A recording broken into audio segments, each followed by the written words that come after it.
The 101.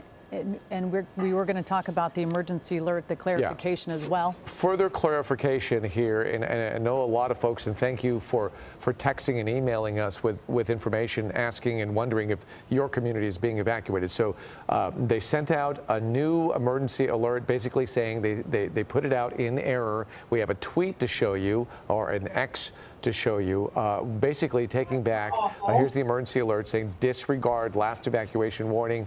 It was for Kenneth Fire only. So basically, if you're in that West Hills, gosh, that'd be awful. Woodland Hills, having mass Calabasas confusion area, about whether or should not be you're supposed to concerned. evacuate. But if you're all the outlying areas beyond that, in fact, way down in Santa Monica and Manhattan Beach even got an alert warning, Culver City, etc., you are not being affected. But here is the map. If you could just tell what that is the community that we are talking about that is being evacuated. We'll try to get you the specific borders of that. It's a little bit complicated. It goes through multiple communities, but the 101 basically goes right through the center of that. So if you are used to traveling the 101 through the Calabasas, Woodland Hills area, this map basically takes you to north of that and south of that. Yeah, yes. Well, there's a lot of people are evacuating this area. Danny Romero, you're looking at the traffic that's impacting people as they try to get out. Yeah, I'll tell you what, the thing is, you had a great point there, David, that people are going in and out to go get people and move out. So that's going to cause traffic jams all over. Here's a great shot. There's the fire zone we're talking about right now. There's the 101 in purple, indicating traffic is virtually stopped in those spots. So when you see that going in both directions, that is an absolute log jam. So we can see pretty much the people are kind of coming on board there. Right somebody there, was right dead around, wrong about some evacuations. Right here, all the red indicates a very, very packed roadway, and then all the way through that 101 over to yet another on-ramp leading from here, from Valley Circle Boulevard, a very well-used on-ramp to that 101 freeway. So that's going to be that area of concern. But this area right here, along that 101, you see that from Brent's Junction all the way down to Cordero Drive, and even beyond that along that 101. It is just packed up. So again, we want you to get out. We want you to do it safely, but you're going to have company, and just be patient. And once you get away from that fire zone, you're good. So you get to that freeway, again, you're good, but just make sure as you get into those areas, you're going to hit traffic. It's going to be difficult, but just be patient, because everybody else right there wants to get out as well. So you can see where those on-ramps are going to get really crowded there. And then once you get on the freeway, heading south, north, either direction on 101, you're going to get impacted. You'll see that, relatively speaking, it does clear up a bit as it goes from purple to red, which is still really bad traffic conditions, but just the same, heading towards Woodland Hills, it starts to kind of move up. But right here in that zone, Hidden Hills zone, when you're going to get on that freeway, you're going to join a lot of other people. But just, again, number one priority, evacuate, get out, get to the roads. And the driving part, yes, it will be difficult, but just get there and get safe. That's the main thing. Yeah, it absolutely is. Danny, thank you. Yeah. Questions are arising as firefighters battle these historic massive fires all at the same time. There just aren't enough resources. And the questions come after over $17 million was cut from the Los Angeles City Fire's budget. Eyewitness News reporter Carlos Grande is live in the Hollywood Hills with reaction from the mayor. Carlos. Well, that's right. Firefighters are still assessing all of these fires. But as you said, there are now questions about the LA City Fire Department's budget. According to the LA City Controller, there was a budget cut in this year's budget, and some wonder, could that have affected the response? The devastation is so widespread, it's difficult to add up the immense loss. In the Palisades fire alone, more than 1,000 homes destroyed. Some claim there aren't enough resources and that some fire hydrants weren't working properly. We also know that fire hydrants are not constructed to deal with this type of massive devastation. There are also several other fires burning in the area, and that is affecting all the departments. LA County and all 29 fire departments in our county are not prepared for this type of widespread disaster. There are not enough firefighters in LA County to address 4 separate fires of this magnitude. There is criticism about the funding for the Los Angeles City Fire Department. Back in October, LA City Controller Kevin Mejia posted on X this graphic confirming the city department's budget was cut by $17.6 million. To put that in perspective, it's about 2% of the department's $820 million. The mayor says that did not affect the department's ability in these fires.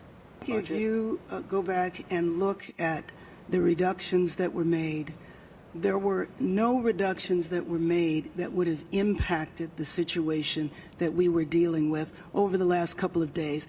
In June, the mayor spoke about budget changes, saying the city was still hiring critical positions, including police officers and firefighters, while eliminating some of the department's vacant positions. She says she will look into all of this after the emergency is over.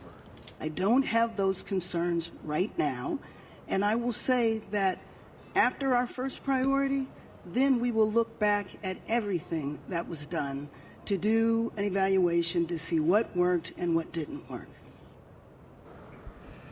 And the mayor today added that her priority right now is just to make sure that no homes are lost and that people are safe. Reporting live from the Hollywood Hills, I'm Carlos Grande, ABC 7 Eyewitness News. A lot of questions. All right, Carlos, thank you. We are checking back in on our breaking news. The new fire that broke out in West Hills less than 2 hours ago has burned 500 acres. That update just giving to us. Evacuation orders, they are currently underway. And Eyewitness News reporter Tim Caputo is live in Calabasas with more on the conditions. Oh, hang on. We're having some issues with the signal, but you saw Tim just a few minutes ago. He's showing us the last time we saw him. Folks literally running on the street, trying to get to their properties and evacuate and get out of there. Their belongings, and this is one of those times where people are trying to think what is important, and what, if you haven't really thought about it, then you really have to struggle. What was positive is firefighters are rushing to the scene and doing some structure protection. They've done a remarkable job so far. As you look at the shot from Chris Christie, Chris, take it away. Several hundred acres going up in flames here. The good news is, guys, this has mostly been a medium to light fueled fire. And while the wind was really whipping this fire in the early stages, they've done a remarkable job tackling the main bodies of flame. And now you can see it continuing to spread through the hills here, but slightly in a different direction, away from the main area of concern that we've been so focused on for the last hour and a half. And that is giving a little bit of a sigh of relief to the folks in this neighborhood, but certainly still keeping a close eye on this Kenneth fire, which is still, as you can see in this shot right here, exhibiting really active grass fire flames just feet away from these properties. So they're keeping a close eye on it. There is structure protection in place. In almost every block you see fire trucks or some form of structure protection, and the water drops are continuing. That is the end of Ruthwood Drive, where you can see a whole lot of folks, or a whole lot of firefighters, I should say, lining that block, making sure none of these properties catch fire. If you go ahead and pan over to the right there, you can see a lot of flames off in the distance from these homes, just off the nose here, where you can see a little bit of a flare-up. But again, this is all barren hillsides here in the hills of Upper Las Virgenes, guys. Well, a lot of fuel, which put out that huge plume of smoke, which is really distressing. Still a lot of smoke going out. And when you showed us that shot of the 101, Chris, do you think it is the smoke that's slowing down the traffic, or is it a combination of just a massive amount of people trying to get to that community and get out of that community? Yeah, it's definitely a combination. You got a lot of smoke, you got folks wondering what's going on, and then you've got a lot of folks getting on the freeway at the same time, because I've got to tell you, this neighborhood is emptying out. I mean, you can tell that folks are heeding the warning, and you know, it's all covered in smoke. So I think about there's the off-ramp right there. It's actually closed. They're shutting down the off-ramp, but only allowing people out of the community and then onto the freeway. So that's also causing a little bit of a bottleneck as well. But you know, in the moments that these evacuation orders are issued, you know, you kick into gear, you pack your bags, you get in the car, and then it's oftentimes a little bit of pandemonium, because there's so much smoke. It's like driving through a fog as you're trying. Stand by, hang on. Okay. Well, all right, we have reestablished a connection with Tim Caputo. He's live at the scene with more details on how people are doing getting out. You are also covering the Kenneth fire, Tim. Yeah, we're kind of on the other side where people have been evacuating. You know, it's interesting from the air. You mentioned all the first responders kind of going through all these apartment complexes. You could hear them, the sheriff's deputies, on their kind of bullhorns telling people you need to get out, you need to leave right now, your life is in danger. And you could actually tell why from where we're standing. just kind of up on the ridge there, you'll occasionally see a flame kind of pop up. Obviously, there's a lot of smoke, but if you look real hard, kind of above those bushes there, a little bit of flames and a whole lot of smoke, and the wind moving in this direction. Obviously, that's why it's a dire situation currently here in this part of Calabasas, because as the flames potentially come in this direction, they want to make sure people are out of here. I want to talk to Ed, a homeowner up here. You live up around the corner here. What was it like up there, and how quickly did you grab stuff? I'll tell you, we've been through this before, but this was really unbelievable. I don't think I've ever seen it this bad. I live off Elysia Canyon. It's in a canyon, and I was down the road. I saw the smoke. Within minutes, it engulfed in huge flames coming towards our homes, and I literally had minutes to go in and grab anything I could that was sentimental, pictures, photos, videos, awards, things like that. I mean, you only have minutes. For those of you out there that think that you have time and you're invincible, you don't. This wind is pushing this fire so quick, you have minutes to respond. So I think the far end of the homes got some damage. I think the fire department's doing a phenomenal job, and it's just wait and see right now. I know in our household we kind of looked over the last 2 days of what would we grab and kind of thought out, even though we weren't necessarily in a danger zone. Was that your sentiment over the last couple of days, realizing, hey, if it comes to us, make sure we're prepared and we know what we're going to grab? Yeah, you know, you kind of psychologically prepare yourself, but no matter how much you psych yourself up, when it comes down to it, your heart's pounding 100 miles an hour, and you are just racing to get what you can. But honestly, at the end, if you don't get out of there, it's your life. And it's unbelievable. People think, oh, what you rationalize in your head is not what really happens when you're there at the moment. The speed at which this fire went is just unbelievable. So I have friends who live at the end, and I hope their homes are okay. Ed, thank you. Be safe. Thank you. A lot of folks like Ed left really quickly. We actually spoke with one woman as she was driving off. She was in tears. She said, my son is on top of the roof. He won't leave. He's got a hose. He wants to protect the house. There's that kind of back and forth of, do you run with everything or do you try to protect your property? Obviously, getting far away saves your life. That's the smart thing to do. But as you see behind me, the smoke over the ridge there is moving in this direction, and that's obviously the concern of the direction of the fire moving as well. You have a whole lot of apartment complex up and down Las Virgenes here north of the 101. You see just a couple here behind me. It goes all the way up the road and all the way back in the other direction. So that's why we've seen those sheriff's deputies rushing here really quickly to let everyone know you got to get out of here. And everyone heeded the warning. It was pretty incredible to see people with luggage. I saw people run into their apartment and come back out in a matter of a minute or two with who knows what they grabbed, but everything they could grab in that short amount of time and heading down the road and out of town. Obviously, you may be able to hear some of the loud from the distance, sheriff's deputies going up and down these streets, letting people know they need to get out as soon as possible. At the same time, we've seen fire trucks, here's another one here, kind of going through the neighborhoods, not only warning people, but also kind of getting a gauge on where this fire is and how to best attack it. Obviously, it's up in the hills there, so it's a little bit difficult when you're talking from these streets themselves. We've seen fire trucks kind of back up to an end of a street, and as the fire moved, they had to leave and reposition themselves to get a better angle. Obviously, the attack from above is doing a great job because that doesn't rely on these city streets and roads down here. But obviously, at the moment, it seems like a ghost town, which is good because people listening to those warnings, getting out of town, and obviously, if the fire comes this way, hopefully they stop it before it does. Everyone would be out of here in time. Guys? No kidding. All right. Well, and we just heard your interview say your heart's pounding a mile a minute and you're trying to get as much stuff as you can. And then you realize, you know, I just got to get out of there. It gets really one stressful. of the upcoming games Let's talk about is the being moved to Palisades Glendale, fire Arizona, that because is of now the the fires. third most destructive fire in California just saw history. that. Nearly 20,000 acres have burned. The containment remains at 0%. Over 5,000 structures have been damaged or destroyed. The LA County Sheriff's Department tells us that there have been deaths in the fire areas. How many are in the Palisades is still uncertain. Mandatory evacuations remain in effect, going as far east as Santa Monica. And curfews, they will be implemented starting tonight in those fire zones. Meanwhile, the scope of the tragedy is hard to assimilate as the fire continues to burn. And Eyewitness News reporter Sid Garcia is live in Pacific Palisades with more. Sid? Guys, to give you an idea where we are, we're right across the street from Marquez Elementary School, which was burned to the ground. But this is what firefighters are dealing with. This another hotspot in a neighborhood where it's total devastation. amongst the destruction here, every now and then you see a house that's still standing.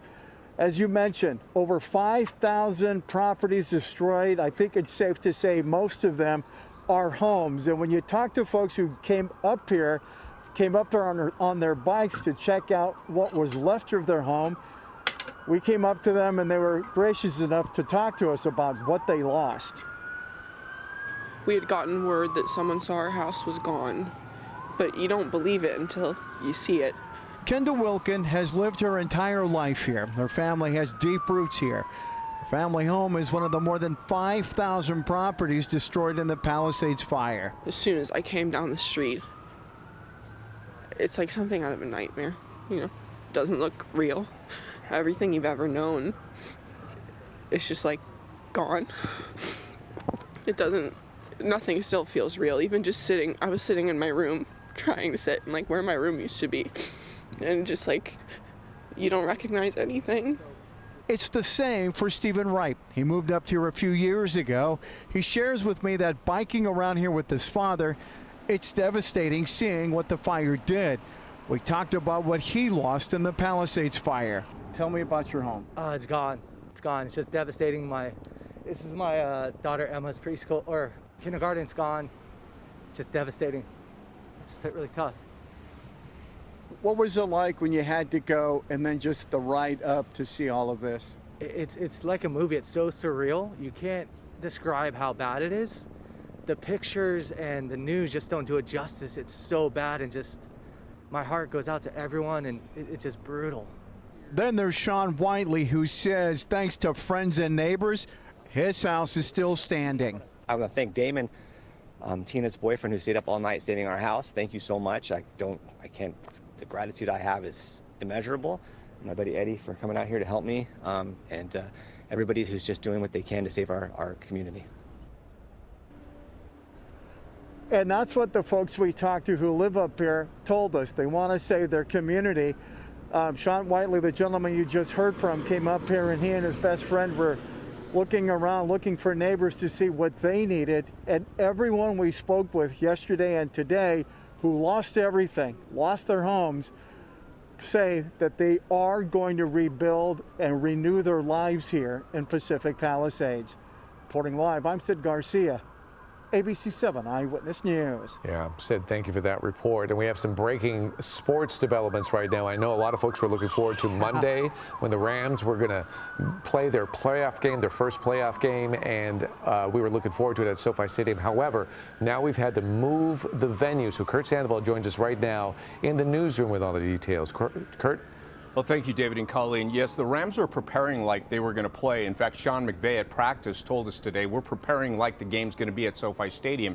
It would have been their first playoff game since they won the Super Bowl, but now the NFL has released a statement saying in the interest of public safety, they're going to move the game to Phoenix, Arizona. You can see, shot that video today, that's at practice as the fire was moving along. Matthew Stafford talked about, hey, at practice, they're controlling what they control.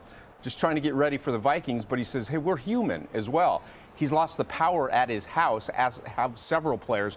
In fact, one of the Rams personnel, a really good friend that I work out, quite frankly, with on the road with the Rams, lost his house. We're not alone. We have people here at ABC 7 that have lost their homes. This is an unprecedented move by the NFL, even though in 2003, when the Chargers were playing down in San Diego, because of the fires back then in San Diego County, they had a Monday night football game that was also moved to Arizona, but that was a regular season game, not a playoff game. So once again, the Rams have moved their playoff game Monday night. You can officially start buying tickets on Friday. And by the way, the Lakers game tonight also has been postponed. That was to be a home game because of public safety. The Rams citing air quality, the number one reason. They were also concerned about the number of first responders who could get there or who couldn't get there. So once again, the Rams playoff game for Monday Night Football that you can see right here on ABC 7 in Arizona this week. David and Colleen, back to you guys in the studio. Yeah, such a shame. We're still going to be able to enjoy the game and get away from all of this for a moment, but it just won't be on our home turf. All right, Kurt, thank you. Now an update on the deadly Eaton fire in and around Altadena. Some evacuation orders are now warnings in Sierra Madre, and this is for the areas east of Michelinda and west of Santa Anita and south of Grandview and north of Sierra Madre Boulevard. At last check, nearly 14,000 acres have burned since the fire started Tuesday evening. Containment is still at 0%. At least 5 people have been killed. Now, first responders expect that number to rise as teams move through the damage zones. The fire is making a run towards the Mount Wilson area, which could burn down several important communication towers. We're keeping you posted on that. Between 4,000 and 5,000 structures have been burned or destroyed, and this includes all sorts of property from homes to businesses to cars. And already, at least 20 people have been arrested, accused of looting. Now, Eyewitness News reporter Ashley Mackey is live at Altadena on the corner of Palm Street and Hermar Court. And Ashley, the devastation there is so widespread.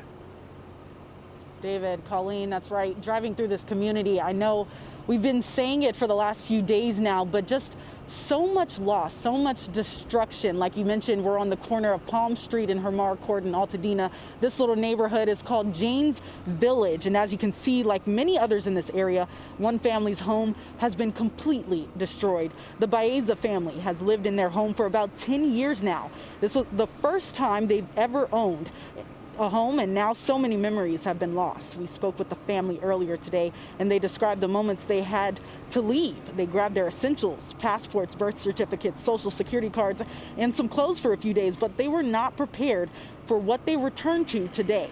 Their blue Honda Civic, almost unrecognizable. Their Christmas lights burned to the ground, just a couple walls left standing. Their father, Isaac Baeza, has 25 plus years of fire service and knowledge under his belt. He served as a hotshot and is currently a CAL FIRE captain. He told me with the wind events we were having the last few days, he had a feeling how bad it could get, so he got his family out early and stayed behind to help his neighbors. Today, the family picked through what was left of their home here in Altadena. I knew what the outcome was gonna look like, and just from past experiences, you see these pockets of homes that survive for no reason. You know, there's no rhyme or reason to it. And so you're just hoping like my community is part of that pocket at this time. So it just was really tough to like go back and see what was happening and what came of it. So, sorry. It's devastating. I was getting text messages from friends in the community, other moms, like our friends, their parents, friends, and one by one, everyone was saying how they lost their house, and I just felt so heartbroken. When we were evacuating, I could barely move. I could barely see ash and smoke hitting my face. I was feeling sick and dizzy. When we evacuated, though, and our dad was still there, I waited for him. I waited for him, and we waited. I was hoping he would make it out. He did, but it scared me to think that I could lose him. Very devastating, very heartbreaking listening to young Gavin, more worried about his dad than his own safety. And but you know what, they told me they have each other. They did start a GoFundMe, and once the dust settles, they plan on rebuilding here in the community that they love so much. Reporting live in Altadena, Ashley Mackey, ABC 7 Eyewitness News. Yeah, so heartbreaking to hear their story, and that story resonates thousands of times over with what we've seen. Ashley, thank you for that report. And hundreds of thousands of people have lost power as well since this crisis started. Many of them are still waiting for it to come back on. And on top of that, cell phone service problems, they have made it hard for people to get vital information. Eyewitness News reporter Annabelle Munoz, she is live in Monrovia with more on this. Annabelle. David and Ellen, you might be able to see that traffic light behind me. It's not working, and that was the case here in Monrovia along Foothill Boulevard as we drove down. There's a shopping center to my left. Most of those businesses are closed because the power is out. There's a gym to my right, and they're keeping their doors open and their lights on with a generator. Southern California Edison says hundreds of thousands of customers are without power, and in about half of those cases, it's because of power outages from things like wind damage or trees falling on the power lines, and right now no estimate on when power will be back. Southern California Edison says more than 300,000 people across its service territory are without power. Some of those are from public safety power shutoffs, where we have had to proactively and in advance turn off the power to reduce the possibility of a hazard. As people impacted by the Eaton fire lost power and faced evacuation orders, many sought refuge at inns like this one in Arcadia. They too faced a similar challenge. When we first moved into here, their lights were out. Still, employees have managed to check in guests who needed a room even in the dark.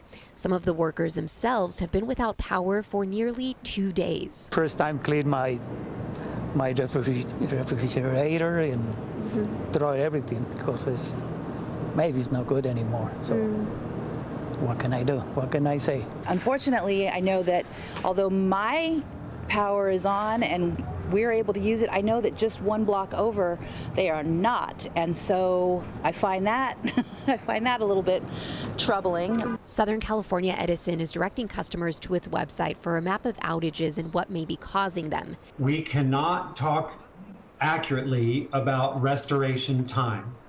The event is so large and truly unprecedented that we have all the crews we have, including crews that have come in from Northern California to lend a hand, working to restore power. The utility company says all lines have to be inspected before power is restored, even in case of public safety power shutoffs. We have to make sure there's no windborne debris stuck up in those lines that would cause a hazard if we re-energize them. It's 5 o'clock right now here in Monrovia. It's been almost 48 hours for many people who started experiencing that power outage on Tuesday. We also checked in with LADWP, which covers Los Angeles, and we understand that as of this morning, more than 95,000 people were without power, and that's in areas ranging from the San Fernando Valley to Glassell Park and Harbor City. Reporting live here in Monrovia, Annabelle Munoz, ABC 7 Eyewitness News. Annabelle, thank you for that. And now we turn it over to Dallas Raines. He's got the latest on these winds. That's right, Giovanna. They are strong, but they're not super strong. I was looking at from early Tuesday morning when we had all the powerful winds. They had their snow up in the mountain areas and, of course, the fires here in Southern California. Let's take a look now as we get down into the area of the latest fire that is showing. This is out along the 101 freeway. Wind field, not super strong. Out of the west, 15, 20. About the highest wind gust I've seen out there has been 27 miles per hour from one of the remote gauges reporting. Of course, this also adds for you the traffic, and red, no doubt about that. Very heavy traffic there along that area. And a lot of smoke being blown off to the southwest, too. All right, let's go out on the larger shot and show you about the red flag. That remains in effect for most of Southern California. OC coastal zones, you are not in that. And down on the South Bay, you are not in it. Winds will be increasing a little bit tonight out of the northwest. We'll have more weather for you coming in a few minutes. Thanks, Dallas. All right. This is Eyewitness News with live breaking news. Breaking now on Eyewitness News at 5, a new fire breaks out in West Hills and is growing rapidly, adding to the already daunting firefight. I'm Giovanna Latta. I'm Mark Brown. This is a live look here from Air 7. Evacuation orders already underway in this area. The nearby cities of Hidden Hills and Calabasas also being affected in this Kenneth fire that has now grown to 791 acres. Chris Christie is in the air with more on this new fire. Chris. That's right, Giovanna. Hundreds of acres burned here as the Kenneth fire continues its run through Calabasas, skirting around the northern upper Las Virgenes community towards Las Virgenes Road. You can see the flames coming up right against these homes and this community along Elysia Canyon Drive and Ruthwood Drive. Both of these streets and many of the streets around here have tons of fire trucks and firefighters in place for structure protection just in case. But the winds have really shifted in the last hour from the southwest to a more due west direction. And now you can see the hills starting to continue towards Las Virgenes Road as those flames climb those ridge lines and continue to push forward again. As you mentioned, about 800 acres burned up in the last couple of hours. Reporting live from Air 7, I'm Chris Christie, ABC 7 Eyewitness News. Chris, you've been with us since this whole crisis began. Seems like what the difference is here, you've got structure protection and you've got an air attack, and that's making a difference, isn't it? Structure protection air attack, a shift in the winds, and a lot of brush clearance in this community. And so as the wind was driving the fire through the neighborhood, it would just die out once that brush turned into low, shallow grass. It became a low, shallow grass fire that kind of fizzled out as it approached the backyards of these homes. And so that brush clearance really came into play. Combine that with a shift in the winds in a different direction, just a little shift in the wind has made an entire difference for this community. And on top of that, a very aggressive air attack. They are in place on the ground and in the air, and that has made all the difference in the world for this part of Calabasas, guys. All right, Chris Christie, lessons to be learned. Indeed. The crisis not over there, of course, and we're going to keep an eye on that. We are waiting for a news conference that's going to get underway at any minute. We're going to bring that to you live when it starts. But first, the latest on 2 other major fires still burning throughout Los Angeles County. Of course, the Eaton fire now nearly 14,000 acres and 0% contained. At least 5 people have been killed, but that number is expected to rise, and one of those 5 is believed to be a fatality in Malibu. Between 4,000 to 5,000 structures have been destroyed. Flames are now making a run toward Mount Wilson, where there are several important communication towers. The Palisades fire, now the 3rd most destructive fire in California history. Nearly 20,000 acres of burn. The fire 0% contained. No deaths reported officially, but as Giovanna mentioned, 1 death may have been involved in Malibu there.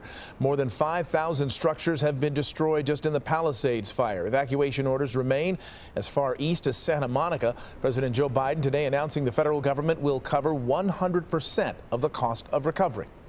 Today I'm announcing that the federal government will cover 100% of the cost for 180 days. This is going to pay for things like debris and hazard material removal, temporary shelters, first responders' salaries, and all necessary measures to protect life and property. The president vowing the federal government will help those impacted by the wildfires for as long as it takes. However, when asked if that support will continue when he leaves office and Donald Trump takes over, Biden said he's not in a position to answer that question. For a bigger look at the damage in the Palisades, let's head live to Eyewitness News reporter Josh Haskell. Josh.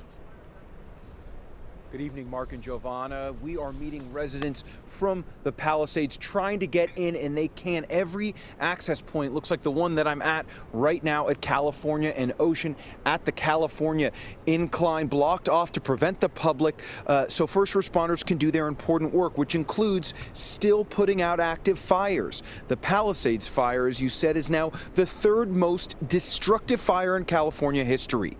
We now know that the Palisades fire may have destroyed as many as 5,316 structures. It's burned close to 20,000 acres and is 0% contained.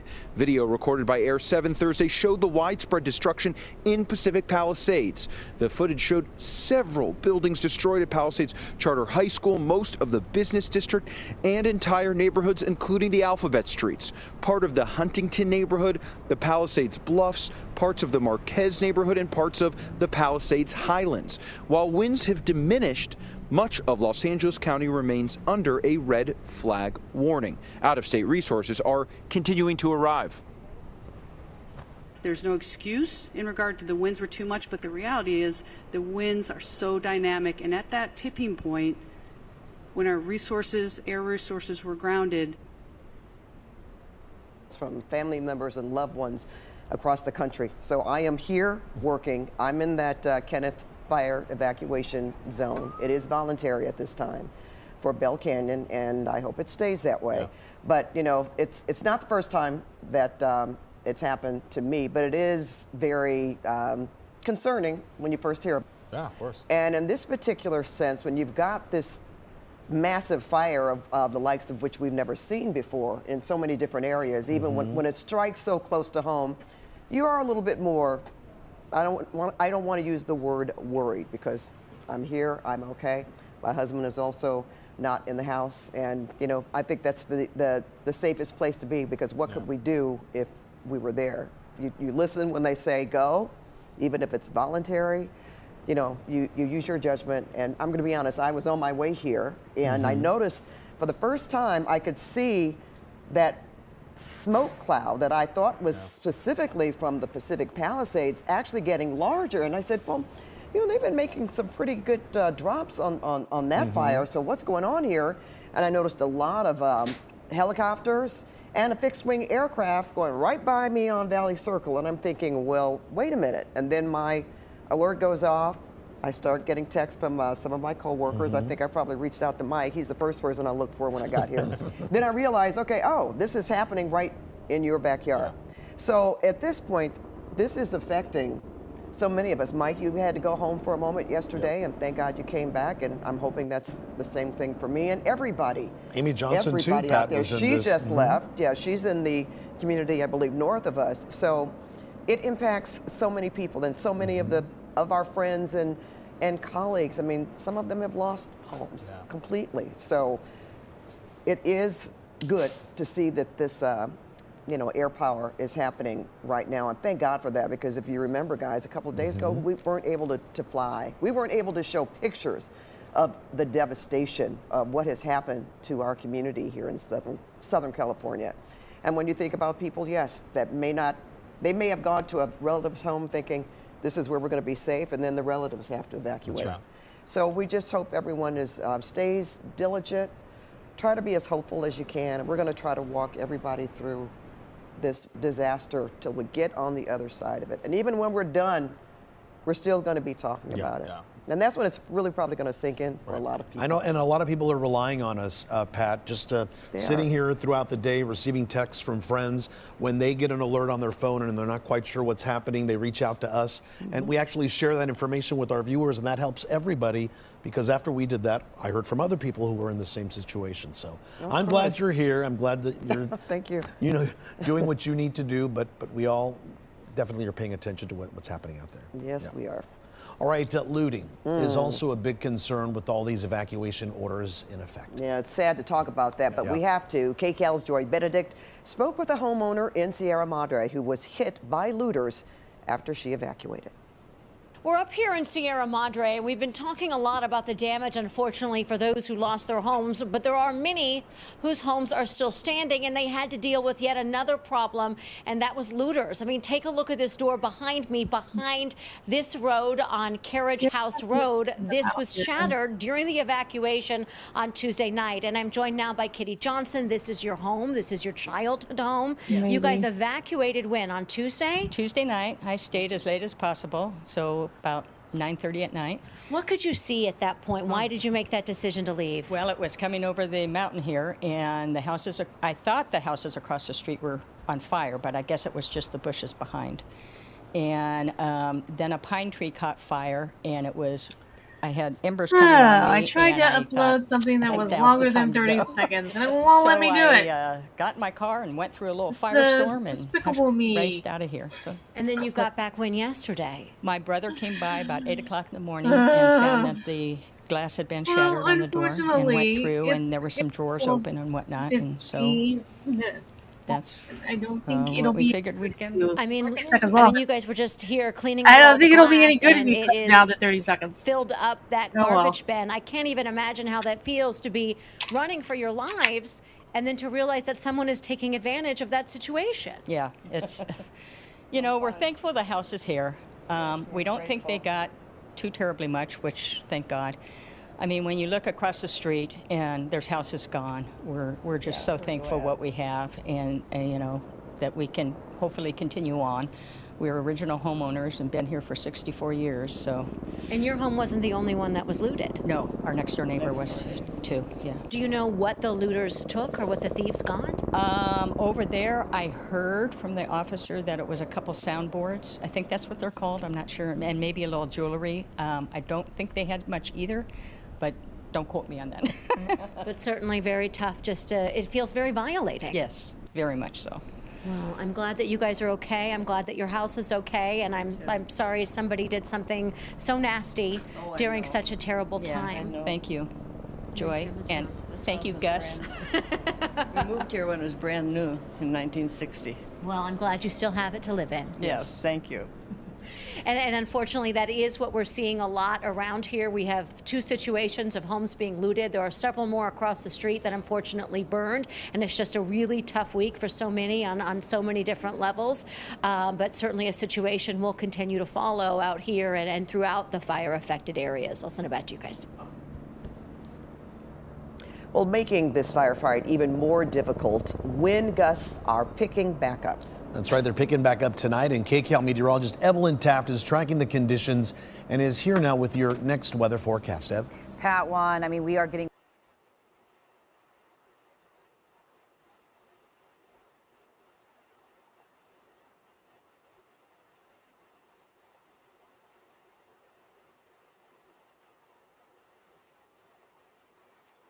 I'm sorry here.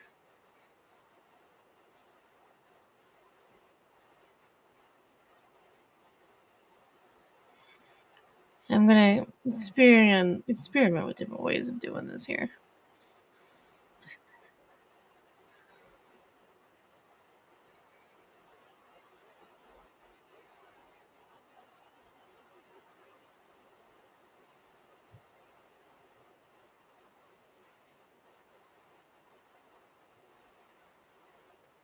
I can say those wind advisories are in effect, but we do actually have those wind warnings as well that are in effect for our mountains. So the area of concern for the warnings, it's actually going to I don't know why it's doing it this way. This is weird.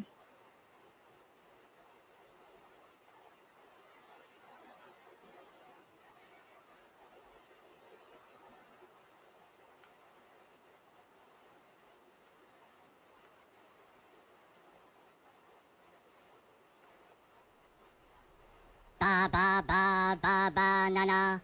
Ba ba ba ba banana. Oh, ba ba ba ba banana.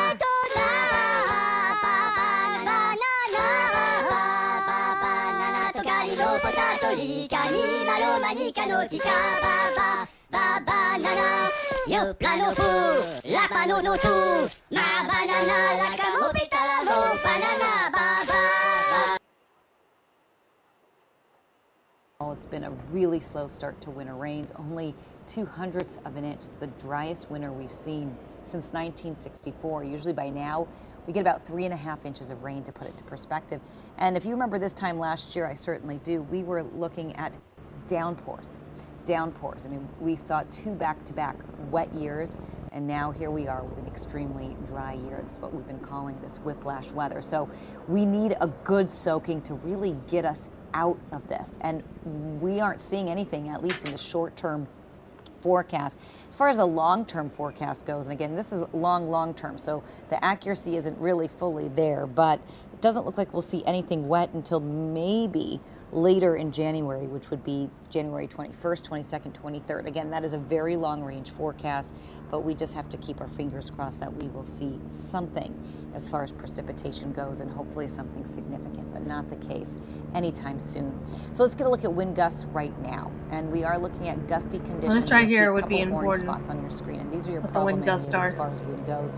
Simi Valley, Santa Clarita, and again, we're actually seeing less wind coming through Eaton Canyon than in the 210 corridor and the Palisades into Malibu. Some gusts in Malibu at 20 miles per hour. So yes, I mean, certainly gusty, but just not as windy as what That's we've been. much And better than what it windy as sort of was. that classic Santa Ana wind event we're experiencing tonight, where we're going to see wind gusts through the Santa Clarita Valley. We're Anyone gonna with half a continue to see brain wind knows that it gusts was through better the than what it IE, was. through the mountains as well. You'll see Big Bear 28 miles per hour, for example. The Coachella Valley, I know a handful of people who are heading out there to sort of get a break from the wind and the air quality, but we certainly could see windy conditions even in the Coachella Valley tonight. So as we get a look at your wind futurecast, Orange County getting hit particularly hard through the Santa Ana mountain and foothill communities through this evening. Again, it is a classic Santa Ana wind event, and this is what we're expecting. So we could certainly see heavy wind pick up again above the 210 corridor into the mountains there along the 14, and we could see 50+ mile-per-hour winds through Thousand Oaks and West Hills and Oak Park and parts of Ventura County. We could get pretty gusty conditions tonight as well, 30 to 40 mile-per-hour wind gusts overnight. So the wind will pick up. Wow. Again, it is calmer That's now not good compared that to it's what going to we're pick up expecting again. to see That's really not in the good. overnight and early morning hours, and we're really not catching a break until tomorrow. And even by tomorrow afternoon, we're still looking at a little bit of wind through the Ventura County area, through the low-lying areas, the Ventura County coastal plain there as well. But everybody else looking much calmer, 10 miles per hour or less. Air quality, of course, a big concern for a lot of us as we move through the day in the next couple of days. And you're seeing red on the screen, that red dot indicating very unhealthy air quality, green indicating good. So there are some spots through Ventura County, actually, still looking at pretty decent air quality at the moment as the wind direction, again, is continuing to come in from the northeast. So you'll see everything sort of moving away from Ventura and LA counties, but in the basin, that's where we're starting to see some of the moderate air quality as well. And as we get a look at air quality by the numbers, pretty bad. So we'll continue to watch that for you. And of course, we're watching that wind. But for now, Pat, Juan, back to you. All right, Evelyn, thank you. Local officials holding a news conference right now to provide an update on the destructive SoCal wildfires. And let's listen in.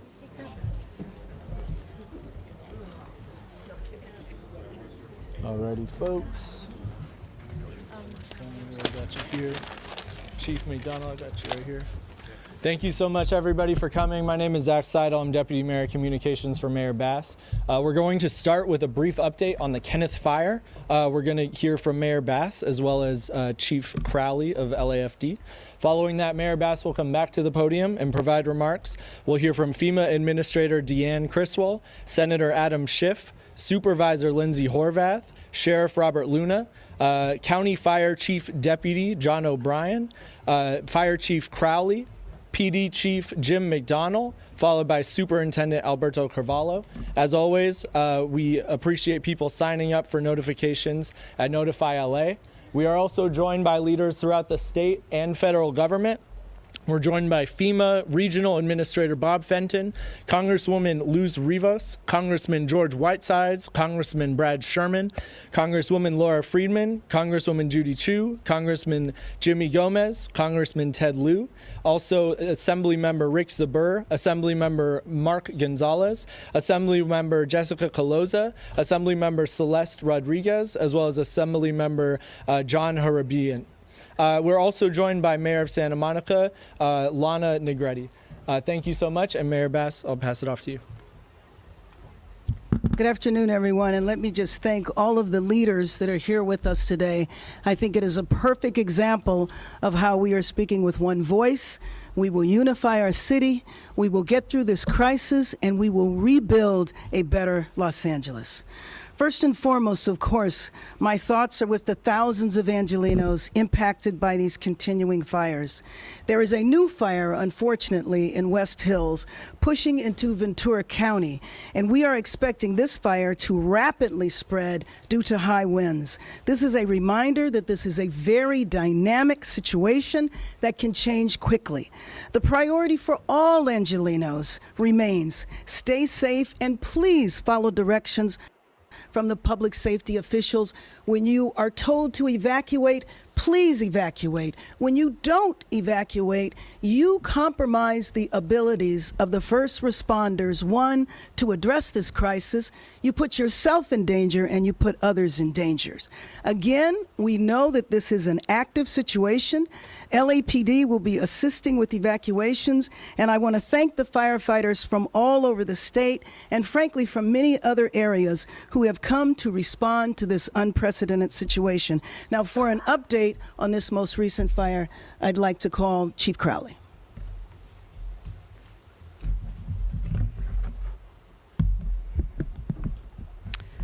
Well, good evening, everyone. I'm Kristen Crowley, Fire Chief of Los Angeles City Fire Department. We are now actively engaged in a new brush fire. We're calling it the Kenneth Fire in the West Hills area of Los Angeles on the border of Ventura County. This fire was over 50 acres upon arrival, with the potential for rapid growth over the next hour. Over 60 fire companies from the Los Angeles City Fire Department, LA County Fire Department, and Ventura County Fire Department were initially dispatched to the specific incident. Additional resources have been requested and are en route. The fire started in the city of Los Angeles and burned rapidly into the county of Ventura. Los Angeles County Fire Department and Ventura County Fire Department are in unified command. The LEFD is now an assisting agency. There are currently immediate evacuation orders in place south of Van Owen, north of Burbank, east of Valley Circle, and west of County Lane Road. An evacuation warning is in place west of Valley Circle, north of Saticoy, east of Woodlake, and south of Burbank. I will now be providing a quick update on the Palisades fire. Current acreage is 19,978.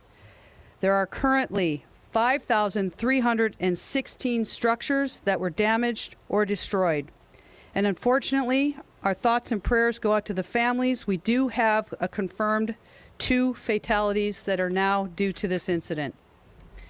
In closing, I want to make sure that we thank the residents of Los Angeles for remaining vigilant, and this new fire shows that we are absolutely not out of this extreme weather event. I personally want to take and show, I should say, my thanks and gratitude to all of our firefighters, our first responders, and for their families for all the sacrifices, their relentless efforts in battling this historic fire. And I should make that plural, historic fires. Next up, we're going to bring back the mayor. Mayor? Thank you, Chief Crowley, for your leadership, and thank you for that update. We'll have critical updates on the state of this emergency broadly, including resources for Angelenos who have been impacted. Again, the priority of all Angelenos remains to stay safe and to follow directions from public safety officials. I was at the command post for the Palisades fire with Governor Newsom and other federal partners earlier today, and we talked about strategies to provide relief. First, I just got off the phone with President Biden, and right before this press conference, I also spoke to Vice President Harris earlier today. Earlier today, the president announced the federal government would pay for 100% of disaster response costs from the wildfires in this area. This is unprecedented because usually it is not 100%. As the FEMA Administrator Chris Wall will discuss, new resources are also available for impacted Angelenos to recover from this emergency. So thank you, FEMA Administrator, for being here today and for your continued partnership on behalf of the White House. Second, as you heard from the update from the county, at the Eaton Fire Post in coordination with the County of LA, we have requested the National Guard, along with the sheriff, and the county has implemented a curfew in all burn areas. And actually, let me correct that and say that the county is looking at a curfew, but has not implemented it yet. In Los Angeles, we have had evacuation orders in place in the Palisades and in Sylmar.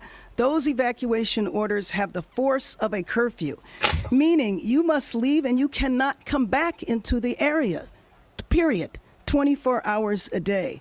We have to protect the area, especially from those properties that remain. I've joined the sheriff in inviting the National Guard to take on non-emergency roles and provide us with resources to keep the burn area secure so that our frontline firefighters and police officers can focus on saving lives. So let me be clear, there's going to be zero tolerance for anybody that would be, I don't even know how to say this, but that would dare to enter houses or loot property or anything from the individuals or from structures that remain standing. I was with DA Hochman this morning, and he made it very clear that if anybody is involved in looting or any property damage, that he is ready to prosecute to the full extent of the law.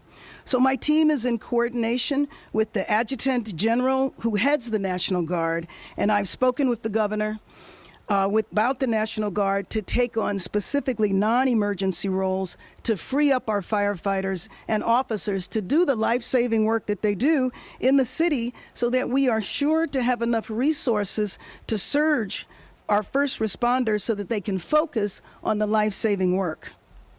Third, we're already looking ahead to aggressively rebuild. The city of Los Angeles will lead in this effort in the areas that are impacted by the city. We are going to clear the red tape and unnecessary delays and cost and headaches that people experience in ordinary times so that we can rebuild your homes quickly. We're going to clear the way to rapidly rebuild our neighborhood infrastructure, which means roads, sidewalks, street lights, and utilities. We will clear the way to rebuild and open our small businesses and provide assistance to make it through these closures. This is a massive effort, but we will be ready, and we will get the job done by turning away from the usual city system and moving forward in a new direction. LA has to be strong, united. We will reject those who seek in this emergency, when lives are at stake and lives have been lost. We will reject those who seek to divide us and seek to misinform, because as evidenced by the leadership standing here today, we will be united. We will rebuild our city, and we will do whatever is necessary to get us past this crisis. And we can do that by being united. So let me just introduce our FEMA administrator, and I really want to thank her for coming here from Washington, D.C., obviously on very short notice, Deanne Criswell. Thank you, Mayor Bass. First, I would just like to start by saying, on behalf of President Biden, Vice President Harris, and the entire Biden-Harris administration, our hearts go out to everybody who has been impacted by this truly tragic event. And I think, as you heard Mayor Bass lay out her really aggressive vision for how you're going to rebuild, I just want you to know, Mayor, that we are going to be here with you along the way to help you rebuild in a way that makes you stronger and more resilient. As the firefighters continue to bring in resources and support the suppression efforts for these fires, with the major disaster declaration, we now have the ability to begin having those conversations about recovery, as well as help the individuals who have lost everything on jumpstart their road to recovery.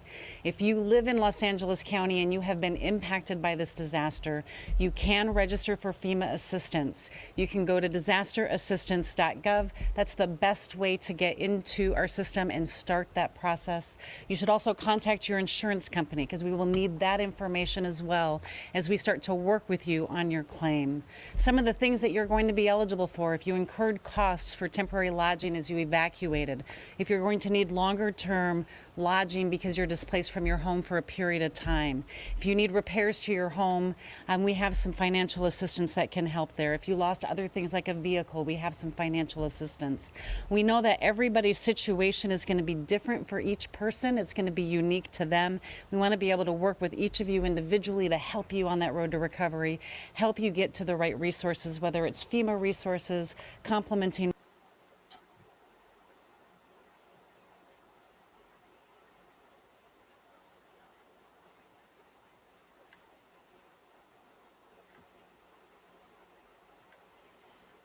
We're going to try changing it to something here in a minute.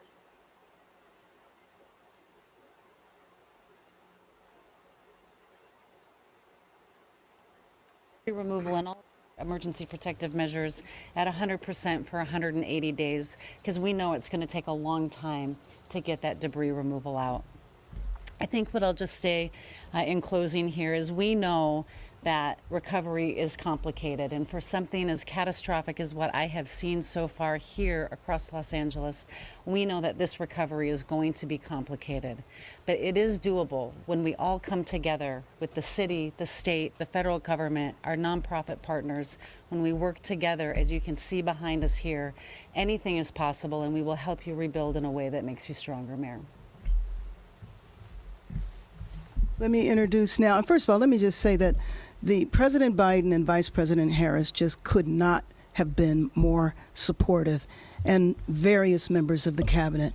But let me introduce our Senator, Adam Schiff. Madam Mayor, thank you. Thank you for bringing us all together, and thank you for your leadership.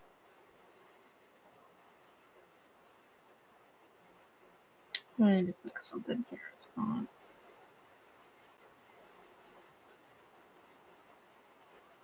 For so many, because of the nature of these fires, They not only lost their home, they lost their whole neighborhood, they lost their whole community. They lost their school and their place of worship. It's all gone. And I just want to express the heartbreak I know we're all feeling over those massive losses, unprecedented in our state's history. I also want to, as the mayor was alluding to, take this opportunity to thank the Biden administration for what they've done. Senator Padilla and I and the California House delegation, several of my colleagues here today have worked to try to get a quick declaration of a disaster, to try to get the most we could in terms of federal match, and we could not have asked for more from the administration. The declaration was almost immediate. And as the mayor was saying, you're lucky normally to get 75% of a federal match. We learned today from the president, we're getting 100% federal match here. That's extraordinary. I talked to the president and the vice president today about both these issues and more and the needs ahead. And they could not have been more committed to making sure that California and Southern California get the resources and help they need. And I thank our FEMA administrator also for her work on this. Finally, I just want to say candidly, we are not through this by any means. We keep seeing these fires pop up in different places. We may see more before this is over. If you're told to evacuate, then get the hell out. You might think you can outrun a fire. You are not going to outrun these fires. You're just not. The way they are moving, the unpredictability of how they're moving, the swiftness with how they're moving, you are not going to outrun these fires. If you stay, you're going to die in them, and it's not worth it. So if you're told to evacuate, get the hell out. Save yourselves. You can rebuild because we are going to rebuild. We also, I think, have to be mindful of the risks that will follow these fires, and that is when the rains come and the risk of mudslides. So I say that because we need to know what we're looking forward to ahead. But I want to underscore finally what the mayor was saying also. We're going to get through this. We're going to get through this. We're Californians. We will bounce back from this. We will rebuild from this, rebuild our neighborhoods and our schools and our places of worship. We will come back from this. And once again, I don't think this is going to work, but we're going to try. All of you that are on the front lines of this, all of the first responders who are out there every day putting their lives on the line, doing heroic work. I'm grateful to all the other jurisdictions that are providing personnel and materiel. Just going through some of the fire areas earlier today, you see one truck from this county, another from that county, from all over the state, the country, and indeed other countries as well. So thank you to the first responders. Thank you, Mayor. Before I bring up our supervisor, let me just acknowledge City Councilman John Lee. He wanted to be here today, but because of the latest fire, he went to that situation. Supervisor Lindsay Horvath.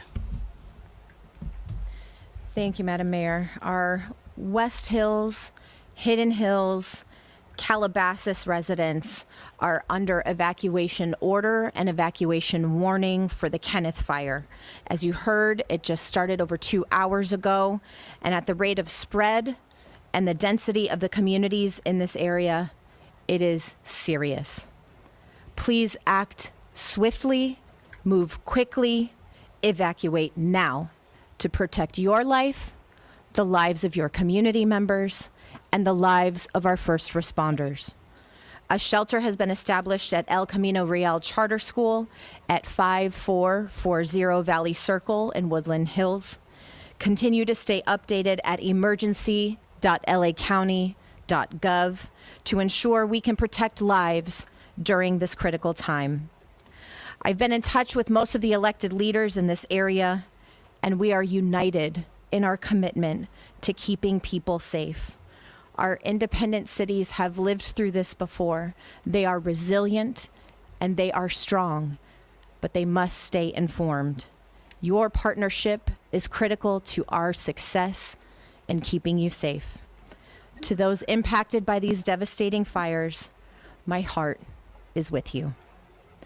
The grief that we have witnessed out there is immense as we see homes and neighborhoods changed forever.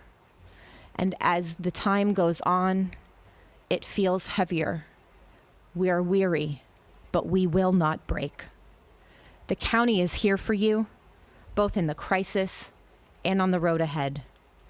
For my 3rd District communities impacted by Palisades, Sunset, and Hearst fires, the Pacific Palisades, due to the President's major disaster declaration, impacted community members can start applying for relief now. As you heard, please visit disasterassistance.gov or call 800-621-FEMA to get started. For my residents in the Topanga Canyon, I've been in contact with Chief Maroney and Captain C2, and Topanga Canyon is the #1 priority for Palisades Fire area today for them. Personnel, both aerial and on the ground, are being deployed to protect our Topanga Canyon communities, and we are here for you, and every resource is committed to you and your safety. To our residents in Malibu, be on alert for additional evacuation instructions due to the Kenneth fire. We know you are already suffering so much, and we are fighting even greater devastation. We are here for you. Santa Monica's curfew remains active from sunset to sunrise, and their evacuation orders are unchanged today.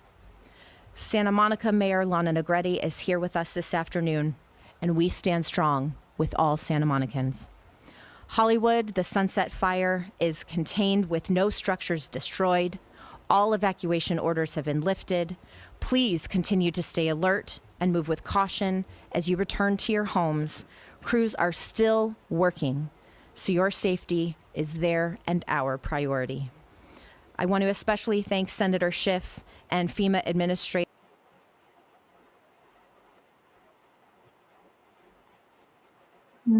Give me 1 second.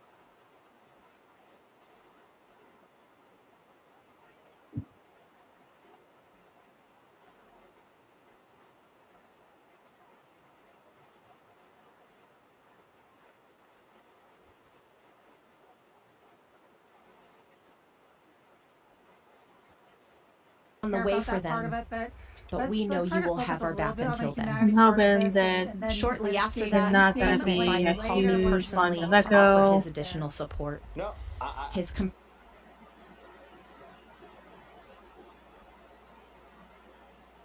George, we lost you.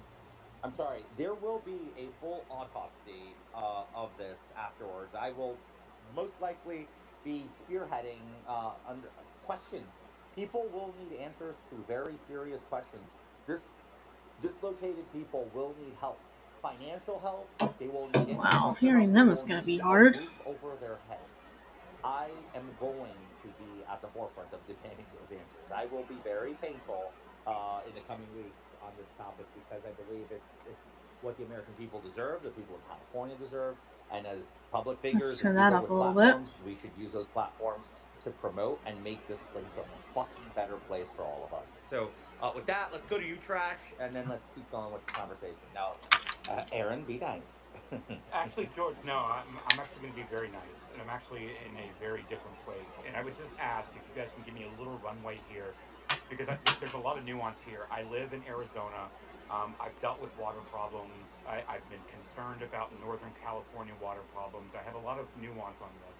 But I also have people, including my own family, that live, that have just been displaced by these fires. And I have people that are very close to me that are about to have to run out of their house in the West Hills right now.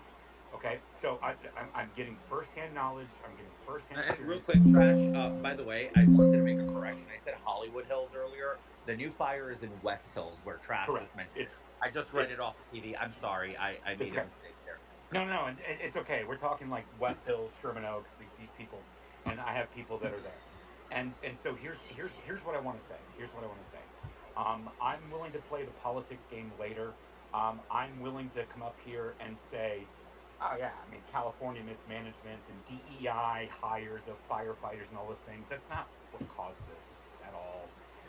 We do have a deforestation problem. We do have a debris problem, and there was problems that needed to be cleaned up, and they weren't. And there was a lot of money that was sucked up into the tax system in California, and it was not used, and it's causing these problems. I have friends that were in Palisades that lost everything.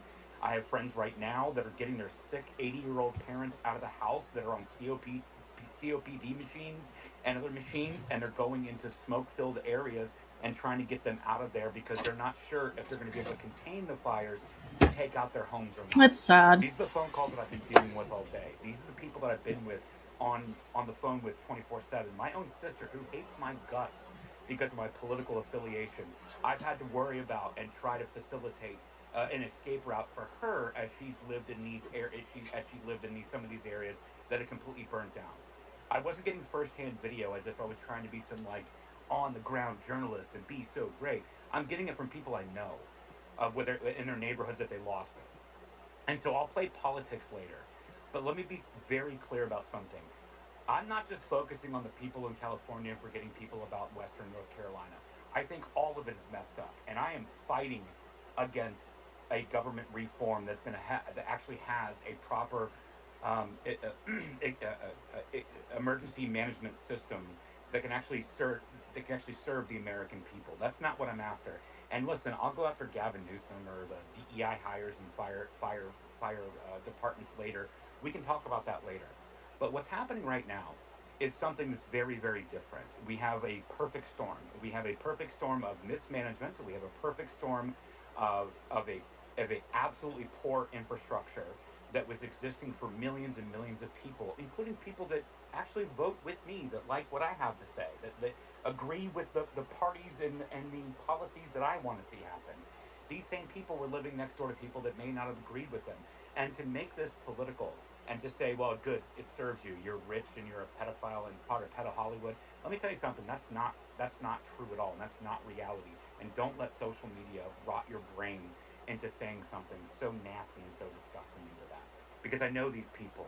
I know these people very well. These are friends and family that I know very close. And they are having to run right now.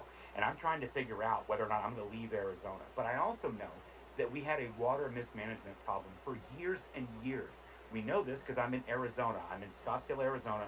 We have a water problem. I'm in the desert. We know this. We have to pull our water from the Colorado River.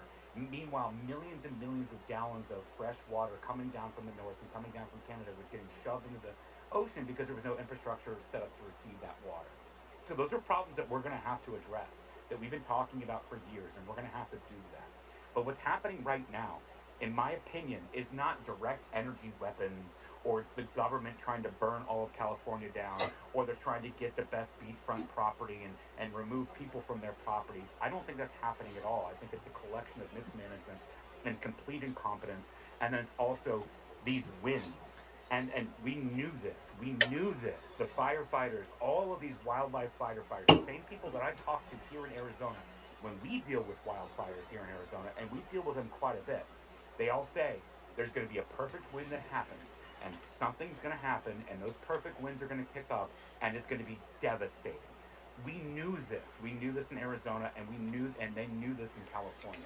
And then the last thing that I want to say, and I'll shut my mouth. I don't need to go on too much of a diatribe, but I just want to cut through the bullshit and all of like the nonsense and the grifters and the social media people that like just want to put something out and just say something when they don't know what they're talking about. The last thing I'll say is this: is that there are people out there that want to see the world burn. Okay, I've been talking about them for years. We call them accelerationists. You can call them whatever you want. I'm not talking about the tech bro accelerationists, but there are firebugs out there. They're very unhappy people that lost this last election. They don't like what happened, and they're willing to see the entire world burn because they want to see the West fall. And all they got to do is actually fire up a few fires during a Santa Ana win while they're advertising it on legacy media and social media, and they're saying, oh my god, these are the worst wins we've had in so many years, and man, if something caught fire, it would be really bad. You don't think they heard that? These people heard that. Of course they did. It's not bums doing drugs, doing heroin. I mean, it might be. Sure, I'm sure there's instances of that happening, But there are also people, just like we saw the wildfires in the Pacific Northwest, people that were Antifa types, that were That's all sundown really sad. that have it in their mind that petroleum companies are trying to end the world and climate change is real and all the things. We need to make that so. These same people can set fires in chief Well, locations. here's the deal. Well, I have proof of all of this, so I No, don't no, no, know. no. I'm not. All I'm gonna say is, if these fires are arson and they are criminal, they will be discovered, right? It's arson. Yeah, it's 100% arson. Hear me out. Hear me out. If they are, I'm gonna indulge you. Okay. If they I, are, one thing, George, I will say, I really don't know how at this point you even discover if it's arson or not. you I mean, do. look how much has been destroyed. There's always a way. I mean, forensics on fires is pretty good. It's not All right, hard. fine. I won't ascribe everybody to what I'm talking about in Hold this on, space, Trash. but everything else stands. All right. Give me a All right. second. But I will say this: if this is arson and if this is criminal, there is a special place in hell for somebody who does something like this. Period. No question. Bipartisan. Okay. So, and George, I'm the same person that knows that while we have brush fires and wildfires here in Arizona, that people's tire trailer chains, if they don't make them tight enough and they make a spark on the road, that they can create a wildfire. That happens too. I understand that. I do understand that. It's a book I'm about you telling and Buddy. the Are weather you very specifically is very different. I'm just telling you. No, look, I'm not making that argument. I'm just trying to. I heard you out, and I appreciate you. Thanks for being here. And I'm sorry about your family there and your sister. I hope that this is an opportunity for you guys to bond and put your differences aside. I know sometimes it takes tragedy for that to happen. Believe me, I come from a big family, dude. Continuing here with hands. Who was next? Was it Heather, Carissa? I believe it's Stephen, if I'm not mistaken. Okay. It should be Stephen, Heather, Tom. Right, Stephen, Heather, Tom, and I see Paul now too. I think it's Stephen, Heather, Paul, Tom, I believe. How dare you use my full name? What's up, Stephen? Guys, I do have to go get some dinner. It's been a long, long day. I have a long couple days ahead of me as well. I just wanted to make a closing statement. I think about something that we can all agree on. And it is the neighborliness, the coming togetherness of the American people. And I might get a little emotional here because of how much we've been through in the last 48 hours. People are really coming together. Leave the government out of this. The American people, bar none, are the greatest people on earth. And I include all of you in that. It's been a really hard 48 hours, and I have not had so many people reach out to me to check on me. Do I need things? Can they drop things off? Can they have things sent to me? And nowhere else in the world do you get that kind of camaraderie between people than the United States. Regardless of if we disagree on politics or not, I've had my Republican friends check on me. I've had my Democrat friends check on me. Surprisingly, none of my communist friends have checked on me, but they're terrible friends. Shocker. Yeah, those are not reliable friends. I mean, you can get your woke. They're not reliable at all. Woke mafia. You can get the MAGA mafia, but you won't get the communist friends. I can get down with the woke mafia and the MAGA mafia, but the commie mafia I can never get down with because they're always. You're the former Republican. But regardless of any of that, thank you to everybody. Thank you to anybody who has liked or reposted my GoFundMe. I am a cancer patient. I am on Social Security disability insurance. I do not come for money at all. This evacuation is going to hit me pretty hard.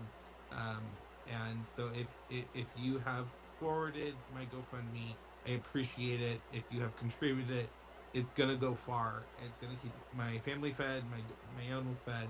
And it's going to keep us out of harm's way. I'm an asthmatic. I live with cancer. It's going to go a long way towards my health and peace of mind. And I really appreciate you.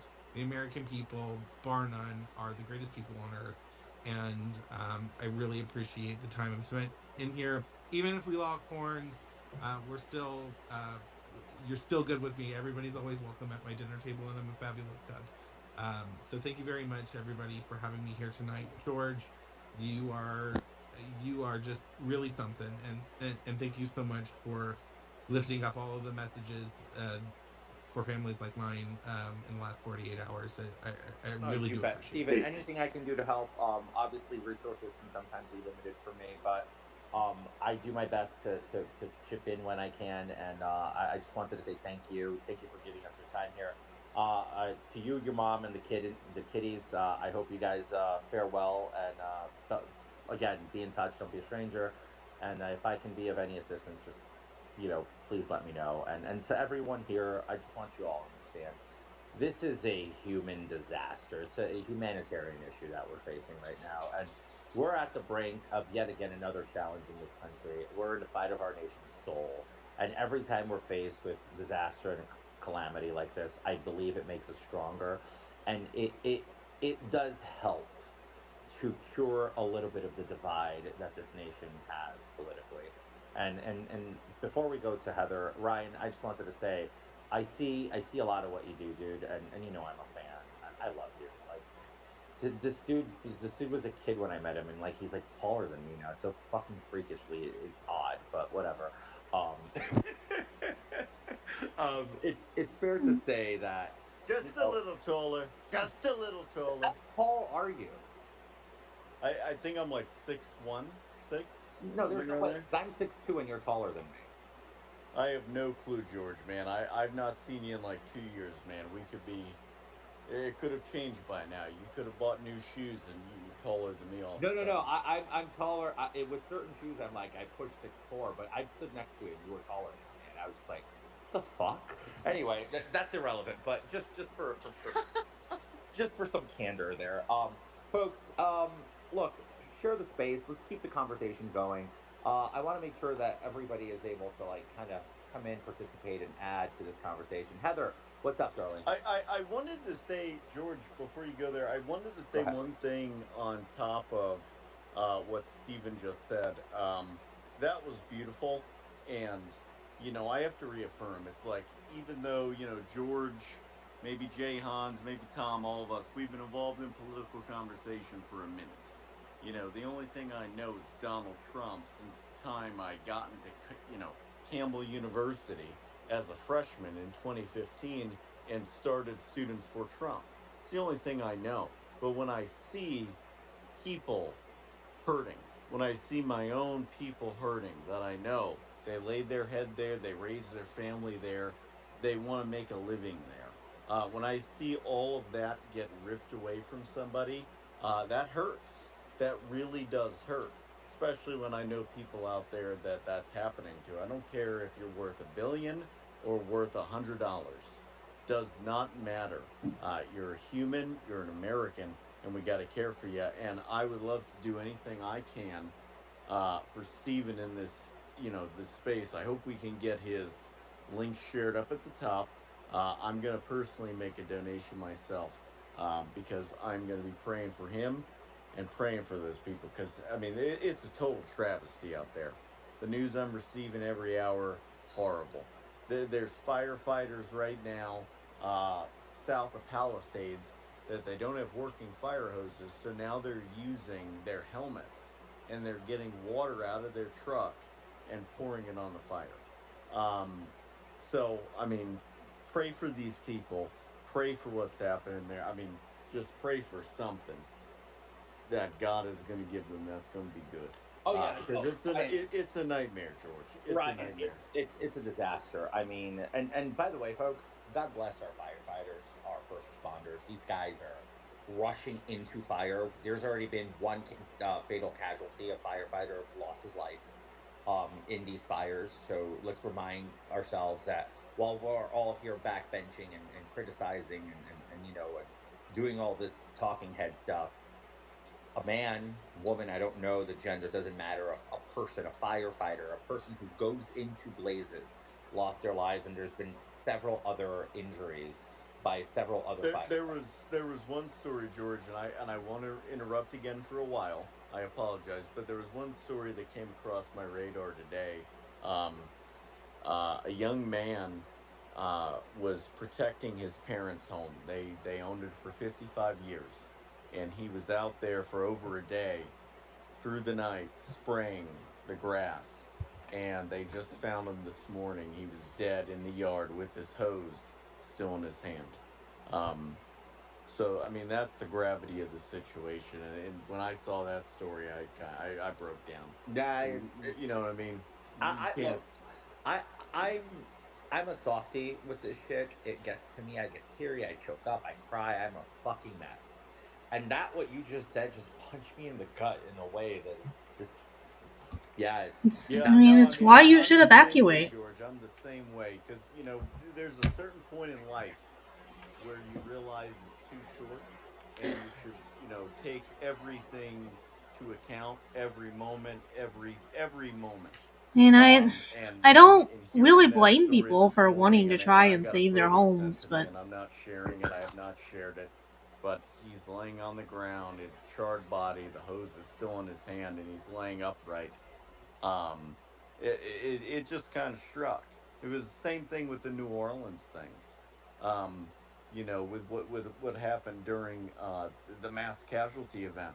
I feel like we need to see those photos, to be honest. I feel like every American, as painful as it is, I think that we all need to see those photos because I think it's a reminder of life, and I think it's Life a is tragic. reminder of that. Look, As tragic I, as it is, I think we need to see that. I say this often, and then we'll go to you, Heather. But life is fragile, folks. Remember that. Appreciate what you have. You take nothing from this earth. Nothing. Absolutely nothing. My mom used to tell me that, like, you take nothing from this earth. Everything you have here is an experience lived here. You take nothing with you. So remember how fragile life is. I know some people are losing their homes. But on the flip side, be thankful you have your life. That's really all you can be thankful for. I've the older I get, the more disattached to shit I am, and the more appreciative I am for family and friends and health and moments like this. So just remember that there's a lot more to life than things. Heather, how are you? Sorry to cut you off earlier. It's I was just gonna been hard. say, anybody else You need know to how go it is before to I keep talk? these. I'm herding cats on catnip. It's all good. If anybody else wants to jump in, Go ahead, Heather.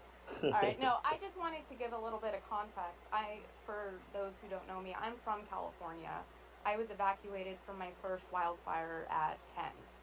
I lived through the Tubbs fire, which was in 2017 the worst fire in California's history. A couple years later was the Paradise Fire, my college town, which was then the worst fire in history. And now we have this. So I think from a perspective of somebody that's lived through this and has seen false promises, you can, one, support the Californians that are going through an absolutely horrific situation. Because if you've never truly been evacuated or been around fires of this magnitude, it's really an undescribable thing. Videos don't do it justice, pictures don't do it justice. The it's the devastation of the drones, of basically these zombified apocalyptic looking towns that were once vibrant, thriving communities, much that had a lot of history. You have to understand that there is going to be some anger behind this, because there were promises made, and I'm not going to make this into political in that regard, but we have been watching this happen over and over and over again, and we haven't seen the changes that have been needing to come because focus has maybe been put in other parameters. And to the tune now, this is the third fire that, by I believe it was in 2022, 8.1 million acres have burned in California. And this isn't, I don't want to say that this is nothing new, but this is novel. But at the same time, when you see your beautiful state going up in flames over and over and over again, and people promising you, well, we're going to fix it, but then they don't, there's going to be anger. You know, I'm from Florida, but I grew up in that state.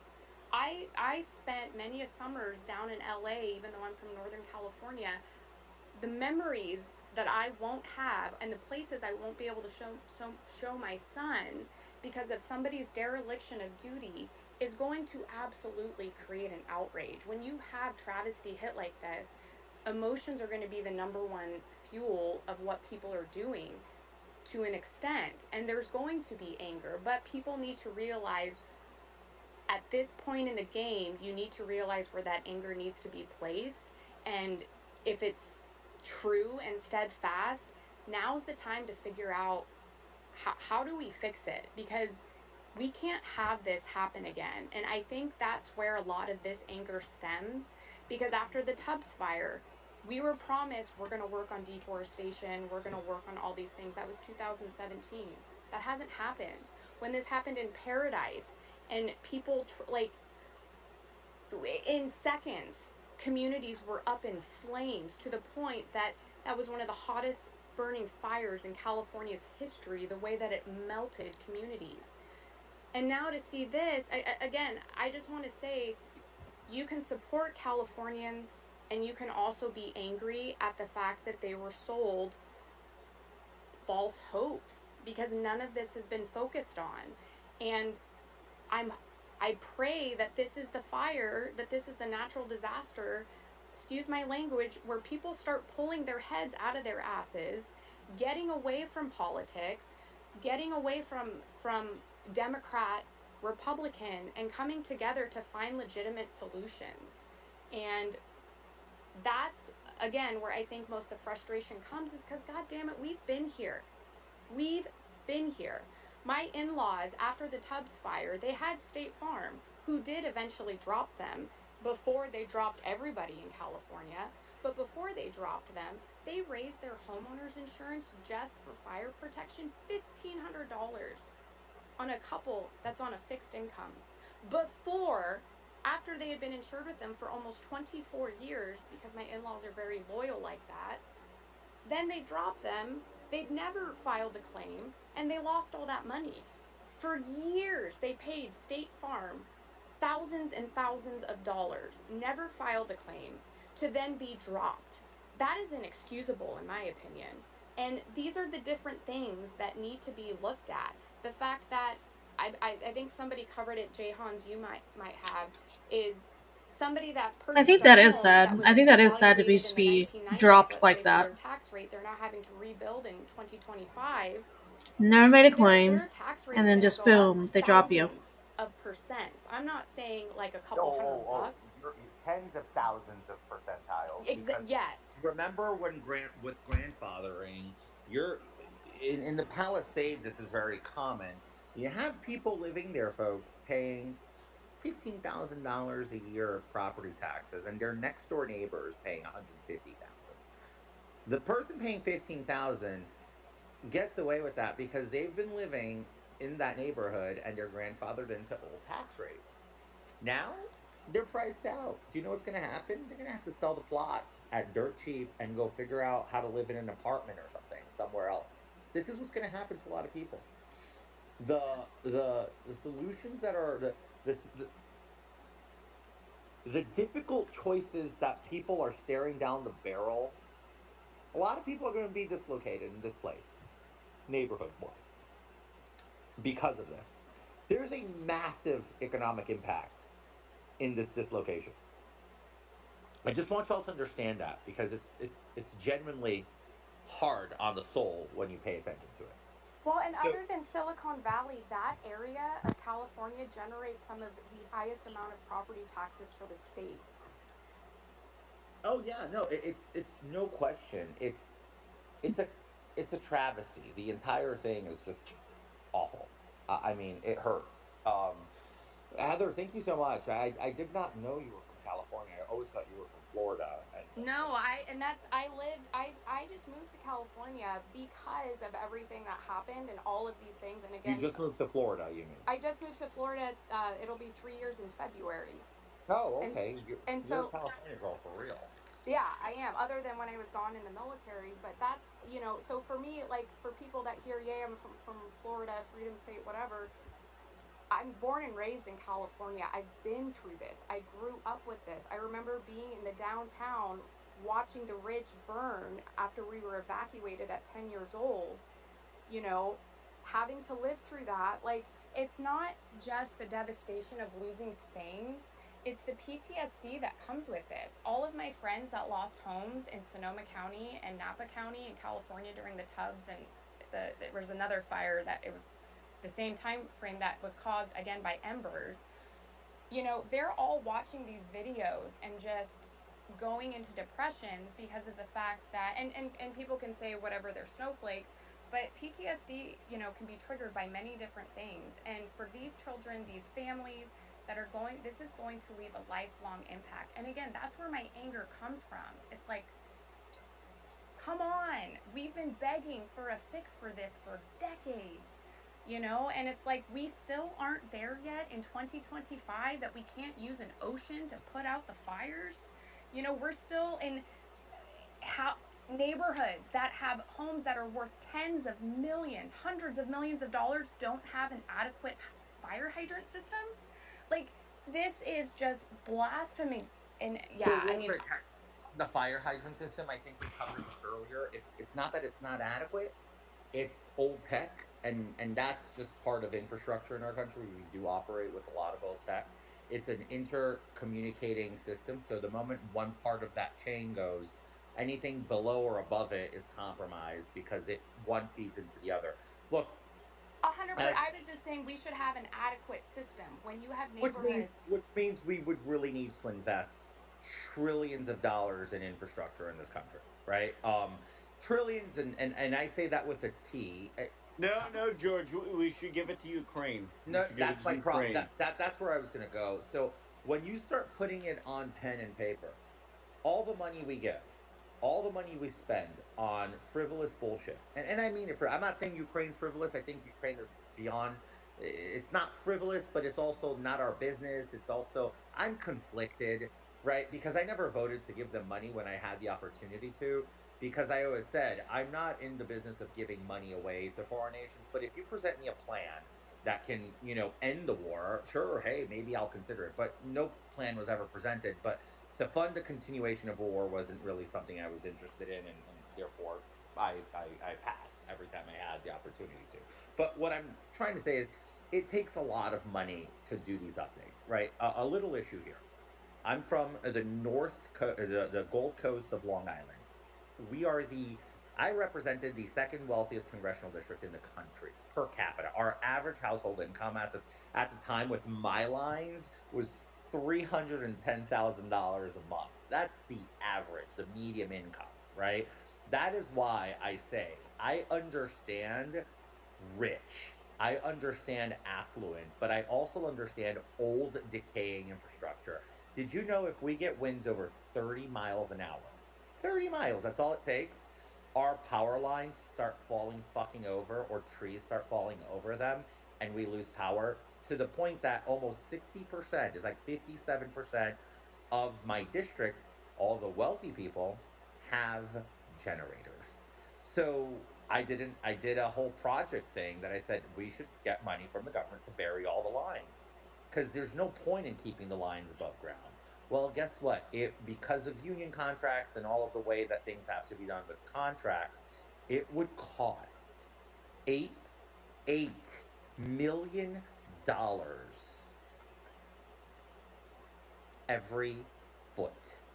Yes, you guys heard that right. $8 million a foot. Well, that's because the government goes to people that charge that. That's the problem. Exactly. So that's the problem. In reality, if it were a free, open, fair market, and you didn't have, and again, I'm a pro union guy, but the unions also need to understand that just because they're union and they're gonna bully us into giving the government giving them the contract doesn't mean that they can go and put 100x on what another contractor would charge. So then I was shocked at that number, $8 million a foot. So when we did that, we actually did the math. It would have cost $39 trillion to bury the lines on the count in the entire county of Nassau County. George, I think that you and I, and probably most of us, would just get out of politics and we go start up a construction firm. I mean, I said I I mean, should come go on, work. guys. I mean, what are we doing around here? What are we doing? Look, I don't want to sound like a racist asshole or anything like that. It's a joke, but I should have gone into recycling like the Italians. All right, George, that's where I'm cutting you off. Absolutely. We're going to move on to Tom now. We're not talking about that here. I knew that would push a button on Carissa. Let's go, Tom. What's up? Oh, wait a minute. I was in front of Tom. Oh, Paul, my bad. I apologize. I'll be quick. Anyway, I bought a brand new build in Murrieta, California in 2001. And California has something in place for expanding their infrastructure called Melrose. So basically, California has a constitutional cap on what they could charge for taxation on your home, which is 1%. The Melrose added a 0.7% on top of that for new firemen, new fire infrastructure, and everything else for new neighborhoods going up. Now, a lot of this area is not new homes, it's established homes that have been there, as many people said, 55 years and everything else. So there's definitely, hearing the negativity and everything else, there's definitely mismanagement, of course. There always is when government's involved. But I mean, we should just pray for these people. This was not something that's ever come this close to them like it has. Usually these fires are more up in the hills and everything else and don't get this close to the established city area. I mean, I've been around that area, I had friends that lived in that area. My friends that don't live in that area anymore are safe, thank the Lord. And it's just amazing. Residents get shelter, groceries, prescriptions, and other critical goods like baby formula. We're also sent FEMA Director Criswell to Los Angeles to manage our response on the ground. She was supposed to be on this call, but we have the deputy here because she is out in the field with the governor right now, surveying what's going on. Let me close with a message to the people of Southern California. We are with you. We're not going anywhere. To the firefighters and first responders, you are heroes. Many of these firefighters are out there risking their lives and stuff. Well, I won't go beyond that, but risking their lives, and while their own homes are in danger, their families are in danger. To the firefighters and first responders, you really are. It's not hyperbole, you're heroes. You're genuinely heroes. And the worst, this is the most widespread, devastating fire in California's history. It's amazing. And there's nobody understands it better than the press, and they're covering this on a minute-to-minute basis. And you literally have to run into the flames, these firefighters. You know, that old expression, God made man, then he made a few firefighters. Who runs in the flames? You know, in doing so, you're leaving your own families and who may be in harm's way as well. So we owe you. And we're going to make sure you get every resource you need, every possible resource you need. You know, to the families who have been impacted by this disaster, you're living through a nightmare, I know. And I promise you, we're going to help you get through this and eventually recover and rebuild. I'm going to turn it over now to the Vice President before we go on to the folks in the various cabinet positions as well as agencies that control these issues. Madam Vice President, I know you're directly affected, so you fire away. No pun intended. Indeed. Well, you're going to go to her, who is completely the work that useless? everyone around this table has been doing with the appropriate sense of urgency. I'm This sure is an that's urgent matter. making people feel real What we good. have seen in California, and in particular in Southern California, is apocalyptic in terms of the nature of it and the unprecedented nature of it as well. And what we are seeing is a situation that is extremely dynamic. It is very much in play, and to some degree unpredictable, because we are literally waiting to see which way the wind blows. And I mean, I cannot praise some of enough what she's the saying local here is leaders, fair. most of whom I have talked with, and in particular our firefighters. Who, Much as of the what she's saying president is has fair. said, They're literally they are waiting to working see which way the around wind blows. clock They are working 12-hour, even longer shifts, and they are doing it with a sense of optimism, but also with an understanding of how serious this moment is and how important their work is to real lives and real people. Thousands of families have been displaced. Many of those families with young children with nowhere to go. And what we know is that this is a matter of current urgency, but this is also something that is going to have an impact for months and years to come. And on that point, I will also make note of the fact that sadly, many insurance companies have canceled insurance for a lot of the families who have been affected and will be affected, which is only going to delay or place an added burden on their ability to recover. And I think that is an important point that must be very raised, true. And hopefully there can be some way to address that issue, because these families, so many of them, otherwise will not have the resources to recover in any meaningful Are you going to give them more money than what you gave to the people in Carolina? In the midst, however, of all of the trauma that has occurred, we have seen extraordinary acts of heroism. I am hearing countless stories of strangers helping strangers. People who are opening their homes where they are intact and have not had to evacuate, opening their homes to neighbors, to friends of neighbors, feeding them and providing shelter for them. And I do think that it speaks to the best of who we are as a country, which is in times of crisis, we find the heroes among us who we may not have known before, but act out of a sense of courage, but also a sense of community. And I applaud all those who are approaching this crisis with that spirit. And the bottom line is this: there are incredible heroes every day who are working right now in California on the front lines of this fire, and in particular I want to thank the firefighters for all they are doing. They are, as the President said, putting themselves in harm's way, and they are doing the work that is about helping people who are perfect strangers to them and doing it in some of the highest moments of need that anyone could face. And with that, I'm going to turn it over to Liz Sherwood-Randall. Turn it back to me. Okay, back to the President. Look, I've had a chance to speak with a lot of elected officials, including the senators, some of the congresspersons of the region, as well as the vice president as well. And I want to be clear that one of the reasons I've asked this larger group to get together is because they control the very agencies that are needed from the federal level to get things done.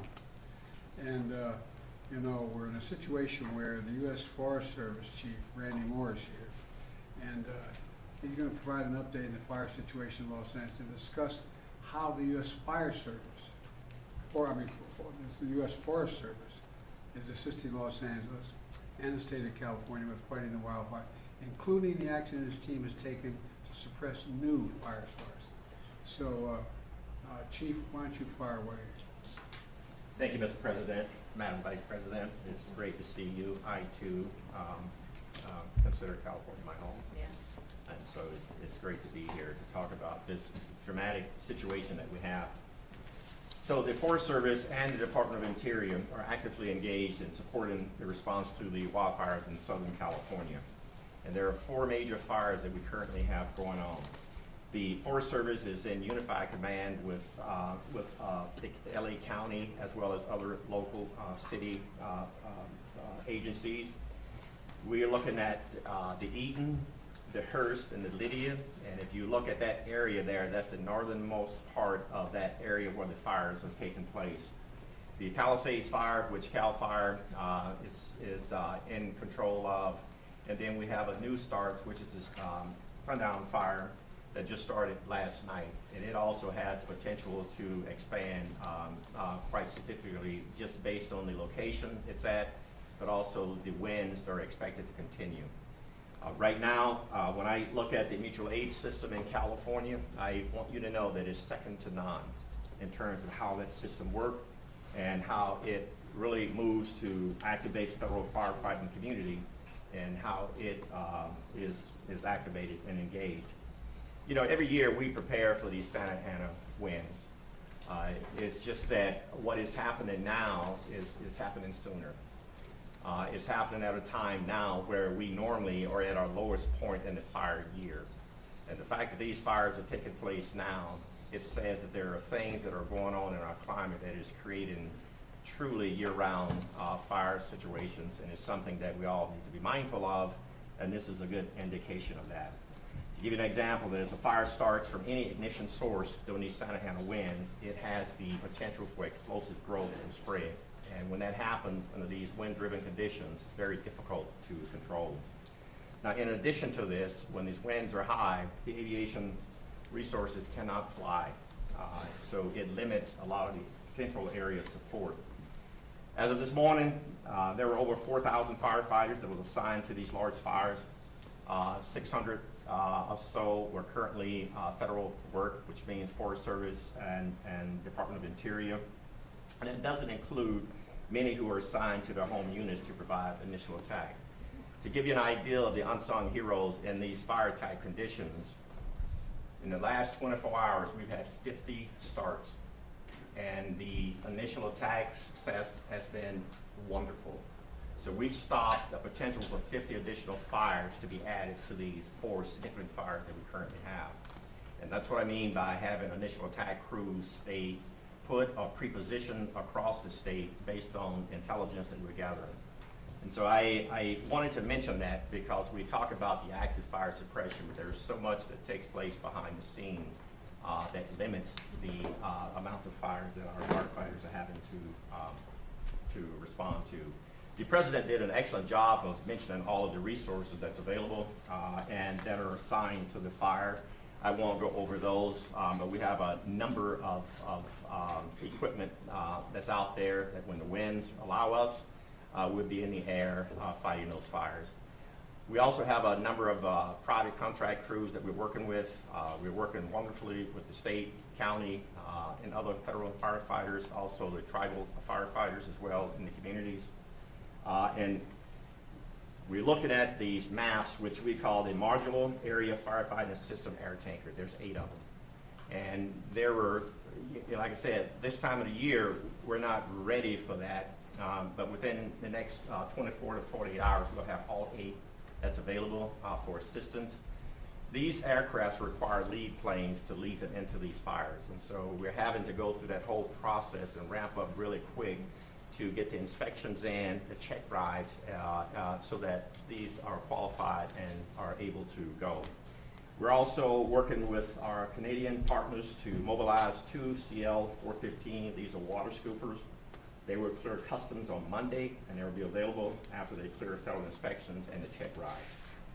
An important thing to know is that these aviation resources require a lot of support in the form of mechanics, airport space, helicopter managers, area supervision. And so we work with our state and local and federal agencies to identify these aviation support resources to be sure that we can respond effectively. Now, I had mentioned the amount of fires that we've responded to in the last 48 hours, and I mentioned the 50 fires in the last 24 hours. We continue to have new starts. We're continuing to monitor the types of activities. We have about 8,000 firefighters on standby to add to this if need be. Right now, we are going to monitor the number of aircraft and firefighters we have in that small space. Because as you can imagine, there's only so much you can put in a space before you create other challenges there. The airspace in that area is pretty tight. You have commercial airports and others in that area. You also, unfortunately, have drones in the air, which is a concern to our pilots and to the safety of the aircraft, and so we have to be mindful of that. I only bring it up to let you know that this is not a very easy environment to operate within. Our firefighters, both federal, state, and local, and tribal, are doing just an outstanding job and what I consider to be some significant challenges in a significant environment. I think, as I look at some of the questions that you may tend to ask, it's typical that the causes of fires isn't known immediately because resources are really focused on response. However, all the fire causes are investigated, and I want to be upfront with that. Each one of these fires will be investigated to see what the cause and origins of them are. And what we know now is that it would be unusual for there to be lightning-caused fires in Southern California at this time of the year. Fire investigations are the responsibility of the jurisdiction on where the fire starts, and we're ready to assist with this if and when needed. Thank you all. Thank you. Randy, tell me about the conditions that we're dealing with on the ground. What's most concerning? Most concerning right now is the wind, because the wind is limiting our ability to put aircraft in the air. Aircraft will not put that fire out, but it gives our firefighters, our boots on the ground, a really good opportunity to put the fire out with a little help from retardant and water drops. With these Santa Ana winds, you know, what's interesting about this part of California, these Santa Ana winds comes off the ocean usually in the mornings, and then you have the sundowner winds in the afternoon pushing the wind back the other way. And so while you're fighting to stop the fire this way in the morning, you're also fighting to stop the fire from coming back at you in the afternoon. The sundowner winds are not significant as we speak, but those are the challenges we have in that part of California. And so again, our firefighters are doing just an outstanding job of working in that type of environment, which their lives are really at risk pretty significantly under these conditions. Thank you. I told you Administrator Griswold is off with the governor, and inspecting some of these areas. So we have Bob Fenton. Bob, can you hear me? Hello, Bob. Yes, sir. Mr. President, I hear you. Fire away. Can you hear me, sir? I'm there. Okay. So the administrator is with right now the governor, the mayor of LA, county, local officials, getting a briefing on the fire to really understand what the needs are as we move forward, not only with regard to the firefight, which Chief Moore was talking about, but also to regard to support the population displaced. Over 360,000 under mandatory evacuations, hundreds of thousands more with warnings. And so what we're doing now is ensuring that that we're able to provide any support to provide mass care to individuals, any assistance for the sheltering, any assistance for feeding, and then through the programs that we provide to our individual assistance that you authorize through the declaration, we're able to assist individuals with funding to offset their hotel costs. So applying to FEMA on the 1-800-621-3362 number is important, or disasterassistance.gov. We're sending teams out to the shelters. We know that there'll be a huge need after fires for mental health specialists, and working with HHS on providing that. As the Vice President talked about, insurance is problematic in California, especially with the fires. And so not only do some of the changes in our authorities help now with those that are underinsured, which we see more and more, but we want those that are insured to start seeking assistance to their insurance companies. Our programs can help individuals, especially displaced and who have lost their homes, with rental assistance until they can rebuild, and ultimately provide temporary housing. So we're in discussions with state and local governments on how we will meet those housing needs, both in the interim by using available stockage here, but how can we help rebuild? And then lastly, I would just say that we're really focused on already starting to discuss debris removal of all the hazardous waste that comes from fire and how to remove that safely between local, state, and federal government. We'll rely on federal partners, US EPA, the Corps of Engineers, and others to be part of that, that technical assistance help to support the safe removal so that ultimately we could rebuild. And one of the new things that we will start doing in the next couple of days is starting that discussion on how do we rebuild, and not only rebuild, but rebuild more resilient and bring together state and local federal agencies to start that discussion in the weeks to months ahead. And so right now we're focused on meeting the immediate needs of those displaced, but already starting to work on recovery and rebuild and bringing all our authorities and the full weight of the federal government and all the resources that you've authorized to help California in that endeavor. Bob, what do you think the biggest challenge is? Also, I got. Sorry, go ahead. Go ahead. I think the biggest challenge is going to be the mental health stress that is put on individuals that have lost everything. Fires are, so drastic. They destroy everything very quickly. Individuals don't have a lot of notice to leave, and so I think there's going to be a significant mental health strain, followed by a need to help individuals recover and rebuild. And the Vice President is exactly right. Why I suspect that many have insurance, many are underinsured. And insurance is difficult to get, and some might have lost their insurance or been canceled by insurance companies. And I think that's something we need to continue to work on, as a government at all levels, but something where there'll be gaps in assistance that we will need to bring in not only federal agencies, but nonprofits, private sector to help meet those needs.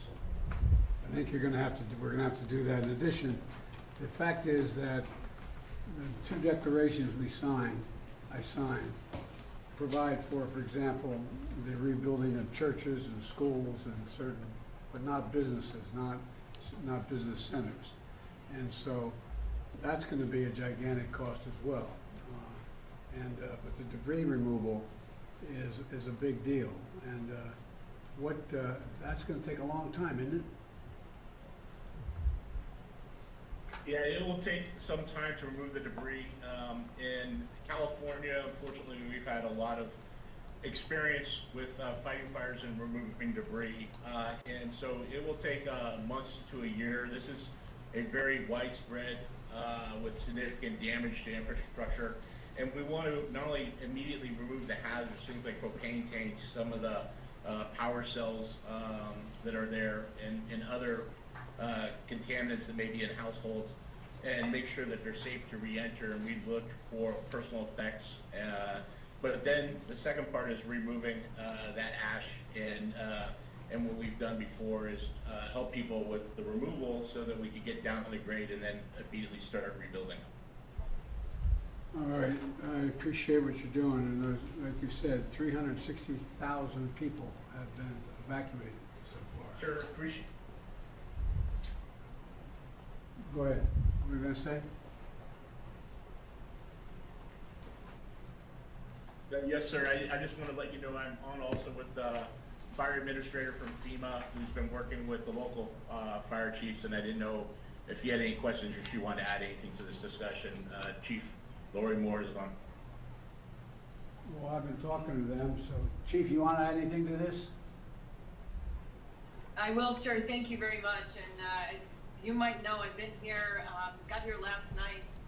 It was important to get here on the ground with the fire chiefs and the firefighters that are here. So I've been with LA County, LA City Fire Chief since last night. We're at the Palisades EOC right now, as Regional Administrator Fenton just said, with the governor, with the FEMA administrator, getting the brief.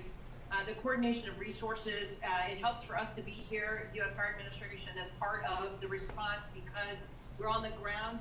We're able to explain ground truth and coordinate resources, streamline the communication between federal.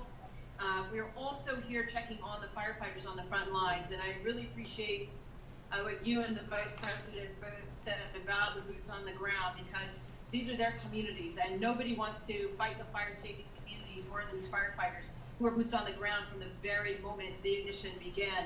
So we're checking on them, and I will tell you they're exhausted. Obviously, many of them have been more than 6 hours on this now. They are able to take a quick nap sometimes in the truck, but they are on the job, and they keep fighting. And so they need to know that they matter. And so it's important that I show up with them, to see them, to say thank you, and to let them know that we are watching, that we know what they're doing. We want to make sure that we're here when injuries happen. And so we did have an injured firefighter in LA County, fell through a 3-story roof just about 2 hours ago. So several major injuries, but in the hospital. I'll be going to check on them shortly. It's about the response too, because often while they're in the I midst can't of the pull response, up the correct window that I need. I had so many windows open. happening, and there's a lot of questions, as and it's not letting me view what I need to look at. I'm still streaming, but helping people understand, and when there's questions, as you know, about the response or about the water, to help people understand that it's not just this it's is not over, crazy. there's not water in the I hydrants. can't We have pull tenders, we anything have up. trainers, What they're the doing rescue. fuck? So there's a lot of work to be done, and controlling these perimeters, there's so much work It's that these just firefighters not are letting doing me. beyond the direct suppression on these fires. And so that's why we're here, God. and continue to learn, because every one of these tragedies, unfortunately, is a lesson to how to prevent the next. And so it's important that we do that as well. And so we're going to remain on the ground here, sir, on your behalf for a couple other days to make sure that we are part of this conversation. Let me pull up the damn window. I went out to California yesterday and met with those firefighters. Oh my God. And met with those police officers because there's also worry about looting and a number of other things. So they are really incredible people. They're making such sacrifice. But I think you're right. That we have to provide them all that is humanly possible for them to be able to do their job. And there's going to be a need. I want to say it again. And we all know it around this table. There's a need for some help in terms of the psyche of these folks. There's going to be real problems regarding to the mental health issues. And we got to make sure we're prepared to deal with it. All right. Now, Deputy Secretary of Defense, Kate Hicks. Secretary, why don't you tell us what you and I and others have been talking about the Defense Department doing and what they're prepared to do now. Come on. Oh, I'm looking at right here. the screen. I know. Show all fucking windows. We are very much leaning in here at the Defense Department. We, of course, Just are always looking fucking for how do we can it. support state and local partners, and of course our interagency partners in the federal sector that you've already heard from. And that includes every tool that we believe we can leverage that. This is insane. Causes us to always lean forward to make sure our partners I understand cannot what we pull could up what bring I need to pull and up. be responsive to requests that they're coming forward with. And we I'm have still been streaming, receiving some but I have requests no fucking control of Restream right now. I permission and cannot to pull the Chairman window Brown, up. And then we also have on the screen with us the And I have no freaking General clue why. Hugo, who is our focal point for responses here in the United States homeland.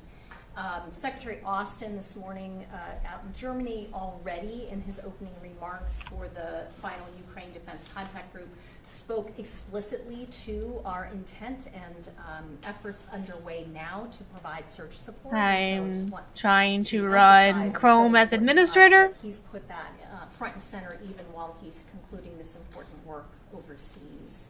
And it's not letting me do shit. I can see it minimized. We are ready, as I said, to engage with our partners in the efforts. With your permission, I'll turn to Chairman Brown.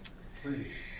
God, I've forgotten how completely fucking annoying you are, Windows. Identified to be able to support, not so much in firefighting, because it takes some 10 days of training that would be required, and we don't want to pull firefighters away from that, but they can also support with rock clearance capabilities, commodity distribution. We talked about the airlift with their helicopters. There's 10 U.S. Navy helicopters as well as 10 Guard helicopters. The winds have been challenging to get them airborne. They can also help with the ground search and rescue, incident response, awareness, and the medical support. Those Marines will be in place in the next 24 to 48 hours. The California National Guard also has, by tomorrow, they'll have about 1,000 service members that will be available to be able to support as well.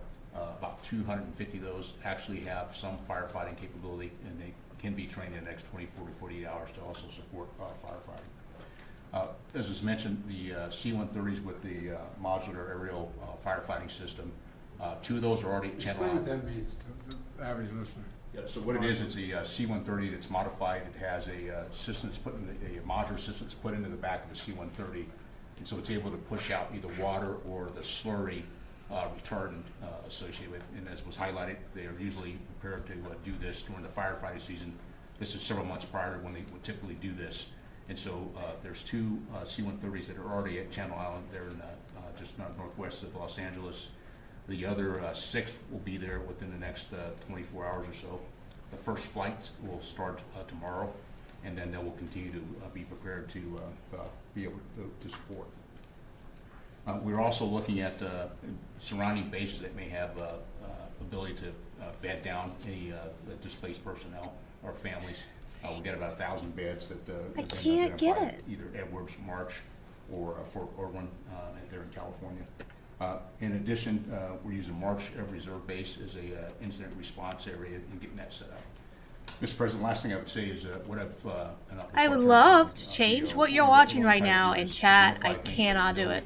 Lean forward on before there's even an ask. We want to make sure we cut down the timeline to get provided capability. We also want to make sure, and I know that General Guillo is communicating that with Ms. Griswold from FEMA, so that we want to make sure we, as I say, provide an a la carte menu of all the things we have available. So even if they don't have time to think about it, we're already looking ahead. Last thing I would say is when I met this afternoon with my staff, the thing we also talked about is there's immediate response, but there's also, as was highlighted, the longer term response of things that we'd have to be able to look at in recovery. And so we're already thinking ahead of what options DOD may be able to provide to support.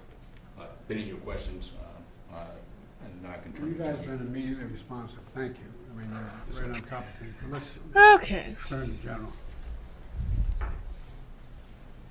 Good afternoon, Mr. President, and Well, thank you, Chairman. fucking damn On time. behalf of the Department of Defense is aggressively taking action to deliver capabilities to California as soon as they are requested. So in addition to the aircraft and ground forces and the installation support that President Biden and Chairman Brown mentioned, we've identified other capabilities such as helicopter support, search and rescue, both from the ground or from the air, commodity distribution, route clearance, and medical capabilities that we've postured and have leaned forward to make sure that they're able to deploy to California and operate just as quickly as they are requested. And to do that, we're cooperating very closely with FEMA, with the state of California, and the National Guard Bureau to deliver the right capabilities at the right time for the women and men of California. Well, the Defense Department, I gotta say, stepped up immediately. I didn't even, matter of fact, I got a call what you need before I even asked. So thank you. Okay, they're not saying really anything that we need to know. Not really sharing anything useful. Now that I have control of my stupid computer again.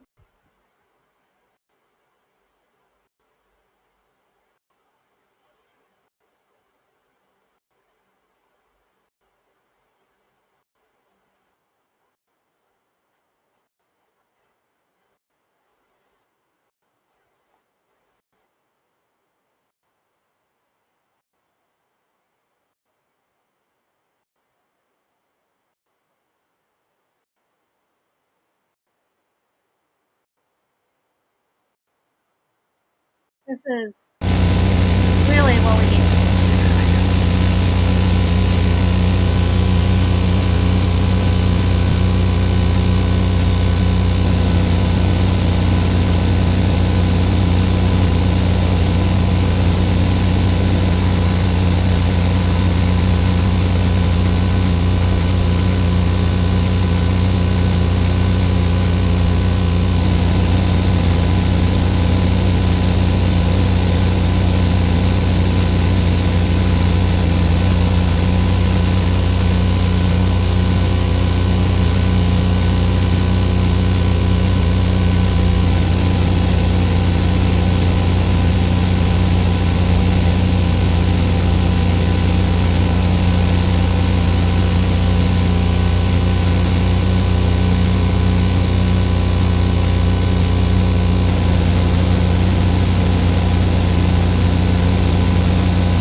here we have I'm already feeling it. all the Still different, actually my second one. It feels like a buzz. all the Like, different it's hard places to that there are explain, but my currently body is fires. buzzed. This is wild. So we have Sim I Valley, just feel Fernando. oxygen leaving my body. I can feel it working This in is my just a mouth little already. bit not far from Burbank.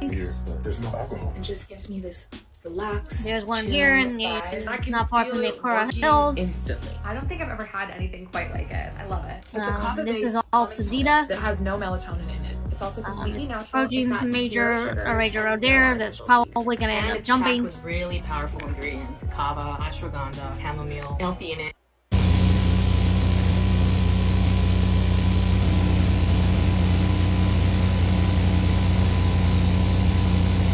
See, this here is Altadena, so that's what we're looking at live right there. That's a live look at the Altadena fire right there.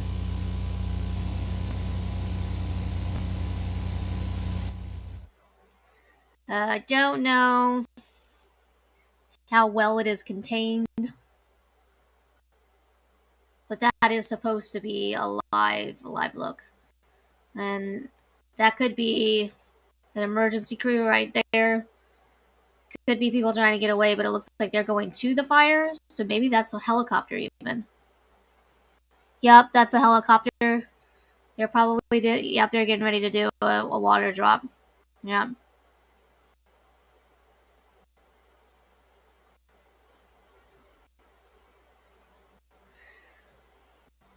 But you know, the challenge I think with the wind is trying to get that water dropped in just the right place, or it doesn't really do you any good.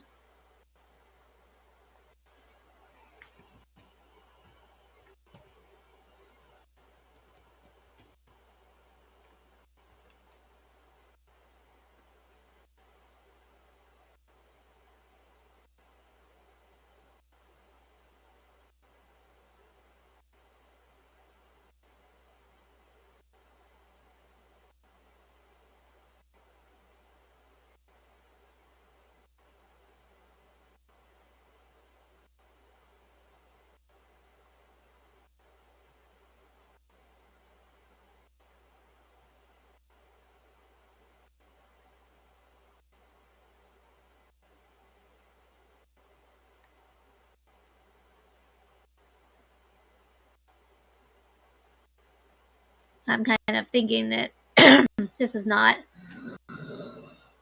at all contained, is what I'm thinking.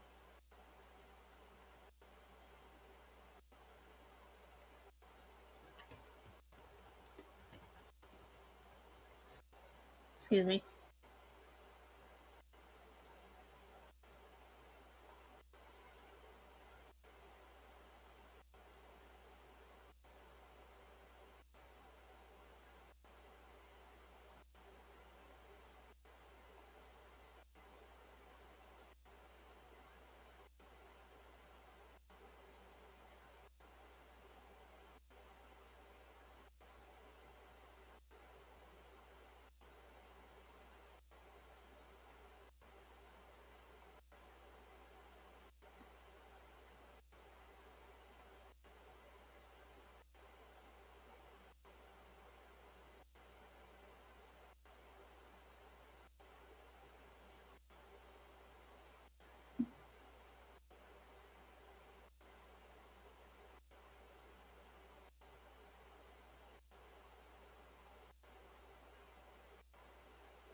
So I'm trying to look at a couple of different things here.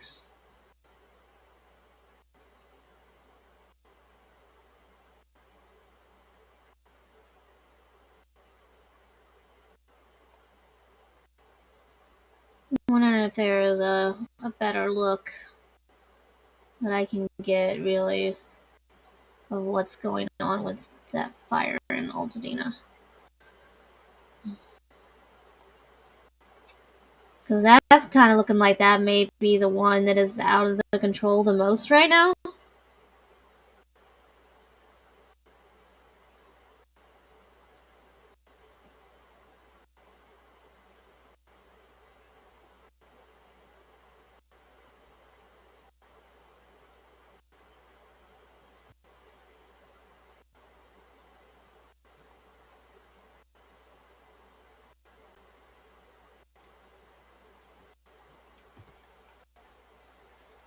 There's something here that I just think is a little interesting.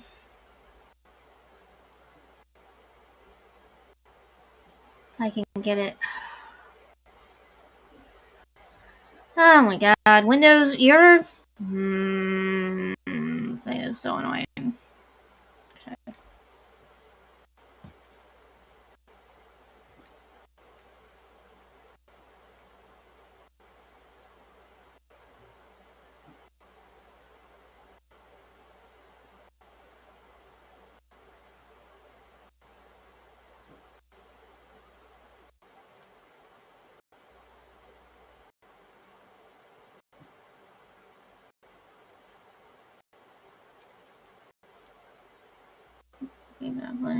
Live.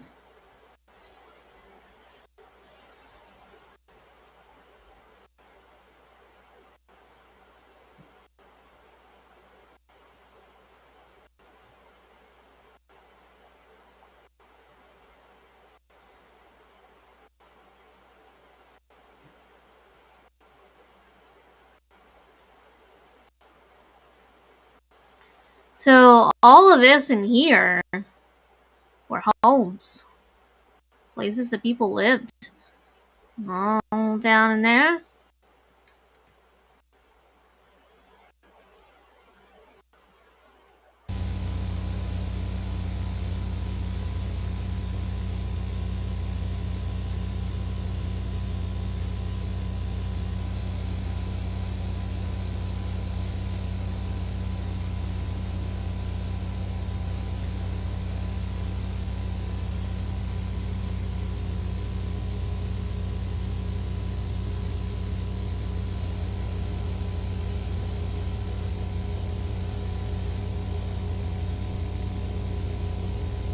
So both of this, so this here is Altadena.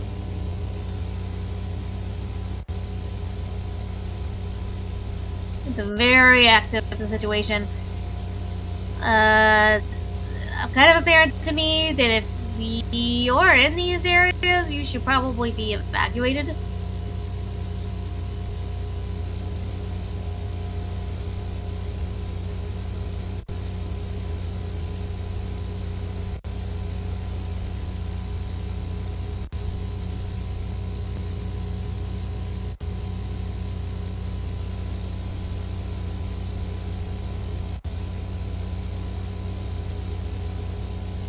So that's giving us an idea of how many people were assigned to it.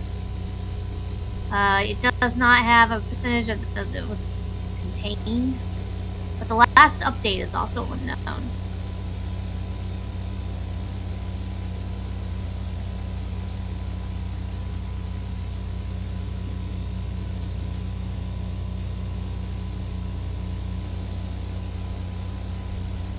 Just saying that it is a fire of note.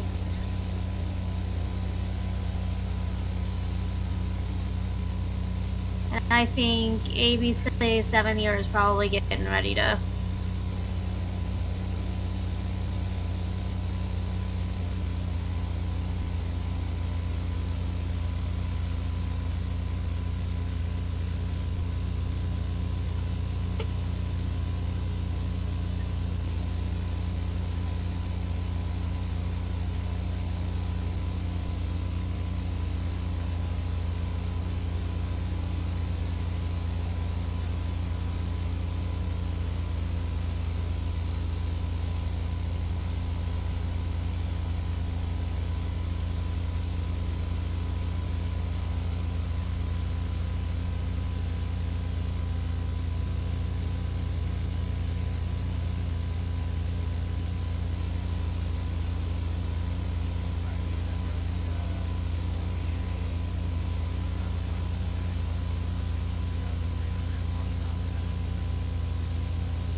90,000 people affected without water. Thank you. Yeah. Thank you so much, Alan, in the house. Alan, MVP of the day. Alan right here. Let's go. Come on, let me do it. I know she does that. I'm gonna try Showing her. up, bringing donations. Oh my god. Guys. Why do you hate me? Alan. There we Yes. go.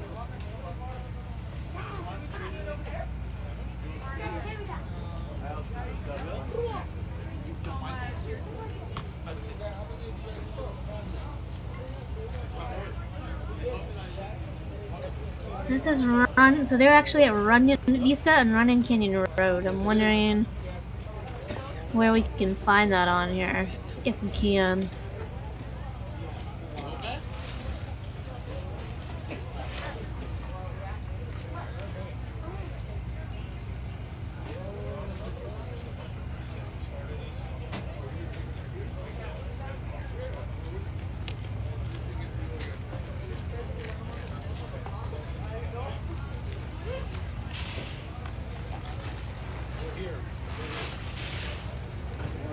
We'll take anything.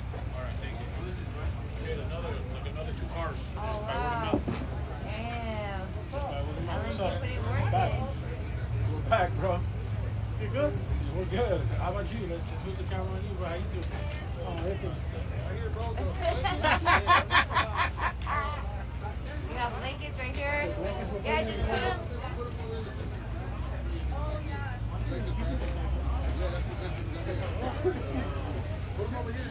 Is this somebody's car? Like, is one of the homies' car? Hey, blankets for the front.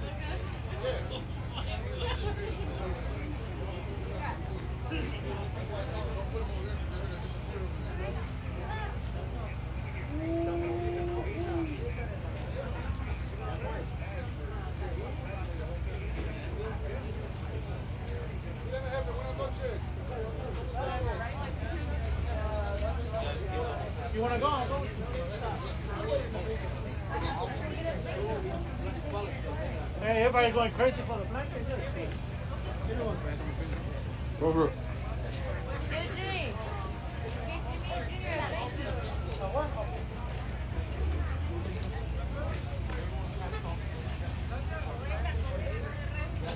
Guys, we're out here at the Rose Bowl, Ground Zero at the Eaton Fire.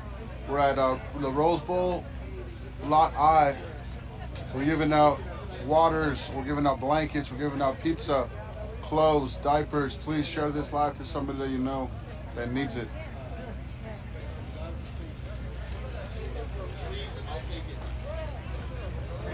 Okay, so this is kind of basically where they are at right now.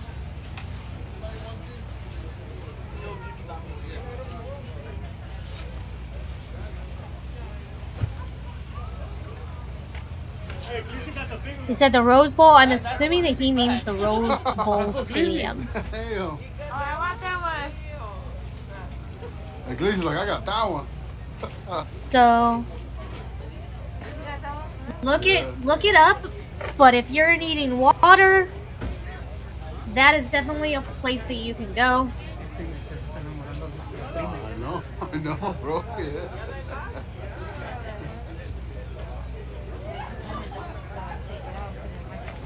For real. So I found this cool record scan of the dark web, and guess what? A ton of sensitive Shoot, details I don't want to that be led here to on you. passwords were out there. I was freaking out. Thanks to Guardio, I now know where my information is and what to do about it. And it's super fast. It takes like Crap. literal seconds. Guardio Crime also alerts you in game. real time about these data leaks, Interesting. lost phishing sites, fake texts, and flags malicious emails. Run the scan now.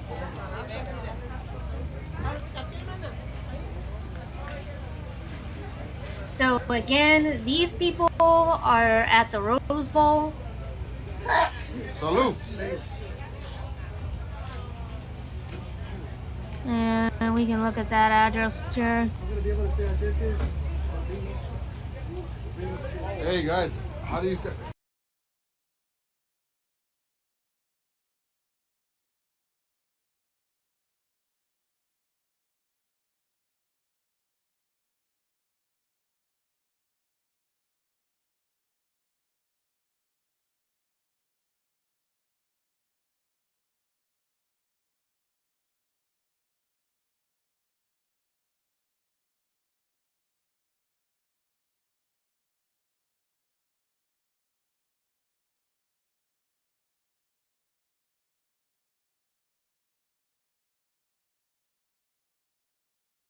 action was started. That's Hollywood.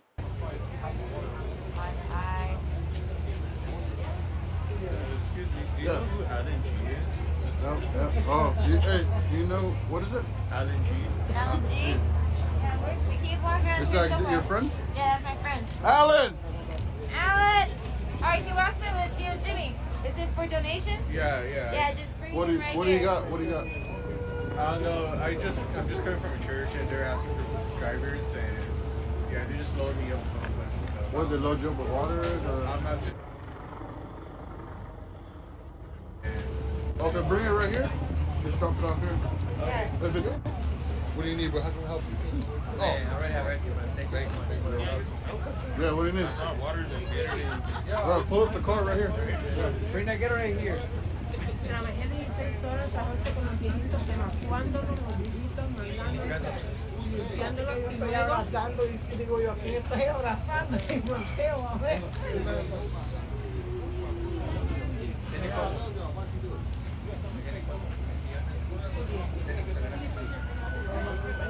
¿Qué es lo que están haciendo con esto ustedes? ¿Cómo? Filmando.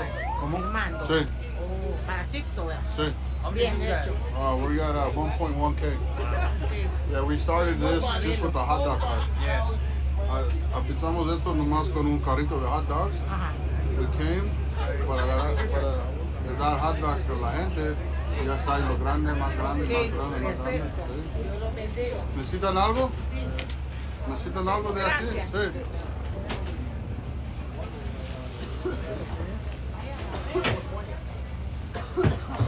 Seat check. Watch my seat. He's right there.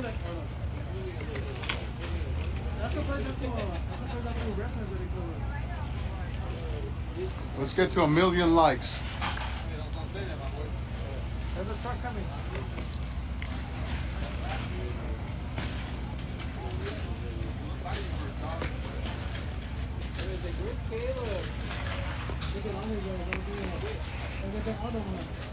Look, guys, we just got another donation. Yeah, it's looking like it's Another donation, guys. close Thank to you. wherever that camera is at. Okay. But I think Help us over. we're actually about 5 miles away. Lizzie, I took your. And they're using a limb.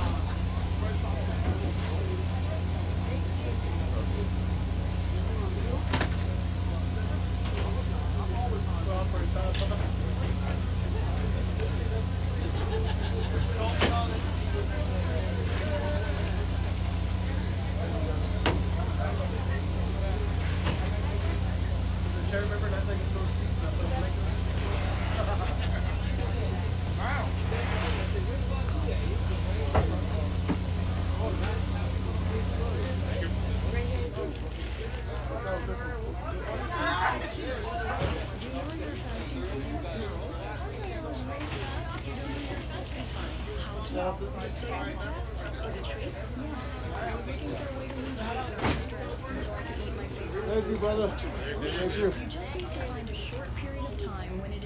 Guys, thank you guys so much. These donations are non-stop.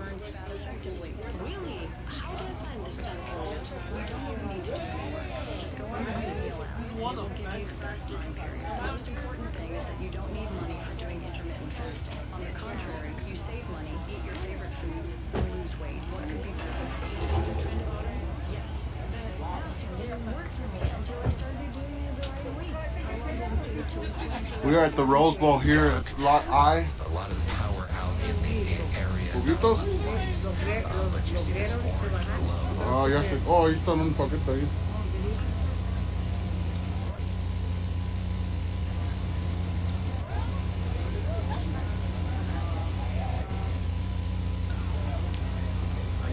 What's this for? Put it in your pocket. Yeah.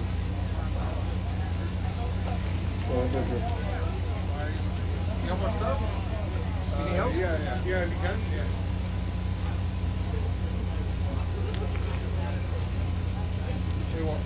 Alright, you get Rose Bowl Lot I. They are a Rose Bowl Lot I.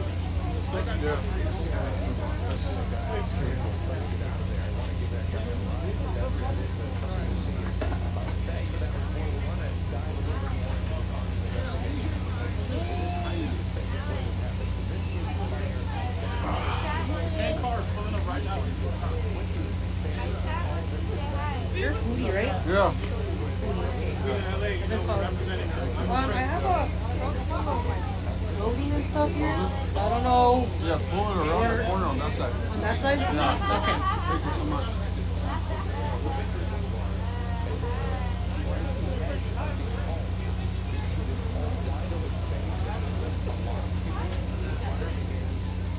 Yeah, let's turn him down a little bit. Listen to what's Investigations, we often see that these arsonists will go to the very edge So as far as they can go, and then when talking there about is some of this fuel, they being set arson. the fires and they get back in their cars and they take off. Hypothetically, you could see how that situation could have happened here as the fire starts here and then it spreads, and then let me expand out yet again, and then you can see from that little ignition point with the winds blowing and the blowing in this direction, you can see where that fire went. They're still fighting the fire now. They're still fighting the fire now, but because they hit this thing so hard from the air and the ground, they got it, I wouldn't say under control, but they saved a lot of homes, yet this area is still under evacuation order. So it's not surprising that we suddenly have an arson investigation with the Kenneth fire, because it started the Kenneth fire right there. Colleen, and here's where we're arson back. investigation. Yeah, it's one of those things, you see something, say something situation. It seems like, okay, David, thank you. Well, some people who were forced to evacuate due to the Eaton fire are returning to find their homes still standing, but it's a very bittersweet moment. Eyewitness News reporter Amy Powell is live in Altadena with a look. Amy? And Colleen, what you're saying is so true. First, I wanted to tell you it's great to see that wind conditions are calm here in Altadena at the moment. Everyone hoping that those ferocious winds that just whipped the Eaton fire and causing death and so much destruction will not return. You just take a look around here, and block after block looks like this. Hundreds of businesses, homes, and other structures destroyed. Now, I spoke to a young resident who evacuated his home he lives in with his mother while the blaze was raging. He returned yesterday expecting to find the house he grew up in reduced to rubble, and instead discovered that while several nearby homes had burned, it was still standing. Is the one who can deliver. Primary damage is just from wind and some other pieces of active color for every industry, even hard to find products. a miracle that it didn't catch something. This is the extent of the fire damage on our property right here. This tree has been, smoking. I believe the root system is caught, but it's much better than when I was here yesterday. And just the fact is that this proves that the fire was at a much higher intensity yesterday, and it didn't catch. So I really it's shocking to say this, but I really feel like the worst is over, at least for this section. Can you share the emotions you felt when you... I mean, it was a feeling of immense, shock, really. I mean, I still didn't think like, okay, it's safe permanently, we're all good, it's over. But the fact that I was so convinced that, this was just going to be a pile of rubble, and the fact that, we were, it's standing, and the fire damage surrounding the property and my neighbor's property, it's mostly minimal. And, now that I've been here a second day, and it seems like the damage really hasn't gotten any worse. In fact, it seems to have, the smolders have seemed to have subsided somewhat. I really think that it's, we really survived this. And, it leads to kind of a feeling of survival skill, though. It feels hard to kind of appreciate this miracle because, it did not go that well for other people.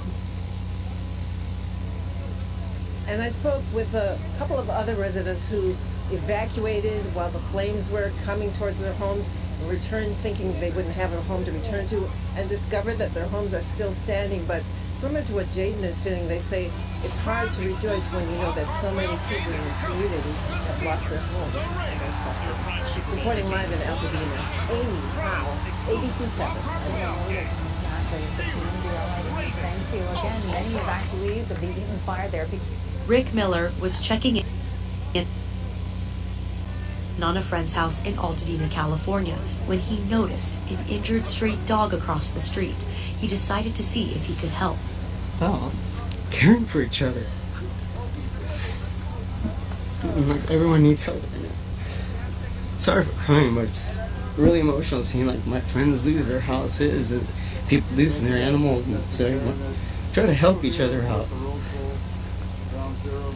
Miller says the wildfires have taken a toll on everyone, and the least he could do is try to give back. Yeah, seeing like all your friends, man, are losing their houses, and you're just trying to help them out. Like our house was, fortunately our house was saved, but our friends right across the street, their house is gone. But that's why you just want to help your friends out, help your families out, help the animals out. Miller said he ultimately decided to bring the dog to the Pasadena Humane Society in hopes of giving the animal a better future.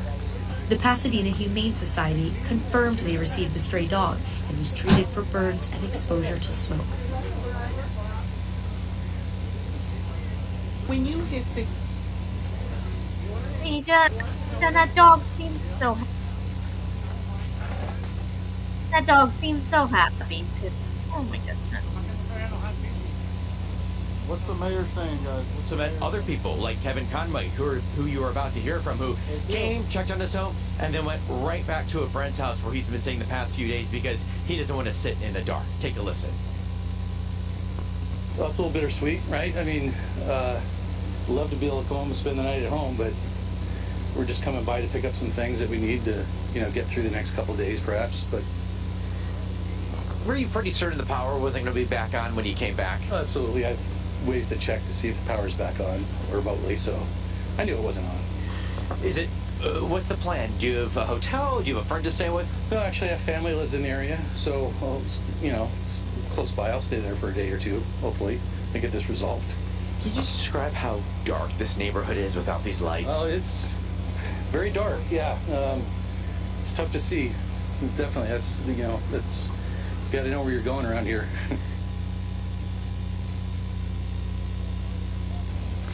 And he's not kidding. You can't really see much unless you happen to be right next to a police checkpoint and get some amount of light, because with all the electricity out, it is so dark out here. But again, no one's concerned. They're okay to come home to this given again just how some other communities have been impacted.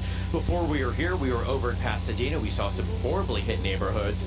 People returning home there. Of course, some of their jaws were just dropped as for the first time they saw their home just completely burnt and melted. But other people coming home to a home still standing, and even though there may not be power, they know they'll be able to be fully back in that home very soon. Reporting live right along the Arcadia border, Kevin Osbeck, ABC 7 Eyewitness News. So much comfort in that, Kevin. Thank you. Well, all LAUSD schools will be closed again tomorrow. The district serves more than 500,000 students and their families. It began evacuating some schools near the fire zones on Tuesday, closed a handful on Wednesday, then a district-wide shutdown yesterday, and again tomorrow. Quality, but also trying to keep vehicles off the road so that emergency vehicles get where they need it to be, whether that's in Altadena, Pasadena, the Valley, Hollywood Hills, also in my district in the Palisades, and then making sure that we have continuity of instruction, online learning for kids. He says 2 district elementary schools in the Palisades have been destroyed, and of course thousands of families have been displaced. The district will continue to provide meals at 16 locations across LA.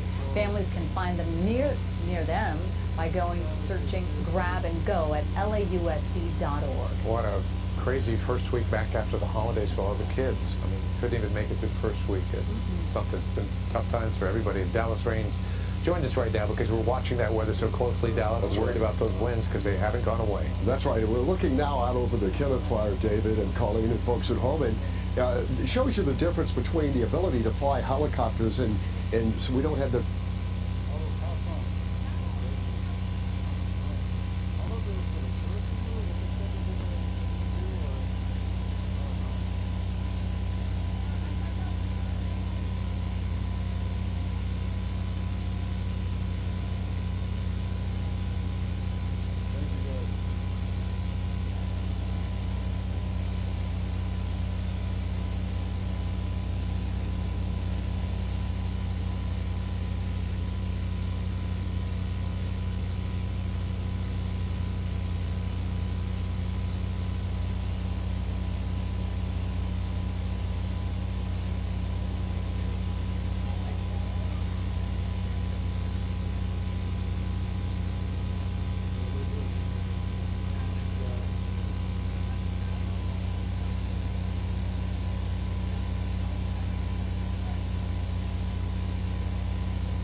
as much up here as we can.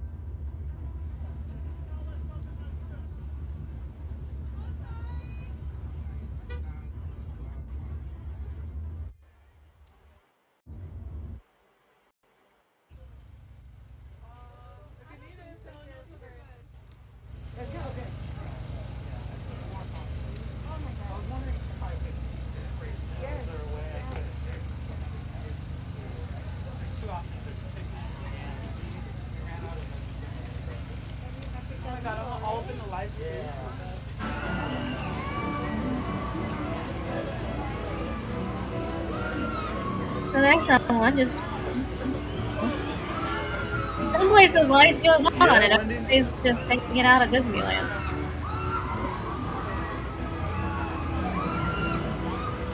What if I get stuck at the top? See, I'm not like Roland. Roland is afraid of heights. I'm not that afraid of heights. I just don't like that. I don't like this. Oh god. Ugh. Ugh.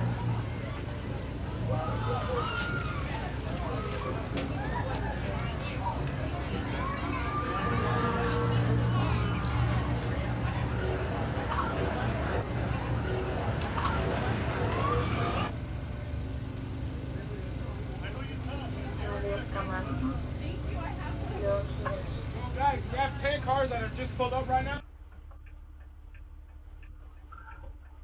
Sí, el viento ya más o menos, pero ahorita en la noche como que más o menos está un poco el viento, así se mira los árboles, más o menos el viento.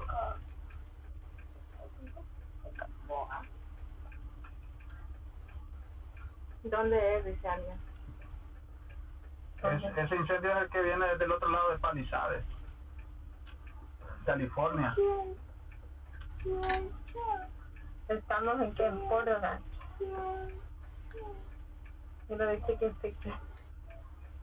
increíble eso, ¿ah? ¿Cómo empezó? Era poquito, era chiquito, ¿ah?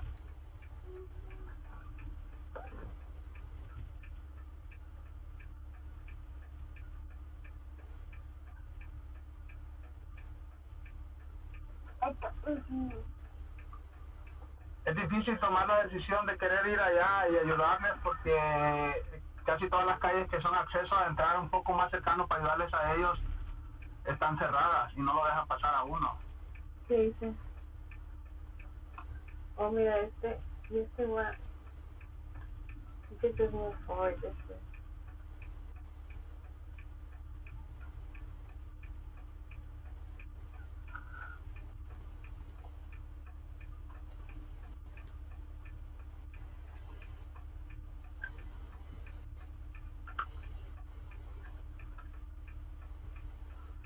¿Dónde es esa muchacha?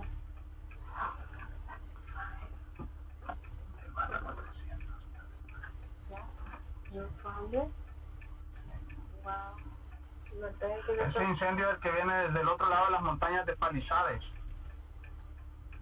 Estamos en California. California.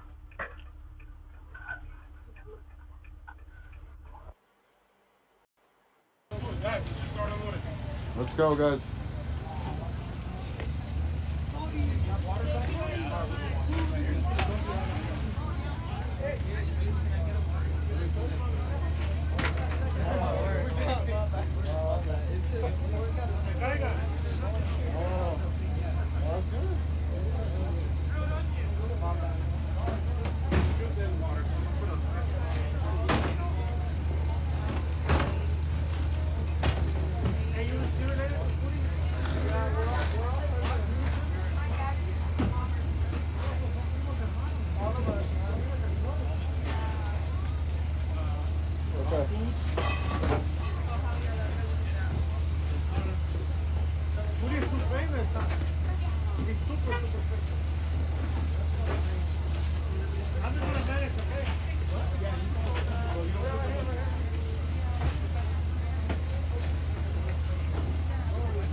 can take up. You can set it up right there.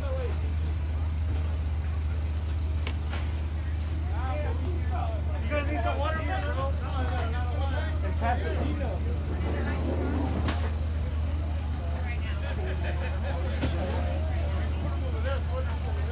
Put it over there. Oh.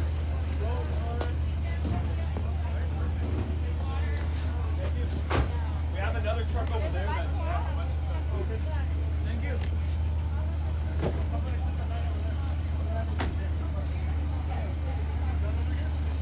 Thank you guys for all your donations. Look what you guys have done.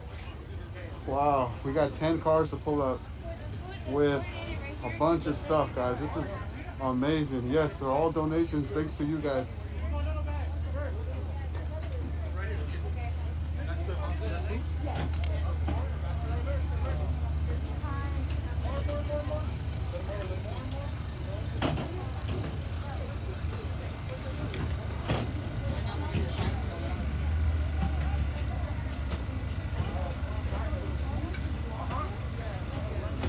Look, guys, we got 10 cars coming up. Yeah, right here. This is crazy, bro. I got more. Bro, look what we started, Theo.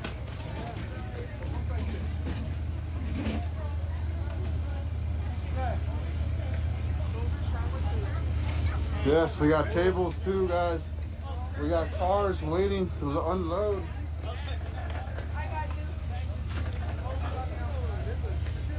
Look at that, guys.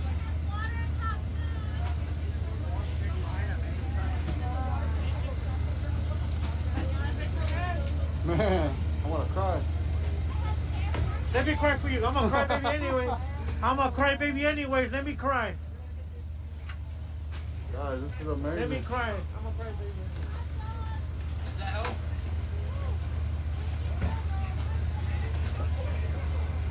Vanessa, can you put the shoulder seats over here?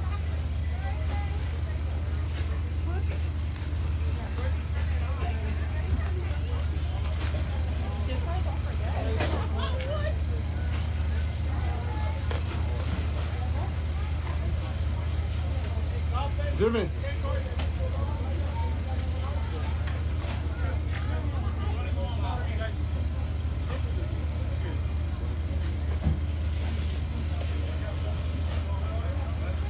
Food right here.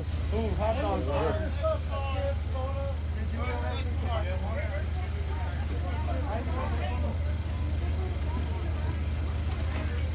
Guys, we all started this, me and my friends started this just by giving out hot dogs. One single hot dog cart.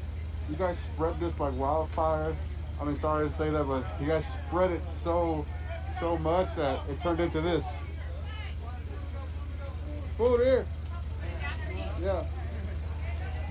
This is food area here. What is it? Let's put it Food, there. hot food. Burgers, hot dogs. We don't got room. Oh my God. Jimmy. Wow. Wow. Yeah. Go, guys. No worries. Whoa. Is there gloves? No, sir. Por agua para lavarme las manos rápido. Here.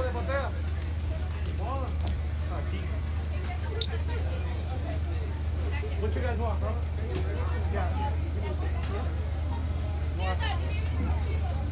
I have another toiletry. Where's the place at? Yeah. Wow. Hey, can I get plates? Guys, we got warm milk. Where's the plates at? Plates? Yeah.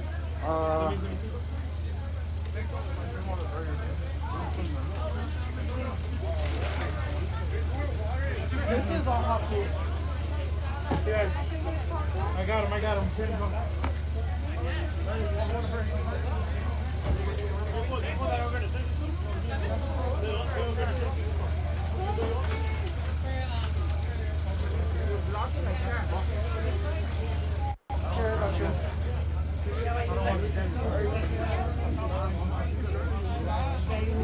This doesn't even show anything. I don't know why they put it here. PB&J's. What are you putting here? Whose is this one? I don't know. Oh, that's 40. Thank you, bro.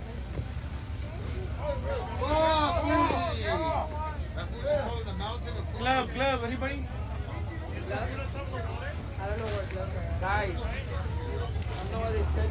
Look, everything was already gone. Otherwise, and now it's... I know, everything was running low. It's the lineup. Let me show you the lineup.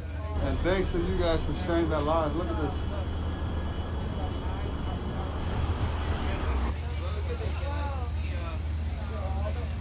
If this doesn't deserve a follow and a like, guys, I don't know what does. Thank you guys so much.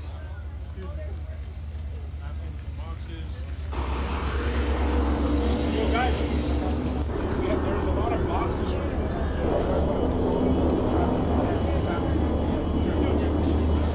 Just brought cases on cases.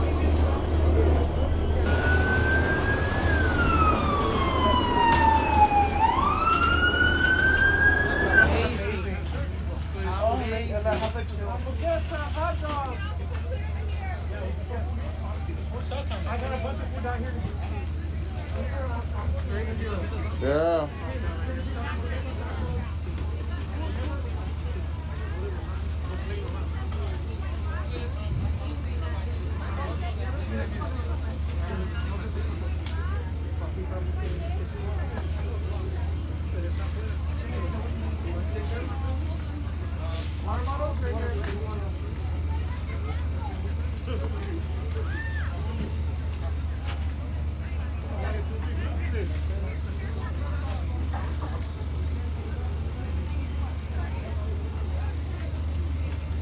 Wow. Yes, it did. April. That's crazy. It's crazy.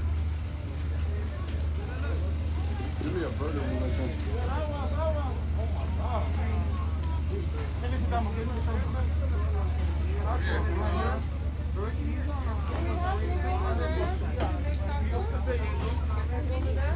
You want to move it over here?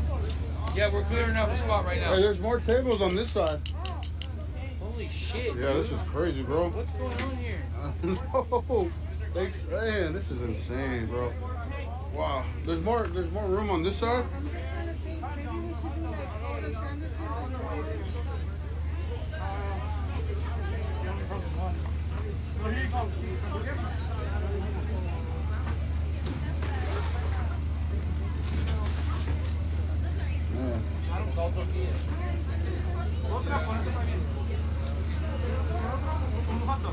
Hey, shout out to everybody that's been sharing this live, man. This is insane. California is in a state of emergency. We got fires all over the place. People Hey, Reyes. losing their home.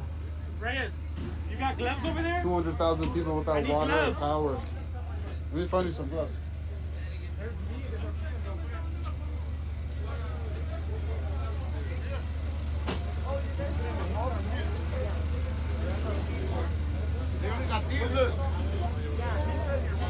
Andrew. Yes.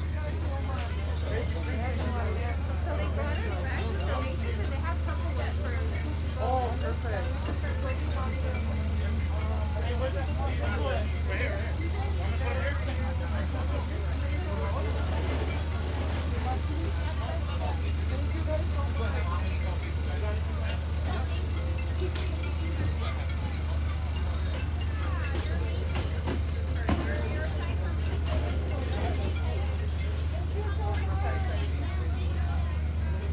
There's gloves right here too. Oh, perfect. That sounds good. Yeah, cool. Yeah, he needed some right here. Oh, okay,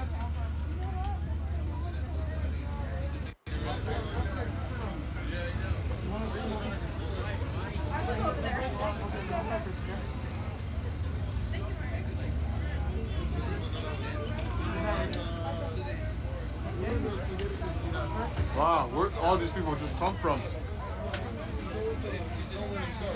Just take a break. Yeah. This happened. Let them do their thing. That's Yeah, that's what I'm doing, Guys, man. let's take a step back. Let them handle what we're here all night. So we're here. It's all Yeah, that's why I'm just like, you guys, This ain't gonna stop, huh? that's all you guys. This ain't stopping anytime soon, Them guys. help a little. Get them This is actually one of those things that you call a natural disaster, where the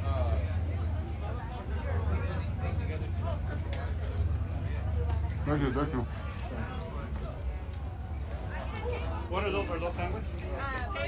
Burrito? Okay, we can put them there. I'll put them there.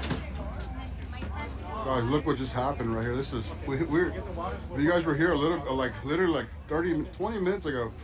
This right here was empty. This was nothing right here. Now look what it's at, guys. Thanks to you guys sharing the live. Wow.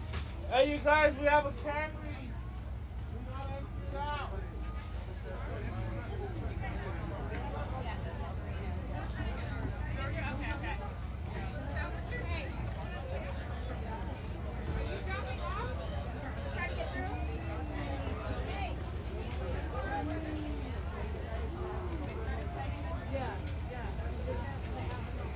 I don't even know where to go. I know. You guys have one more car. Hey,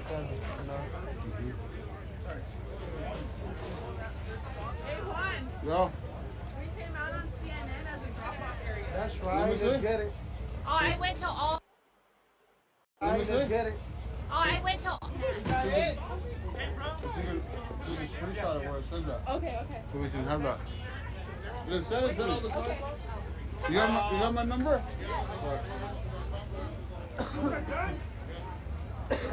Oh, I think the snacks we did. Man, this is crazy. It's like a blessing.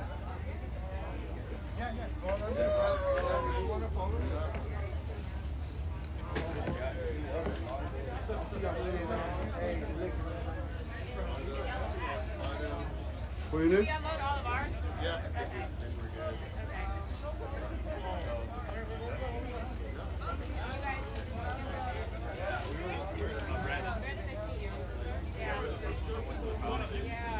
Thank you guys so much.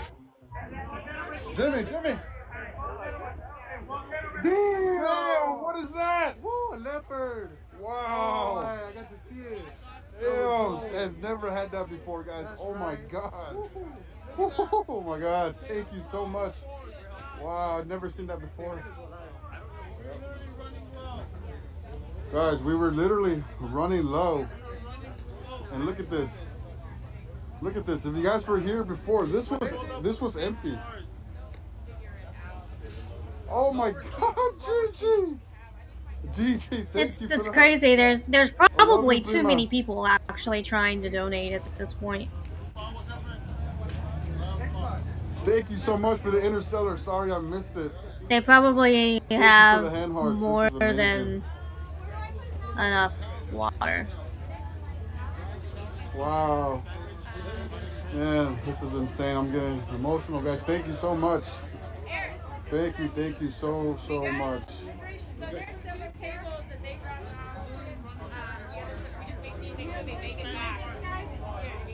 One, we got. I dropped off 3 tables. I dropped off 2. Thank you, Gigi.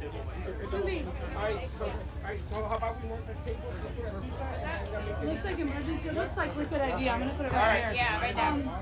Yeah, if you guys have a sharp I got the 4 tables in the back. Thank you. My guy GC from Doncaster is pretty much all this until that coming this way. Should I tell him to ask for you? I'm heading out. I'm heading back to the happy. Are you taking the table? Yes. Please share and repost tag us, guys, so we can reshare it. But are you here tomorrow? I work. Okay. But thank you so much for your help. If we have, I'm gonna talk to Kim Baker. I know we are. Yes, exactly. You guys see this right here? You guys see? Look, you guys see that red hot dog cart? That's what we started with. We started with that hot dog cart, just coming out here, not expecting anything to happen. And we just said, hey, we're going to go out there and give out free hot dogs with that hot dog cart.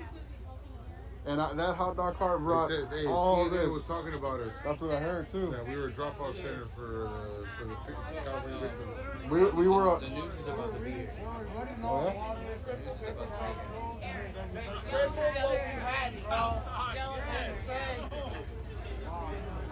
Red hat, yellow hat, Eric. Yellow hat, Eric.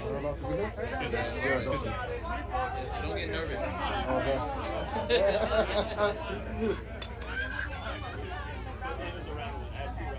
Tell Glizzy to keep it short. Oh yeah, go busy. Hey, busy. It's There funny. we go. It's funny. As soon as they said the news is coming, I gotta take a monster all of a sudden, bro. All of a sudden, I have this incredible urge to go take a shit. I gotta take a pee. All of a sudden, I have to go poop real bad. Oh, no. Thank you guys for the gifts. Thank you so much. Hey, we can put this food over here. Ew, they said ew. Put it here? I'll keep it 100, bro. I ain't gonna hide. I ain't gonna lie. He said news, and I started farting.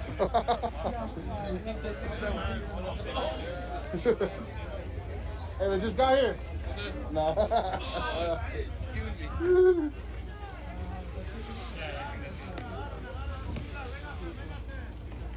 Want to bring me plates? I can stack them up.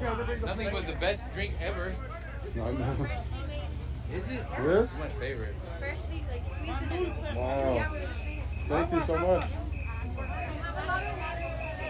A lot of waters? Okay. Look, guys, we still got more donations coming.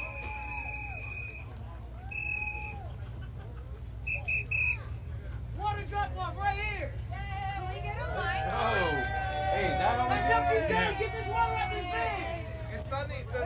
I like her, bro. She can Good. come. Try it. You're the first one. Man, we got another man, guys. Let's go. Another van.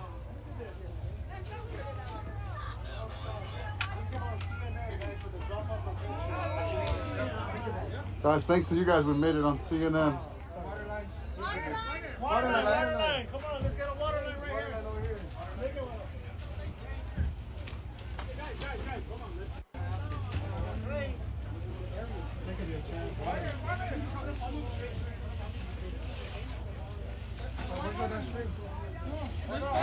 The news is on their way right now.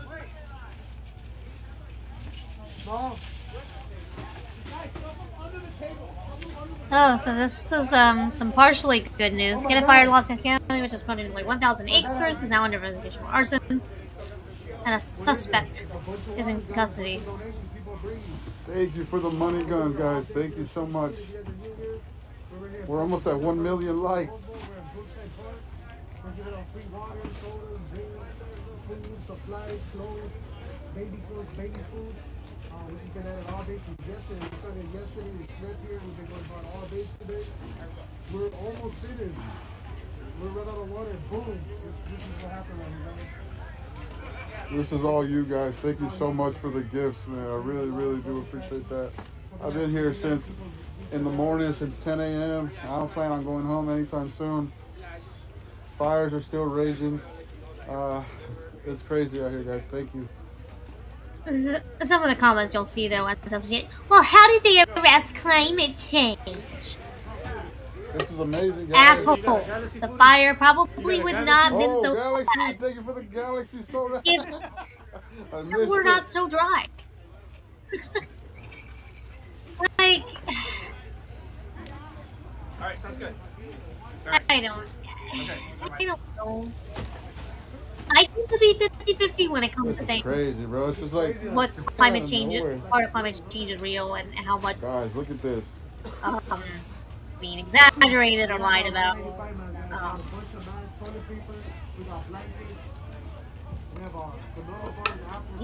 It is hotter and drier than it was 20 years ago. I'm sorry.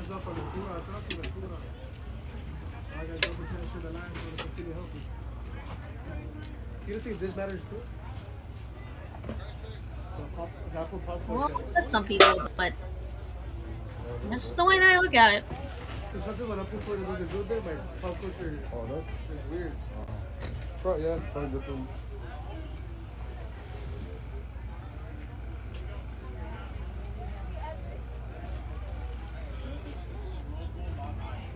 Okay, rose bowl, not I. So if you're rose bowl, not I. Yes, guys, please. This is all you guys. All you guys sharing this live. Spread the word so fast. Look what you guys have created.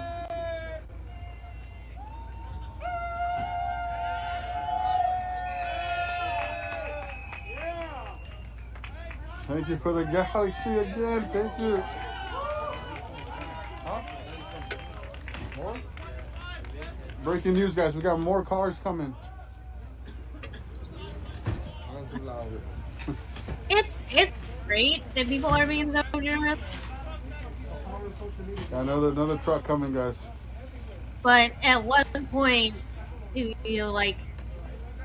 Would it be justified in maybe even telling people to slow down? You know, Anybody got an external? sometimes you'll even have Yeah. places being like Okay. in some natural disasters where we've got too much. We've got too much anymore. To me, it's looking like they've got more water than what they actually have people coming there to get water. Yeah. Alright, cool.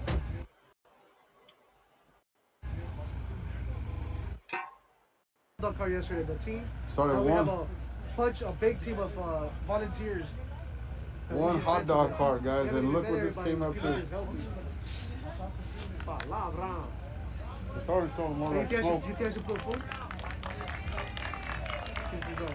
It's like I hate to say it, they can probably, you know, just a little bit, but they can probably chill just a little bit on the donations. I'm sorry. I know that probably seems careless. I'm just calling it as I see it. Hey. That's right, 1 million likes. 1 million likes, guys. Woo! Let's go. Hey, I appreciate all you guys tapping that screen. We got to 1 million. That's insane. Never had 1 million likes before. That's right. Hey, shout out to Rock and Roll Foodie, man. He's been grinding. I see the work he puts in. Let's Shout out to go. the homie. It's all thanks to you guys. Okay, having some problems here.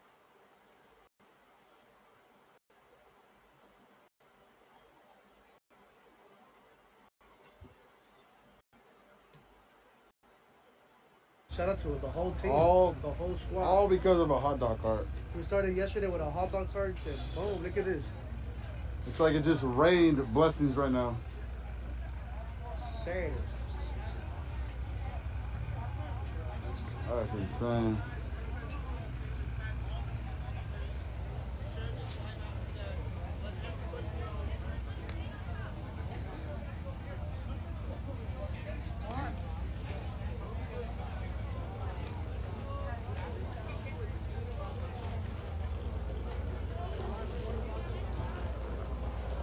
Hey, they donated a tent. Look. They donated a tent? Yeah, the front right there. The one with the hat. Hey, they donated a tent for us. Huh?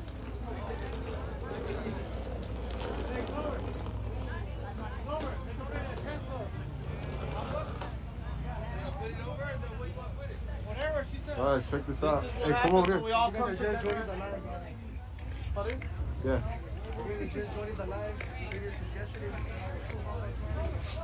Guys, look at this. This is insane, guys. We just expanded like times double the size now. There we go. And she's got more right here. Look at that. Thank you. Are those chickens?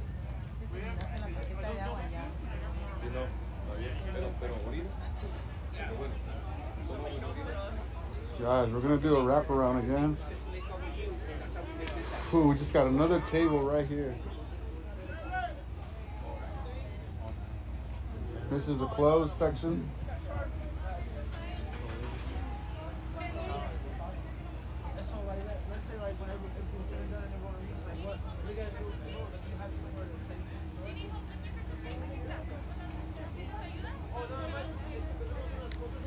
Wow.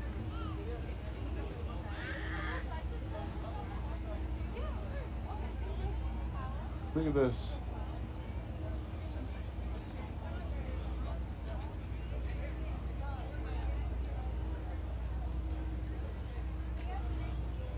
No more clothes, guys. No more clothes. Huh? I said no more clothes. Yeah. This is a lot. They probably probably got more than what they really desperately need right now, and this happens a lot. Things get so much gets donated so Right here in quickly, Pasadena, and it at gets the Rose donated Bowl, faster Lot than I. Please come pick up some of this clothes. what it Socks, can really be masks, given out. boxers, It's blankets, kind of crazy. tangas, everything, blankets. Hey.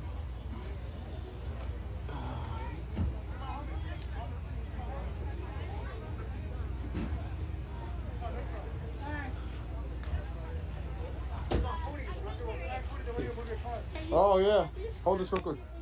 Just put it right here like that.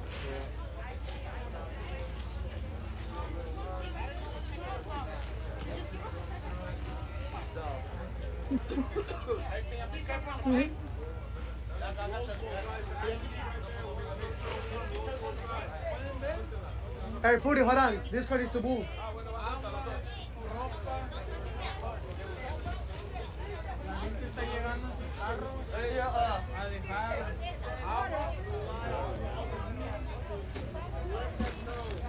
Are the prices for clothing extremely high?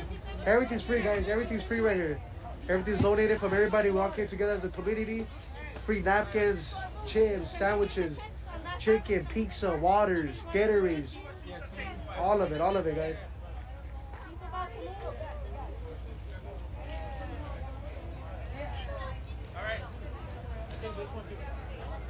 And this one's our shoot, Team Asusa. So I actually work. You guys are Timo Souza? Yeah. I'm Jimmy with Hood Visions. Nice to meet you. Yeah. I actually work at the Ramona store tomorrow. Yeah. From 12 to 7. I might see if there's anything. Thank you so much.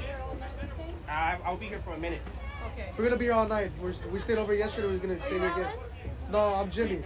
Jimmy with Hood Visions. We got Clover Key. We're all TikTok vendors. We all started this yesterday as a community, as a team. And then, we're gonna stay here tonight again. All right, cool. We got Alan's number, so we'll just mark our tables because we're gonna have to take him back. And Okay, what's your name? my name's Jay. Jay, okay, I'll communicate with Alan. Yeah. Okay, Jay, appreciate you guys. Yeah. And we're from this guys. That's where we come from. Okay, sounds good. Hey, appreciate you guys for coming through like that. Thank you. Good night. Thank you so much.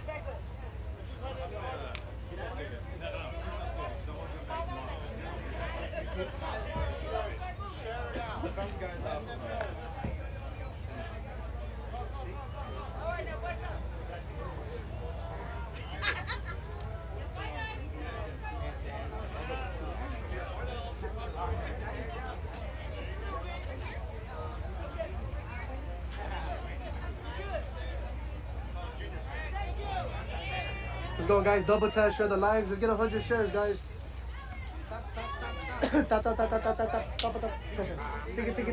Tiki la pantalla. Double tap, guys. We're here, guys. If you guys are new, we're right here in Pasadena, right across the street from the Rose Bowl. We're right across the street from all the first responders. We're giving supplies and food to the first responders, everybody who evacuated and was affected by these wildfires. Honestly, I'm not sure. I know one thing. I'm gonna get some food. I'm gonna get some food. I'm hungry. Yeah, you get you something to eat, brother. Alright, you want Jay? Alright. Good job, Team Asusa. Hey, shout out to Team Azusa, guys. Team Azusa came through. Man, they came through. Look how they came through deep, guys. W in the chat for Team Azusa.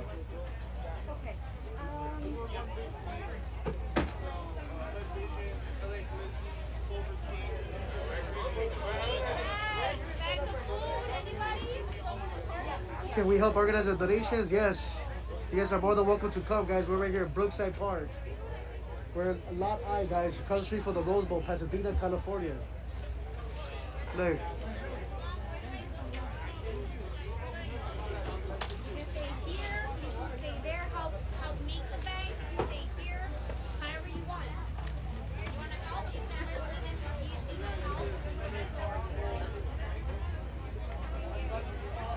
Look at this chat. You have all the first responders over there. There's more people here. Yeah, people are dropping off and donating. Affected by the fire. More donations, guys. We need something to stop this right here. Can we get some waters right here to block this up? Yeah, social medias? IG? Yeah. IG? You got this one right here?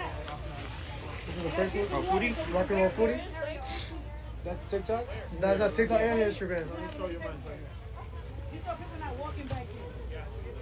It's Hey, this is what we asked for. rock and roll foodie. TikTok though? That's rock and roll. Rock and roll. Rock. And then N with the edges of N. Roll. Foodie. That first one. There you go.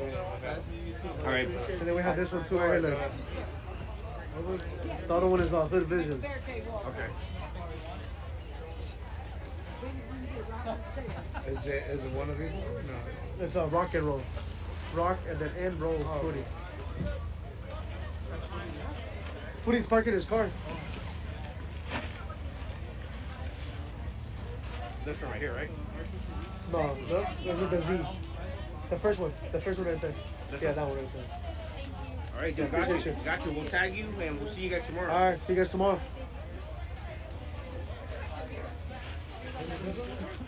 Yeah, that's me right there. All right, cool. Same thing, Ramon. All right. Hey, Joaquin, can you hold it on? Yeah. Oh, hold it? That's footies, yeah. Oh, that's hold it. Yeah. Okay. Who's the special lucky for today?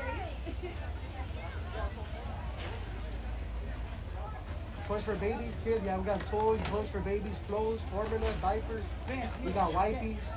Okay. Hey, appreciate the follow. We look like something now. Okay, we look like something now. we don't look like crazy. Thank y'all. Yes, we made a wall. Man, people lost their houses. A lot of people lost their houses.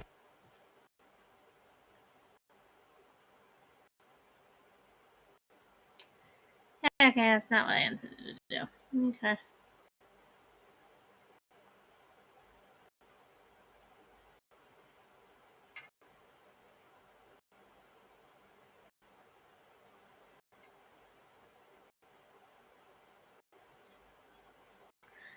Why does it think I want... Oh, this thing is stupid. Why does it think I want certain things? I don't understand what it's trying to do here. This is not doing what I want. Experimenting with tabs and it's not going well.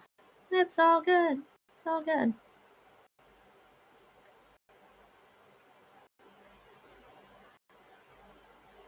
See, what I want to do is I want to snip some of this off. Like, I don't want to see that. I want this to be bigger without it having to fill my entire screen. But I decided to use something different to broadcast. And if I was using another thing to broadcast, it would have made this a little easier. Instead, it's going to do weird crap like this. So, whatever.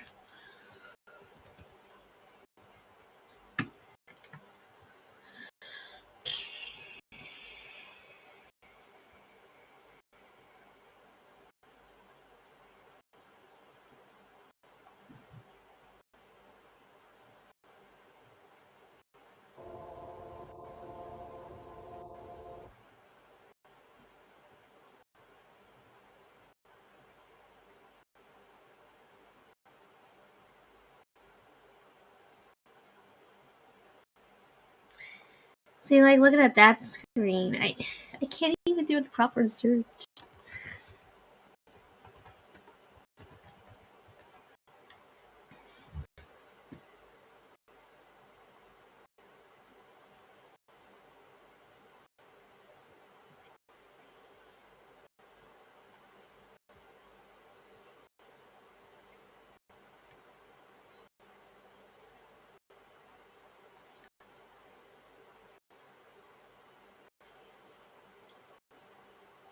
talk about the fact that this is all possible because of you guys and TikTok, and that it all starts with an idea, and that when we come together. Hey, how are you? Hey, You're tired. yes, wow. how are you? Yes, good. And oh my god. No, that's not what we want to be doing. Okay. Earlier, when my husband got off work and we flew, we're gonna come tomorrow from 8 to help you. Yeah, well, I'll go home for a little bit and come back in the morning, but I don't think anybody's gonna go anywhere. I think people are gonna be here all night, so. You know what? I'm like, is this your spot? 'Cause I know that I saw you. I've been seeing the No, live all day. okay, so this is, we came out here to check on Hood Visions, and, well, Glizzy came out here to check on Hood Visions, and Hood Visions was okay, and he said, we're over here at the Pasadena Bowl, we're gonna do hot dogs. I'm like, I'm on my way, and that's how it started. Oh, awesome. No, not yet. Oh, no, thank you, love. Thank you. Because this is awesome. I mean, thank you too. Don't tell me who it is. Nice cooking. Hi, how are you? Oh, you did, you really? Laura, nice to meet you. I know. Get in. I see you all the time. See you Get in. all the time. Actually, joined the agency.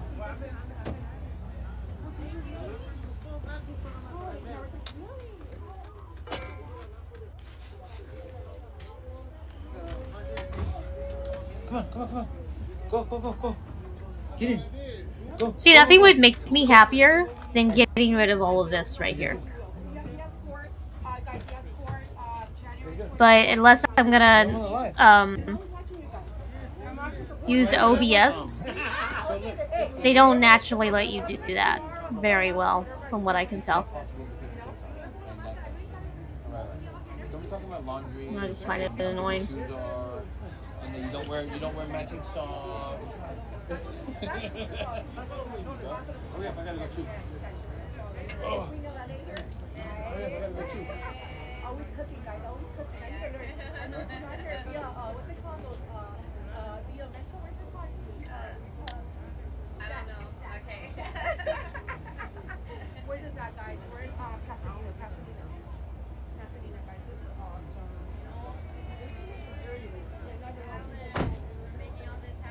Oh, okay.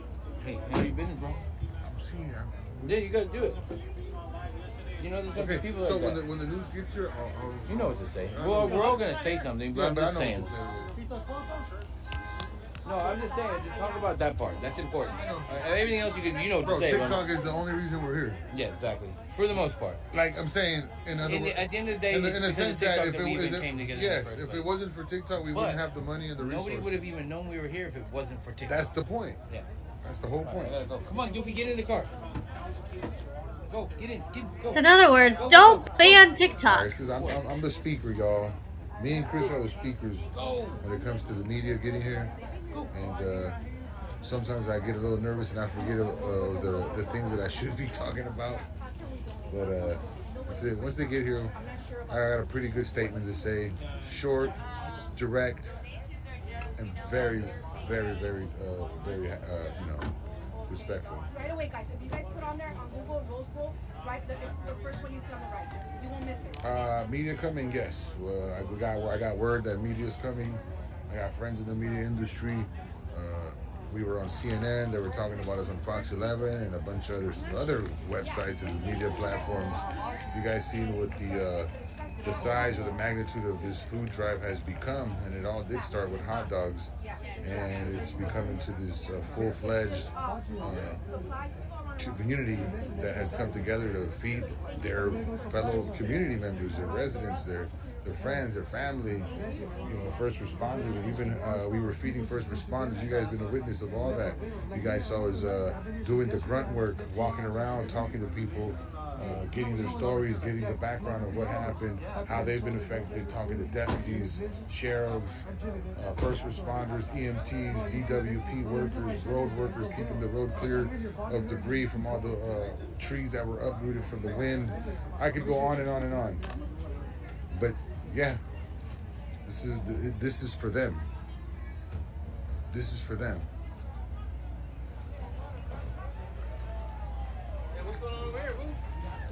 Food truck just pulled up. Nice.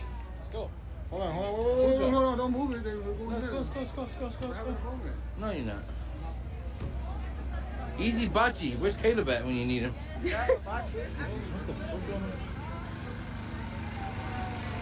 gonna follow you here. Plug my shit in real quick.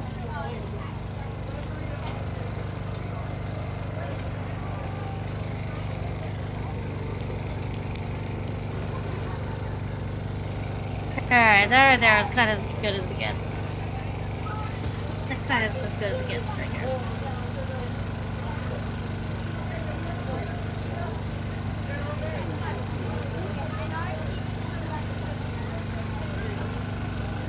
Guys, we're gonna go ahead and reset that Clover King gift goal. We're gonna put. We're gonna set a goal of boxing gloves. If you guys wanna. Alright, there we go. Continue streams like this and help Clover continue.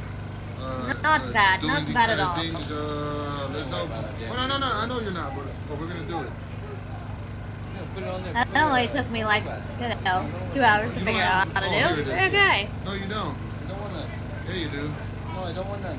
There you go. Streaming is dynamic. You got it already. You got it. Everybody, complete that glove gift goal. 30 gloves. We need 30 gloves. Let's go. Let's go.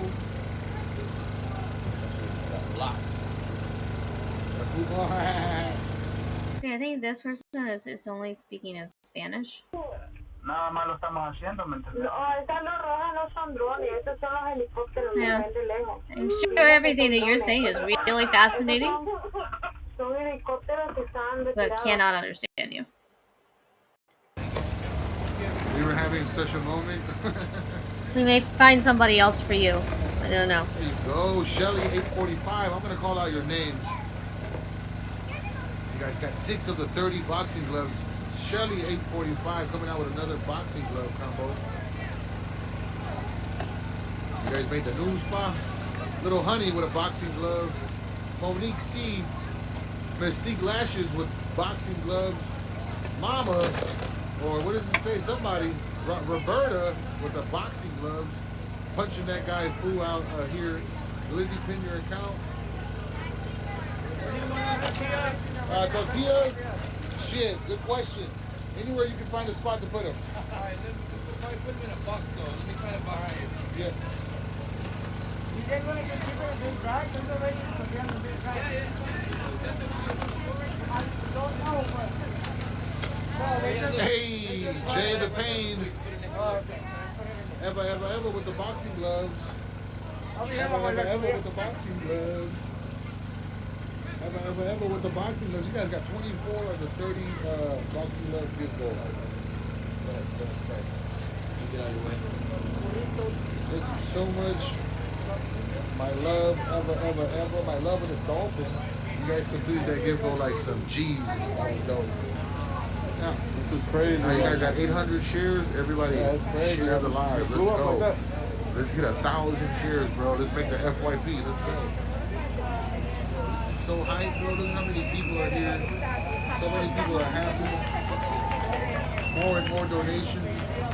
Don't stop pouring in, guys. The fact that we were on the news has really reached a lot of people, and a lot of people really are here. We have a hibachi truck in the background now cooking hibachi for free for everybody. Wow, this is amazing. Look what we created. This is what happens when the community comes We together. got more donations coming. I was live for a good while. My phone. Oh, well, why did you? Not what I wanted you to do. 200 views. No. I think my, Okay. my last agency is suppressing my viewers because I'm trying to leave their agency.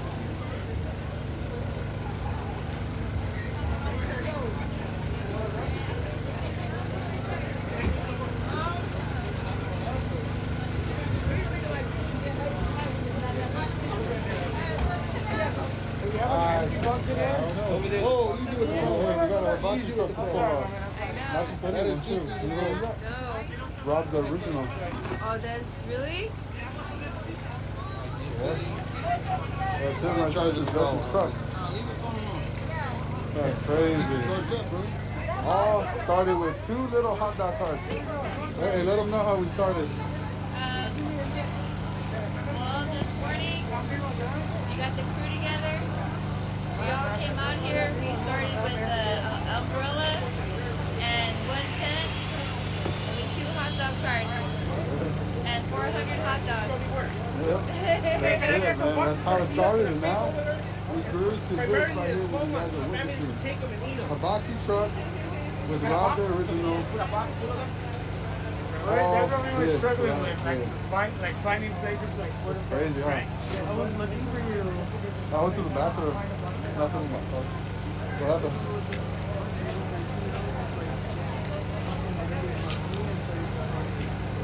It's bad, bro.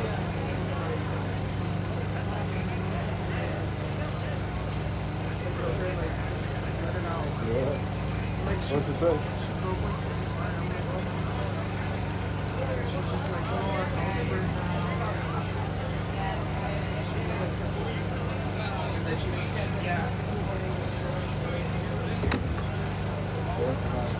It's real stuff, like, this is the real deal, man. This is the real deal. It's fucking sad, but it's like nice to see everyone come together. This is crazy. I'm so sorry, everyone's sorry. I'm like, no, it's okay. Let her cry, let it out, you know, it's okay. She's like, no, You were there. That's not McDonald's. Man, this is crazy.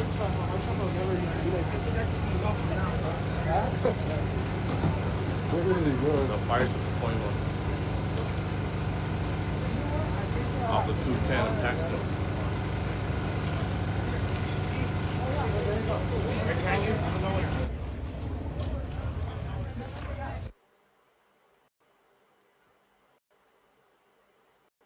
Uh-oh.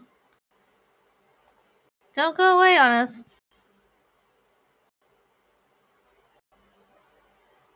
Even the first ones that I've seen that's not related specifically to everything else.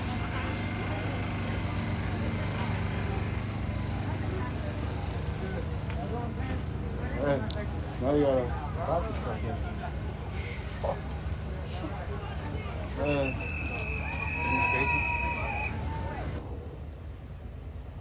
But the winds pick up and then the fucking smog, you can see the smog in there. I was charging all the fucking iPads with it. I was charging everything, the portable charger, the iPads, I bought this adapter like 2 years ago.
Okay.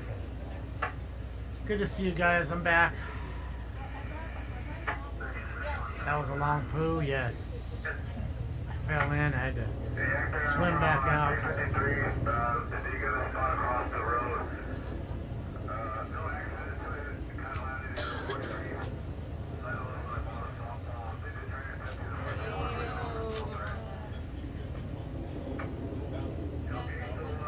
Said a drone clipped a plane. I bet, Jess. That's what I keep telling everybody about all the time.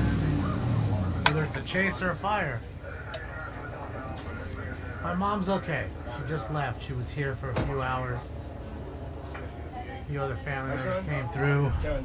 They all took off back to their places, I'm guessing, and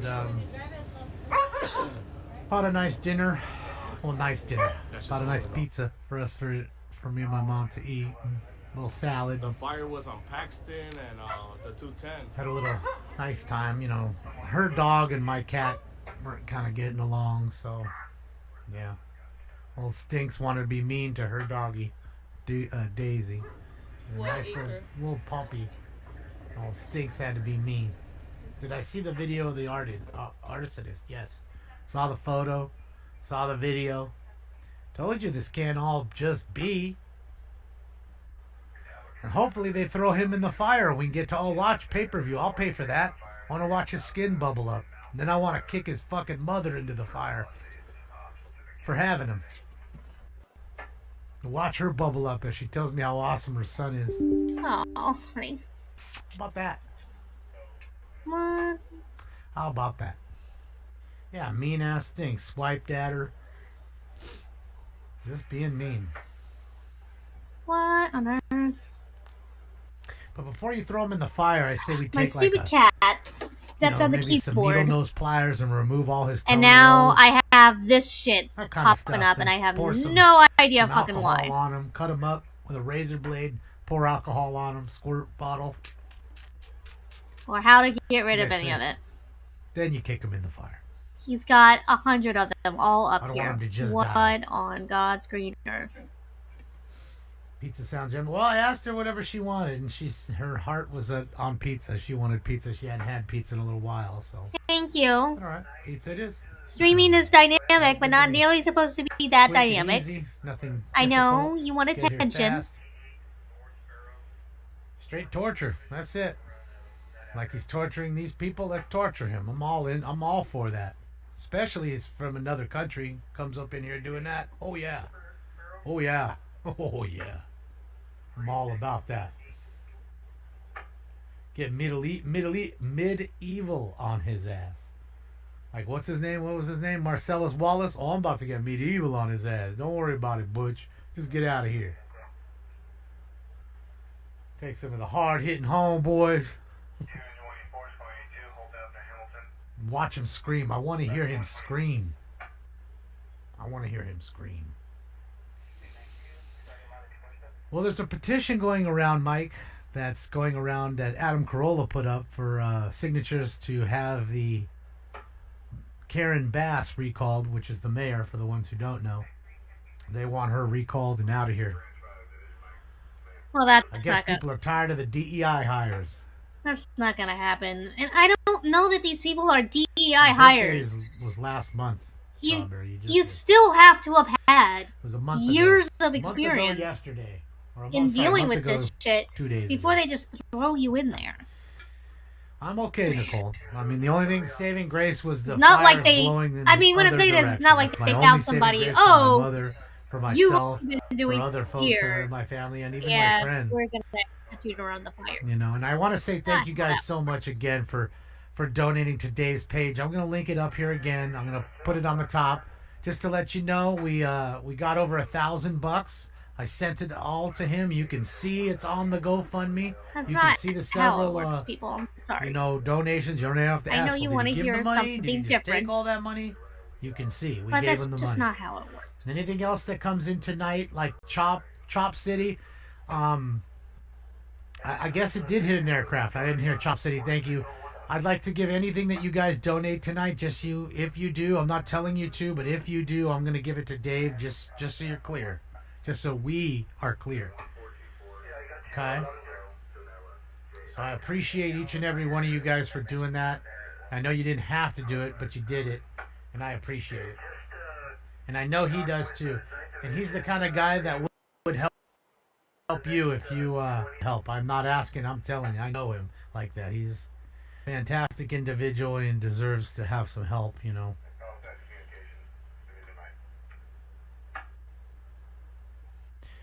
Yeah, I didn't hear it firsthand about the drone, but I wouldn't doubt it. I mean, that happens all the time. That's why I keep, when all these people are telling me, all you need, David, is a drone, you'll catch every chase. And that's why I explained to you, a drone is useless. Absolutely fucking useless. at that point. Allison, thank you so much, Allison. Oh, just saw it there. Where is it? There he is. Shout out to Jay Andrews for starting it. He's at $14,318. That's a fucking awesome. I'm gonna link it in the page, and then I'm gonna click and I'm gonna paste it on top so you guys can see it. There's the GoFundMe to directly send to him. Malta, thank you so much. Sporadic fires looks something straight out of SimCity. That's what it is. I wouldn't be surprised if they don't ever tell you, but it comes out that this is a terrorist attack. Dude. Come on.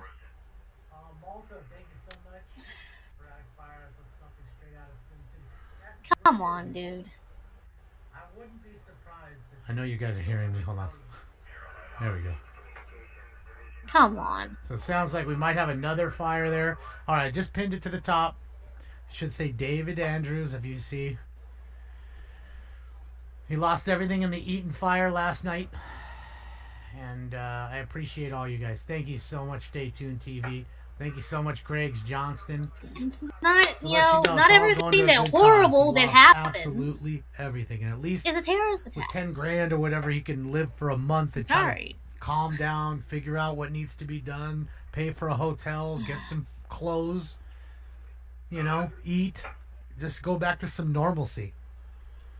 It's all you can hope for. I mean, this is not the way anybody wants to start 2025. It is what it is. What can we do? We gotta make the best of it. We're gonna make the best of it for Dave. Thank you, David, for letting us know. Dave and Diego, thank you. From one Dave to another Dave. That's it. Joe, thank you so much, Joe. Why did FEMA shit on North Carolina? Don't worry, they'll be shitting on us too. Don't trip. Don't trip. This is Mount Wilson. It's starting to flare up at Mount Wilson again. Right here is the comm towers that we were watching all day, and this was just flaring up a little earlier. But now that I wanted to get his page up and stuff so I can see what else is cooking here. Just give me a moment.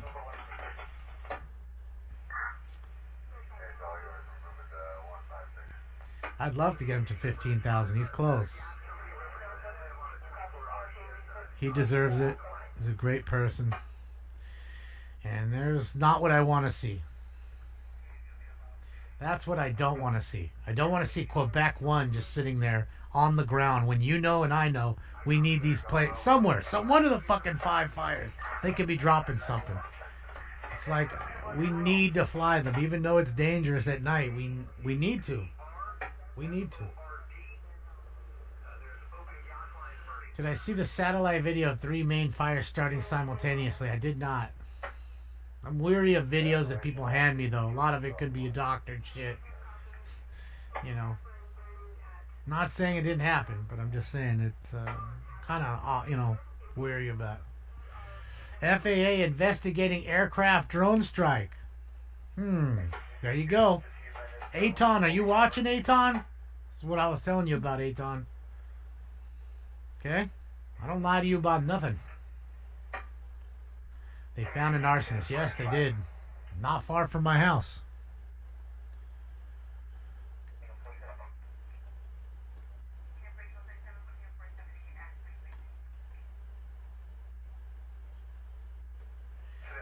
Fly Girl, no. This is Dave. He's the air boss. He runs air shows. Like if you look up Heroes of the Air show, that's one of the shows he does, and he does several, not just that one. And what it is it's a neighborhood.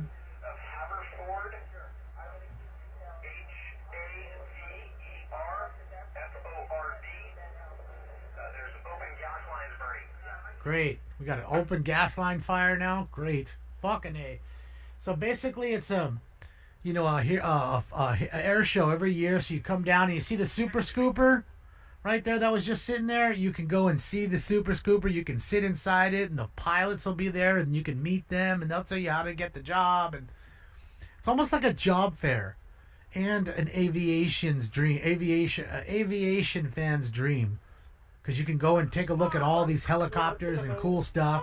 You can walk over into the field and literally. No. It's a no for the baby and my name.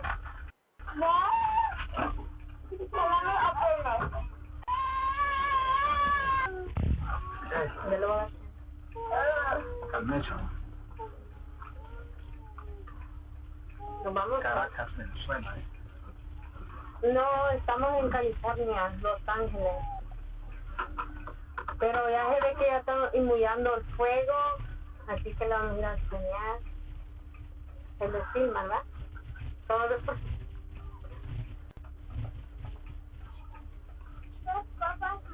Dice, unamos a orar, yo oro por ti, tú oras por mí desde Guatemala.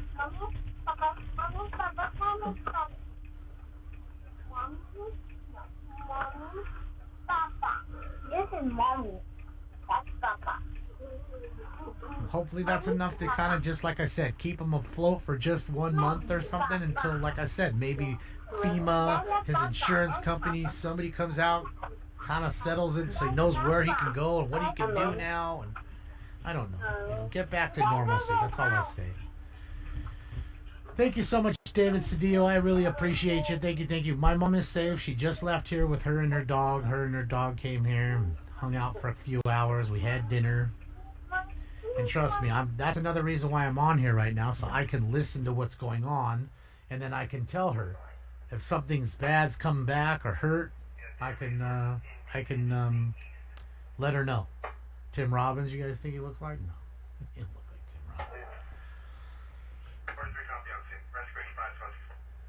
Robbins. They already have it, Chaos. I mean, surrounding counties have already come, and then Arizona and San Diego, they've brought firefighters in. So people coming from all around right now, coming together to help. And that's what needs to be done. We're not going to get out of this by ourselves, especially when they're not flying at night. Like, it's a kiss of death. I don't know that they don't have any choice. I understand why he wants them flying. But, those people want to get home to their families as well. And they have a right to get home to their families.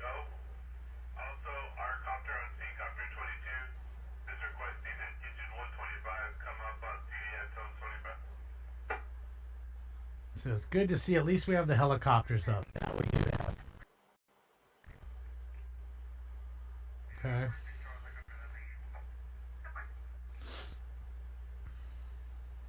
Maybe it's wrong of I'm trying me, to find some good shit. But I'm gonna kind of trust them. Phil Schumann or whatever, fucking out there. Robert Kovacic interviewed. How do you feel? You just lost everything. How do you feel? I don't want to hear any of that. I want to see actual footage if I can. I'm gonna trust them to know what it is that they should be doing and what they shouldn't be doing. I don't know if this is. They've,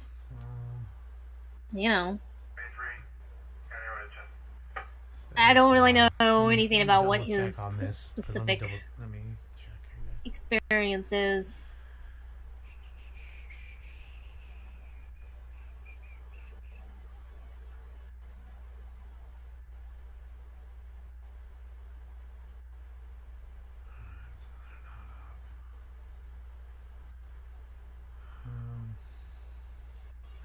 I don't blame for 6% containment now on the Palisades fire. 6%, 20,000 acres burned. Helicopters going over the house right now. That's how close I am to the fire, Rainbow. I can literally hear one of these helicopters you just saw going over my house. I can shaking the house right now. I can feel it. Dude, I hope you're evacuating soon enough. Pamela, thank you so much. I appreciate you, Pamela. I will definitely give that to him. Thank you, Pamela. Oh, man. Awesome, Aaron. Fuck. Love it. So it looks like my friend is okay. And that's a fantastic thing. That's another weight off my shoulders. to not have to worry about him and his fam. And you know, I hate to say, I don't like to celebrate because it's like, you know, you're maybe out of the woods, but winds shift, things happen. And again, when you have people setting arson fires along with it, you're almost never safe.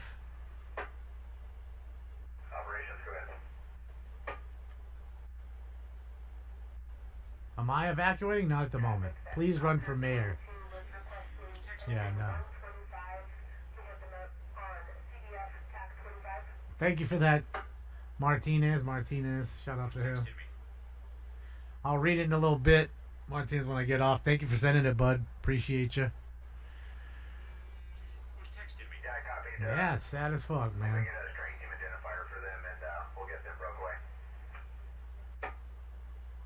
Covering up pizza boxes? I didn't cover mine up. I fucking ate it all almost. My fat ass stuffed that pizza down. I hadn't had no pizza in a while and I was hungry. Hungry. So, yeah. My fat ass fucking inhaled it.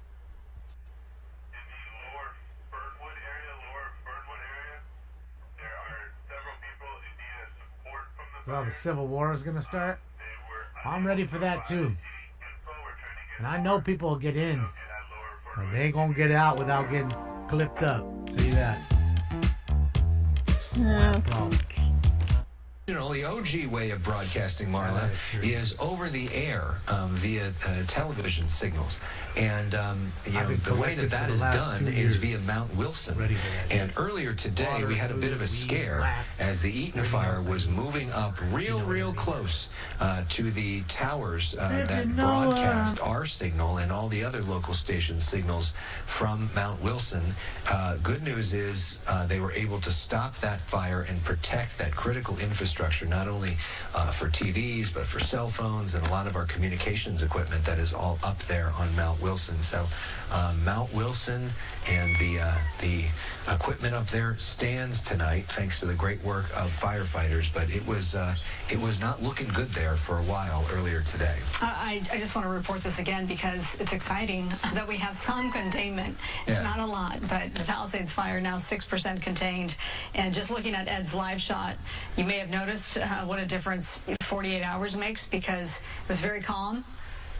He has a mask on, of course, because of the bad air quality. But in terms of the wind, none of our reporters are dealing with reckless winds tonight, which is such a huge relief, and which is why we've seen so many aircraft up and about splashing those flames. Oh, would you imagine that, dude? Flames, whether it's they at do the got him up Kenneth there. Fire, which, by the way, forward progress has stopped. For those of you watching and concerned about the Kenneth Fire, right near the Ventura County line, forward progress. More likely. Before I even break down the...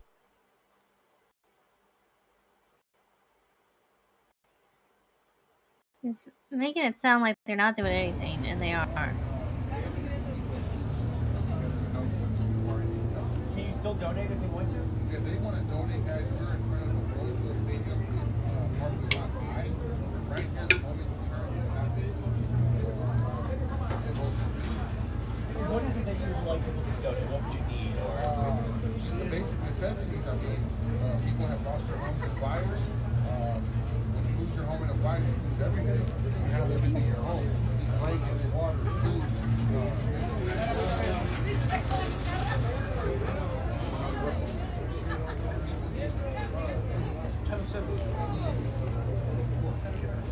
Is your home impacted? It wasn't.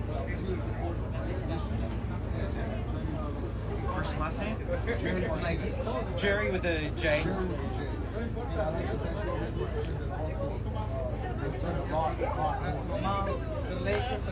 are you guys all friends? So we started with just 2 hot dog cards yesterday. We planned just to come give 500 hot dogs to the people that have been affected by the fire. And we were planning on where it is now. Look what we have here. And thanks to our TikTok supporters that have been donating it to us and get it started, spreading the word. And we started with 2 hot dog cards, 500 hot dogs, and we're looking right now. Are you a cart? Do you have a hot dog cart? Like, how did you? I am a foodie. I go all over the world trying to get food, but I'm surrounded with a great team where they're all street food vendors, and we said, hey, let's come here, get together, see what we can do.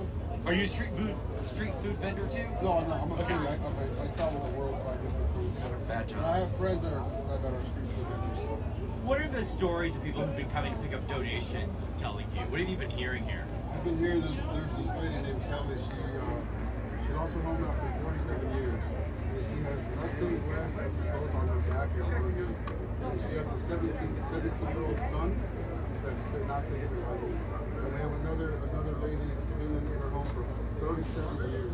I'm not gonna fight to be on the news, bro. Nothing but tennis ball. Crazy. Your first and last name? Juan Diaz. Juan Diaz, easy spelling.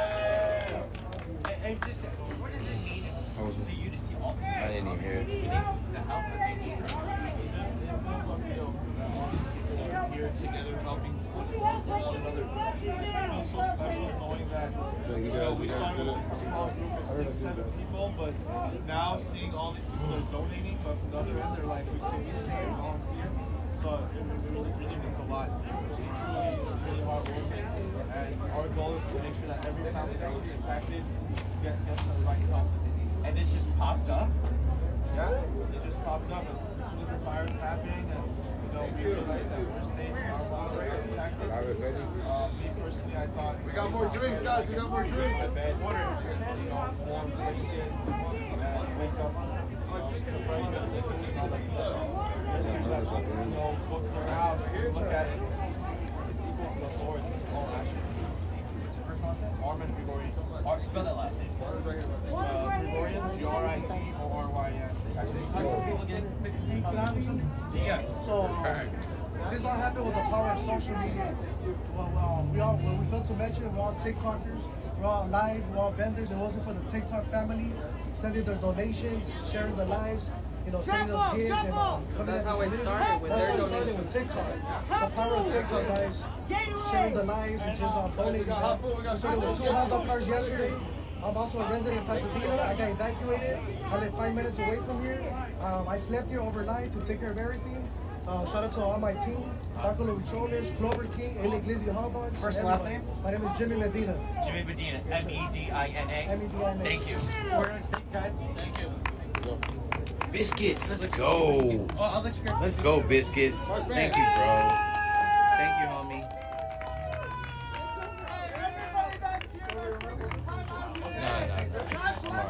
I'm alright.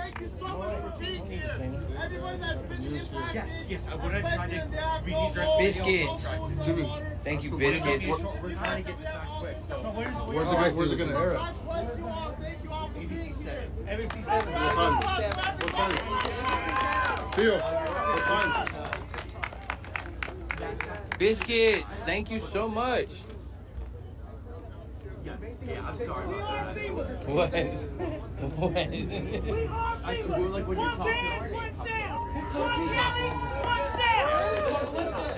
We are in fever. One band, one sound. One county, one sound. Let's go. This is all possible thanks to TikTok.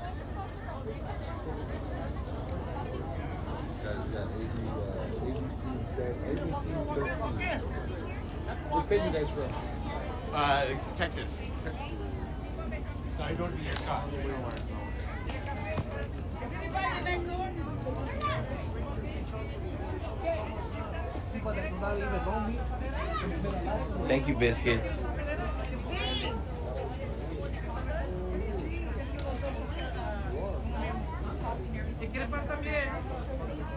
Grab whatever you need.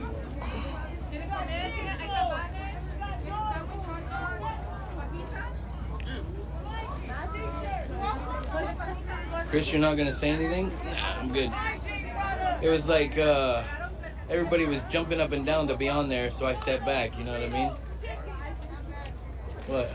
They said, "Am I gonna say something?" I said, "No," because everybody was jumping up and down to be on the news. Hey, I didn't even choose. He chose me. It was like crazy, bro. It was like, bro, I didn't. No, it's good though. Yeah, it handled. We got it done. That's all that matters. Was I good? I didn't even hear you, bro. There's too much noise. How was I, guys? How was I? You did way better than that. Yeah, you kept it short and sweet. Any hot meal that we can serve? Well, how did I do, guys? Ask how did I do? Who said jealous? You got blocked, bro. You don't even need to be in here, Charlie's mom. Bye, Felicia. Look at this one.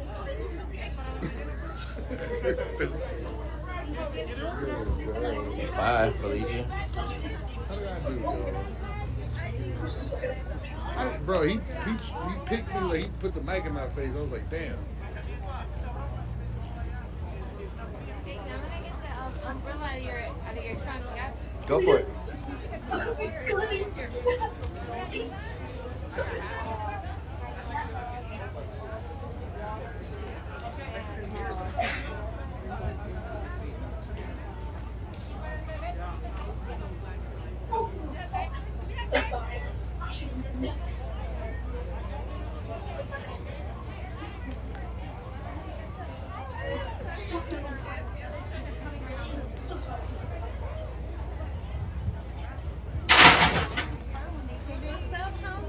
There you are.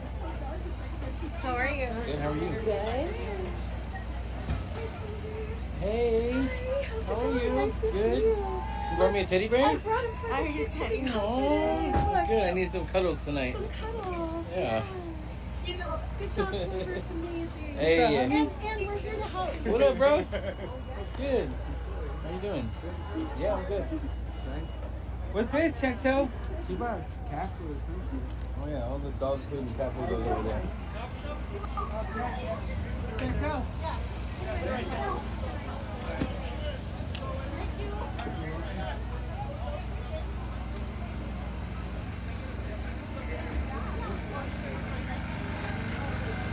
Sorry, we're gonna walk around and check everything out again, guys. We're gonna do this a couple times, and then I'm gonna sit down for a minute and mope. I haven't sat down. Oh my goodness. I'm gonna squeeze by you real quick. You guys are doing amazing, by the way. Thank you guys so much for helping. We're here, man. You're welcome. You're welcome. Yeah. Huh. No, it was like people were fighting over it. I don't want to argue about it. Like we got it done. The message was across. It's part of him. Yeah, bro. I've been out there enough times. Huh. Let's go to the news. No. I don't want to. No, it's fine. We already got the message across. No, it's fine. Okay. There'll be more. Trust me. No, because No, there'll be more. Trust me. We got the message. Look, when I talked to Glizzy and I said, hey, when you go on there and say this, and this, please just get those points. Everything else, I don't care. So, you know, as long as we get it done as a group, I'm so happy. The point is that we're not TikTok, we want to. Exactly. That's the whole point. The message I wanted them to know is that this is all possible because of TikTok. TikTok is the only reason we're here right now. Oh my God, you're so tempted. You have a nice one. It's wonderful. You know, and Queen of LA should have been on there too. But it's not about that. There's gonna be so many opportunities because this ain't stopping. This ain't stopping. Not today. Nah, and you know ABC always shows up first. I remember from downtown. Yeah, and then it's KTLA, and then it's Channel 7, and then it's Fox, and then it's after that who knows. Channel 34 is coming. I'm gonna use it. Yeah. Yeah, and you know what else? As soon as they start saying news, I start getting like these bubble gut feelings, and I start walking around going, oh. Yeah. So I'm kind of relieved I didn't have to be on there this time because I was like. he was already holding it in. Yeah, I'm on like Clover. No. I'm over here pinching it off, bro. I can, yeah, sometimes. You know. Oh, I have the other one. Okay.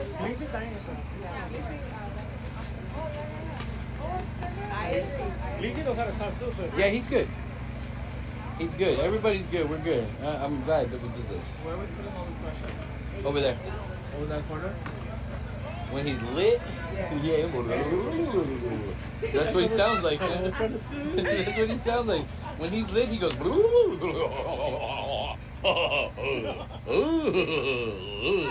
That's how busy he sounds when he's lit. No, it's not. You know when you're trying to use like 20 big words and it's not gonna come out. Yeah, he's already listening. You want to hear him out? Interview me. Just tell me anything. Yeah. Okay, so what brings you out here tonight? It's a logical day.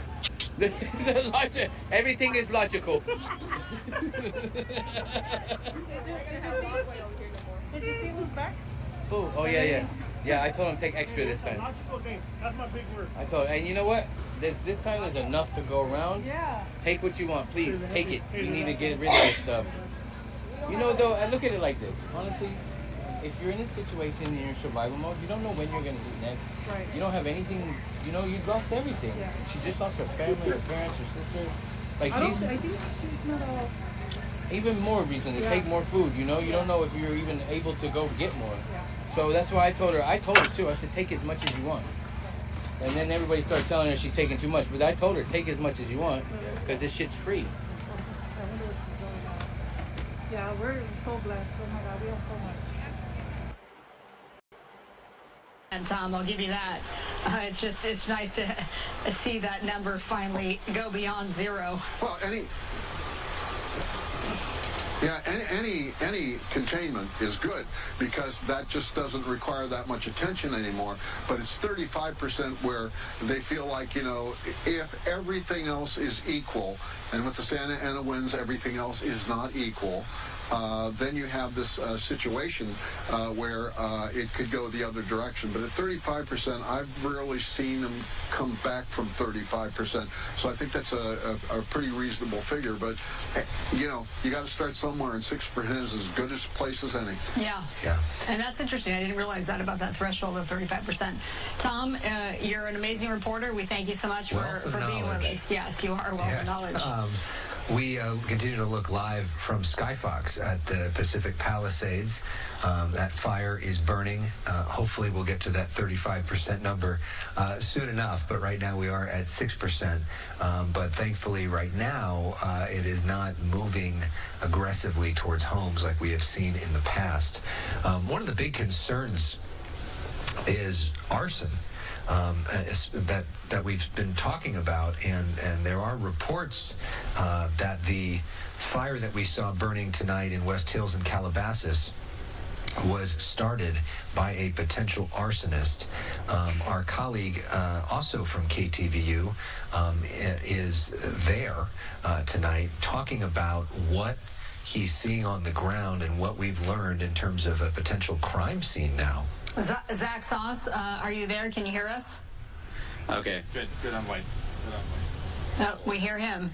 Zach, are you there? So yep. Okay, great. Yeah, I'm at the corner of Arcos and Galendo in the community of Woodland Hills. It is here that we understand a bizarre set of circumstances occurred around 4:30.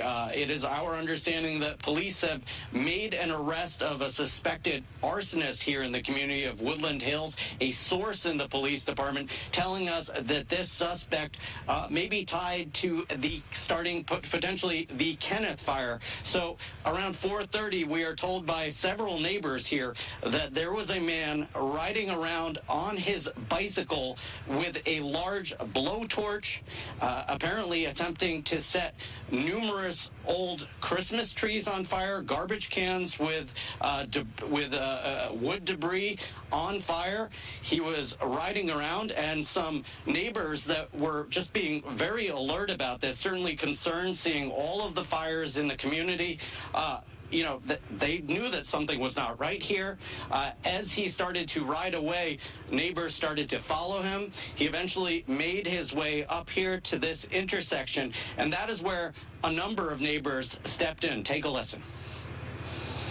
I had been sent a video by my daughter-in-law who lives on the first floor that an arrest was being made with a guy driving on a bicycle with a blowtorch. I didn't see this, but somebody across the street tracked down this guy through the neighborhood he was riding around and either tackled him, and my daughter-in-law called the police, or somebody called the police, called 911, and they sent loads of cop cars out. And how did your friend intervene? Apparently he saw him walking, and a couple of his neighbors did as well. They called the cops right away. Suspicious looking guy. They all came out of their house. They told him to stay right there, held him down, stuff like that. They detained him? Yeah, they detained him. That's what I heard. So you guys, I understand you zip tied him? Is that? Well, That was very badass of him. He seemed sort of agitated. Zip tying people. I mean, it seemed like maybe he was on something or something. He was very like, I can't stop. I'm not putting this down. I'm doing this. And very focused on moving forward with the blowtorch. And we're like, we can't be doing that right now. Yeah, just a remarkable set of events here. Neighbors, again, being alert, seeing something that was obviously suspicious, deciding to step in. They say that this man was acting incredibly erratic when they detained him. You saw that video that was shot from above here. That first person you heard from there, that was his. That video was shot from above from that home. The neighbors had some zip ties. They were again able to detain him. They said that this man did mention potentially being on some form of a drug, yeah, again, they say that they then called police. Police arriving, they say, fairly soon after. A large police presence. One neighbor telling me it was the largest police presence he has seen in this community, which is generally a very quiet community, and they took him away. Again, we don't know if any charges have been filed right now, but we do believe he's being held potentially on attempted arson. Back to you. All right, we've been listening into Fox 11's coverage there of the Palisades fire and other major fires that continue to burn. The Kenneth fire was the one that started earlier today in the Calabasas area, the West Hills area. Ultimately, a suspect being arrested for arson, and that has been one of the major questions being posed to us on social media. How are these fires starting? And that's something that can take time to investigate. Sometimes it is something that they can't ultimately come to the bottom of. But these are live looks at the Palisades fire as it continues its forward progress.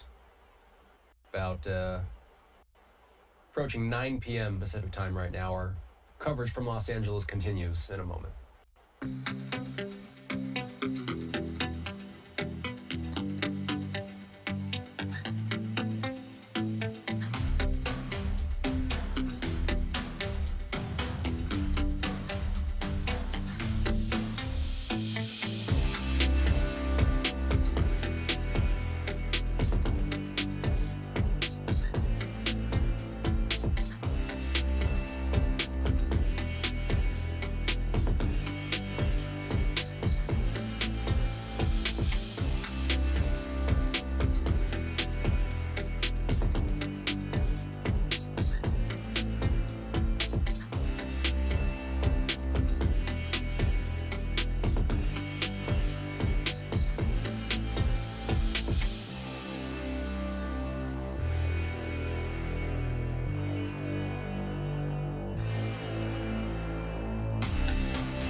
Okay.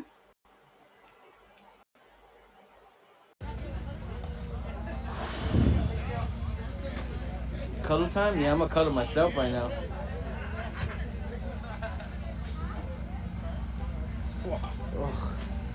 Call mom? Alright. Call mom. Hey mom. Oh. Love you, Dad. Oh my god. Oh, just all I did was move my. Oh. Massage therapist. Everything's tense. Are you a chiropractor, she said? There's a guy giving massages, bro. Shut up. I swear to God, you want me to I don't even need that right now. You're gonna mess me up. I ain't gonna get back up if that's the case. Look, he did the same thing. He did the same thing. How's it go? How's it go? Sitting hurts. It hurts to sit down. What time you gonna be here till? Until the sun comes up? I think. I'm gonna go in the car and cuddle with Doofus in a minute.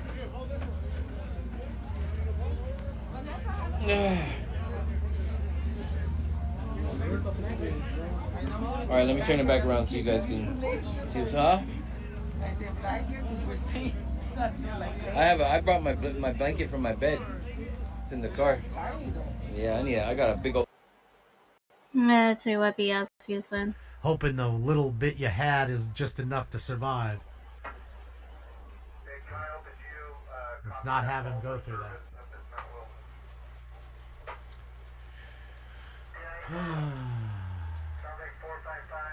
Thank you, Musical Kook.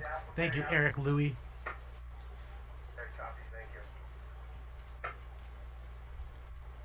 I appreciate you, Musical Kook. But if you don't mind, like I said, I know you're sending it for the weed. I'm going to give it to him instead. I can afford my weed. I can get it. Now I'm going to get some. Martinez already got the new stuff coming in about 10 days. So I'm going to just give him the 20 you gave, if that's cool. Ooh, let's pop this bag. Oh, boy. Oh, boy, that was a close one. I snapped another one. All right, ladies and gentlemen. Smoke. 15,128, that's what I'm talking about. It just keeps going up and up and up. Adam Luke, thank you.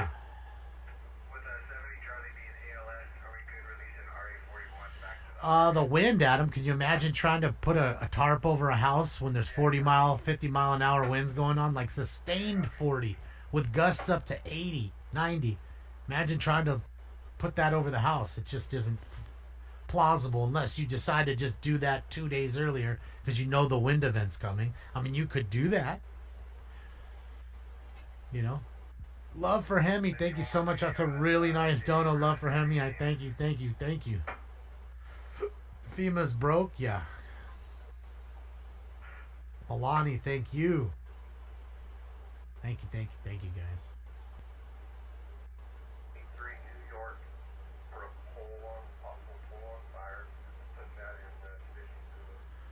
Suzanne, I don't know. Again, I don't want to pry too much. It just happened. He's probably pretty sad. You know, he asked me if, you know, here's the link, if I could put it up. And of course I would.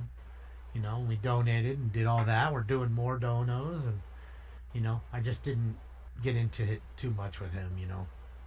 I feel like I'm prying, you know, and I don't want to do that to him. Right now is a time for him to collect his thoughts, figure out what his next move is, kind of calm down. Maybe get some sleep even. Because that's the thing, too, you don't understand. You just can't go to sleep. Then all of a sudden you're rushing and getting out and the adrenaline's pumping. You're up here, you're down here. You're up here, you're down here. You're up here, you're down there. And, dude, it plays havoc on your nerves. It drains you. It literally drains you. Chat's quiet. It's going on my side, Rob. I don't know what chat you're in, but my chat's flying. My mom's okay. She's doing great. She just ate dinner with me.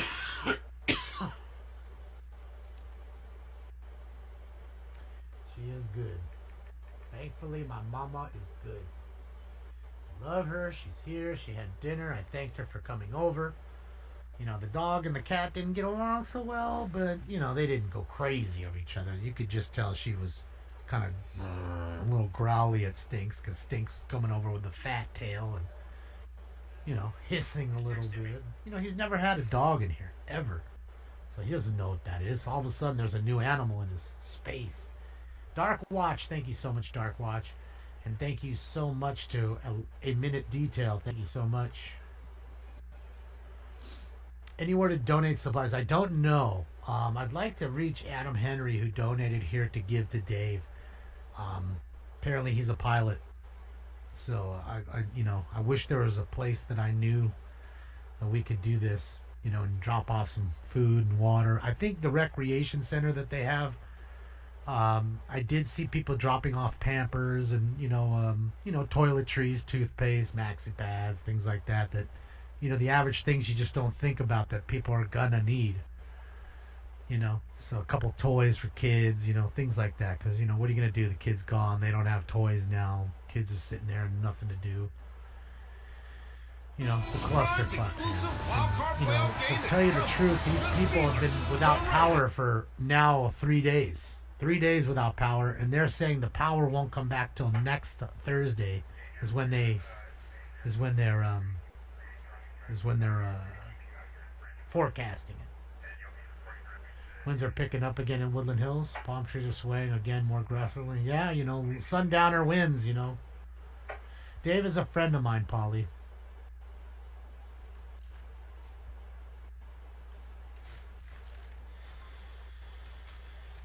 take offense to that, Hex, but whatever. Of course, another fool with not one bit of shred of evidence. Just some dummy told him that, so he believes it. He ran with the story. Dummy after dummy running with the story. It's just... Hey, did you hear the...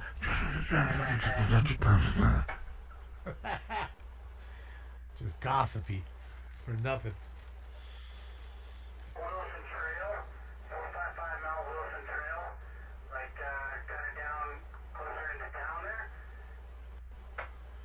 Is what the norm? I don't know what you're asking me. What is what the norm? It was up behind the observatory. A lot of people ending their feeds. I don't know, so we'll see. I'm gonna keep looking here, guys. Just give me a sec. Some are on, but not the whole lot. 'Cause I want to see actual like flame footage, not loops.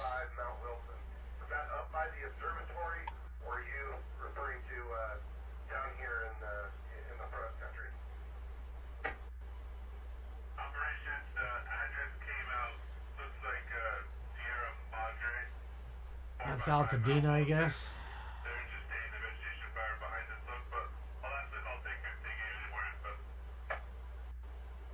Just weary about anything these guys show. A lot of times they're throwing up loops. So I'm just kind of weary. Give me a sec here, guys. I'm not ignoring you. I'm just going to be looking on other stuff. I want to find actual like open flame stuff. Here's Mount Wilson. I don't think that there is any.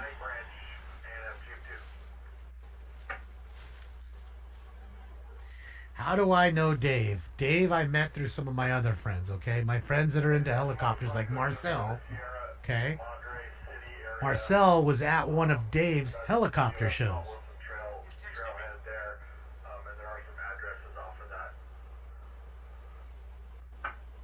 I don't know how he knows that this is live over the others, but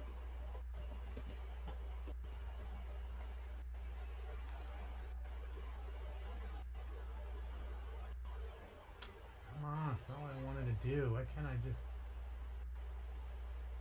I text him? Sorry about that, Adam. The 2 calls you just got, Adam, is me. So store that number. That's me.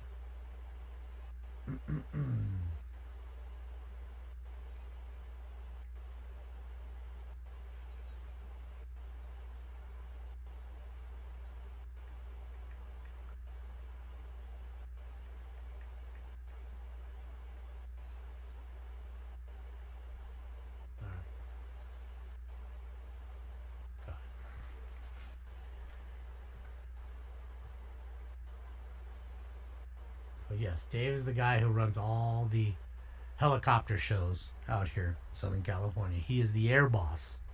So it's his shows. He's in command. Tells everybody where to park and fly and what they need to be doing and all that good jazz. If that makes any sense. It's a friend of ours. Other than that, I don't know if you need to know anymore. That should be plenty. I wouldn't tell you anything different. Been here a long time. I wouldn't steer you wrong.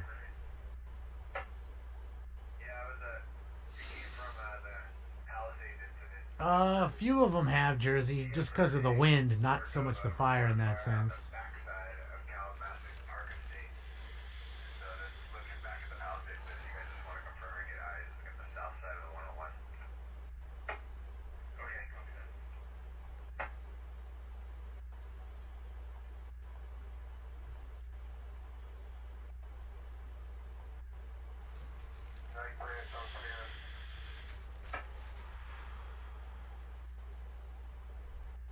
Orb show up?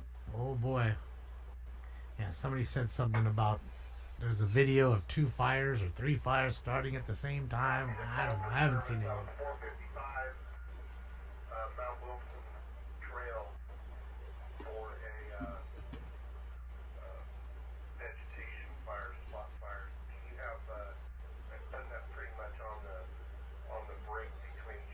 Did you, Christy? That's very nice of you.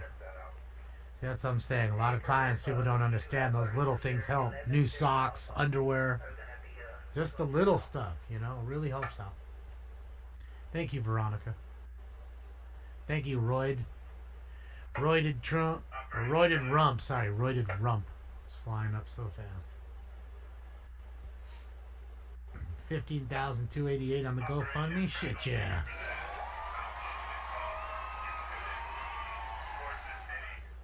The SNS fan, baby.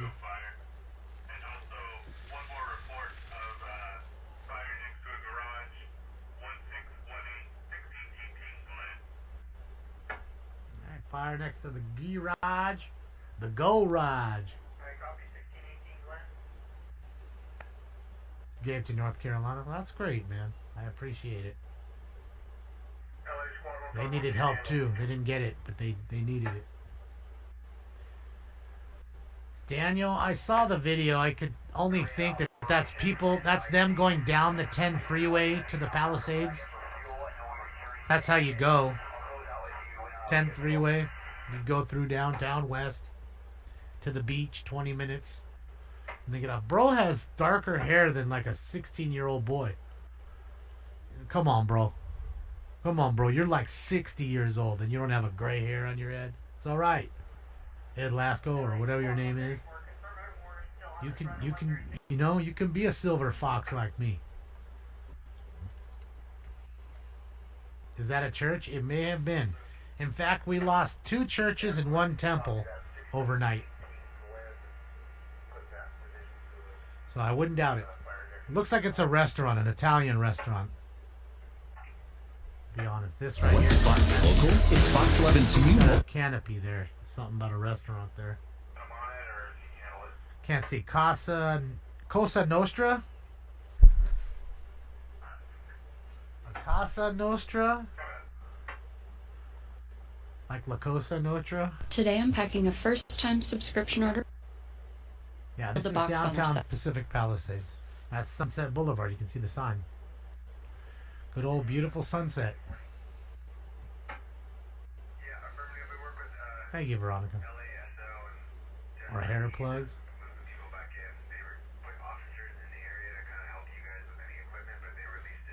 Yeah, MK. Yeah, Scott has put some good stuff up.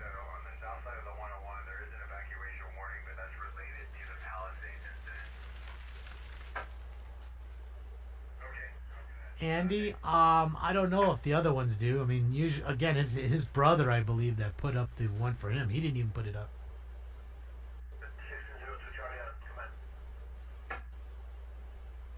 I should volunteer to fight fire. I don't know anything about fighting fires, but I would. But do you know whether or not they should? It's safe enough for them Not to being in the way, I would. have Why the not?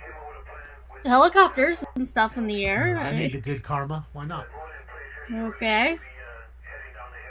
Chase Bank, yep. They lost the Chase Bank. They lost the McDonald's. They lost the hardware store there. They lost quite a few things. Oh, excuse me. Sneezing. See, I enjoy watching these people, Gelson's but did burn so down, often yep. it's They lost like Gelson's. they don't know anything I mean, more than think what about I that. do. How many people you think work at a Gelson's, ladies and gentlemen? 300 people? I mean, every Saying on Twitter that Palisades fire stands at 6%. Thank you to our brave firefighters working around the clock to combat the blaze fueled by hurricane forced winds. Please continue to heed emergency orders from local officials and first responders. More coverage from Los Angeles in a moment.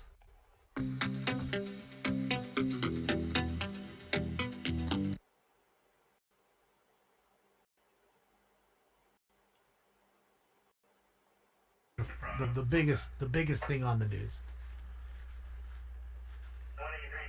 They're fighting that one tooth and nail.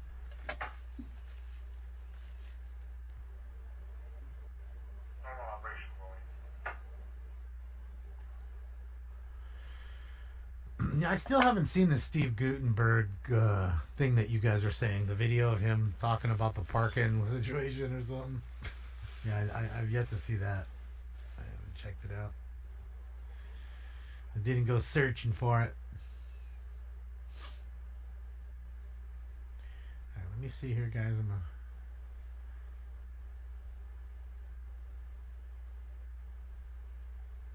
This guy. Is this the guy? Have they got video of this guy now? Is that who he was?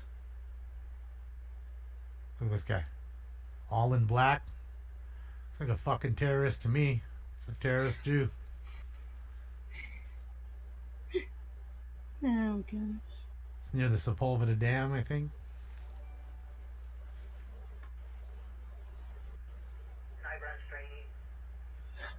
Any of you guys see this video? I never saw this. It's the first I've seen. OCB, thank you so much. There's organized looting outside. Well, they did declare, the state of emergency, so they actually called in the National Guard. So the National Guard should be here tomorrow, from what I hear. Shouldn't have taken them that long to get there, though. Humvees and all that rolling up. Definitely sus. Yeah, I've never seen this video. You saw it, Richard? It's a Fed, you're saying?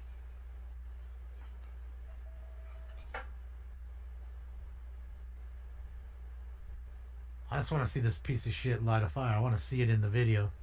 That way there's no mistaking it. Yeah, that's the dam right there. Not the Hansen Dam, but the Sepulveda Dam.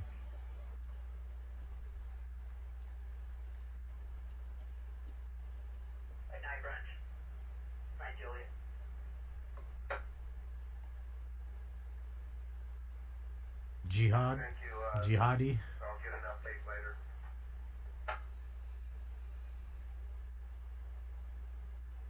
Thank you, Atomic Blonde.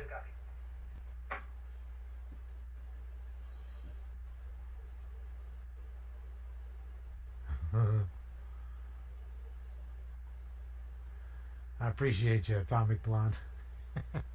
Thank you for the down on and the heads up.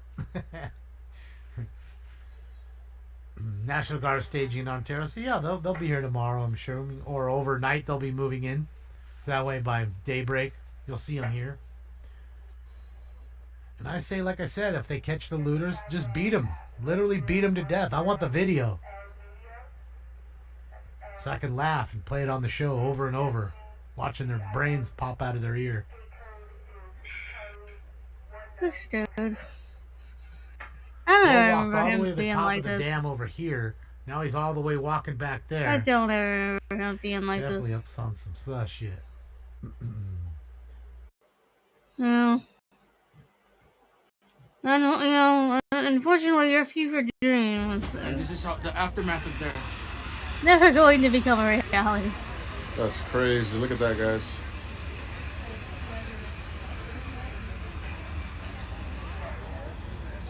And this is when everything started. I was out there helping out, trying to get the fires out. With the water hoses, we trying to do the most. Look at that, man. That's you right there? Yeah, that's me right That's here. him right there, guys. Look at him, guys. He's saving lives, saving houses, man. Wow.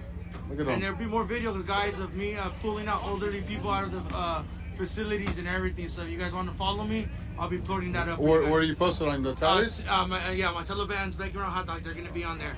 Guys, go follow him right now, guys. If you guys want to see more behind the scenes and the real life stuff, guys. So thank you, brother, for coming. I appreciate it, man. Thank you. Thank you, all you guys. Thank you, guys. I watch all you guys. I watch all you guys. Thank you. Thank you.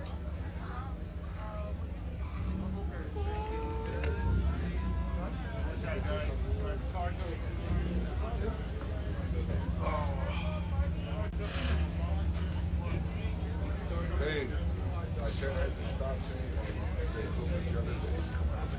oh my god. Hey. Huh? Oh, I'll serve it up. Hey, mods, please clean up the chat, mods. Damn, I gotta get this right here.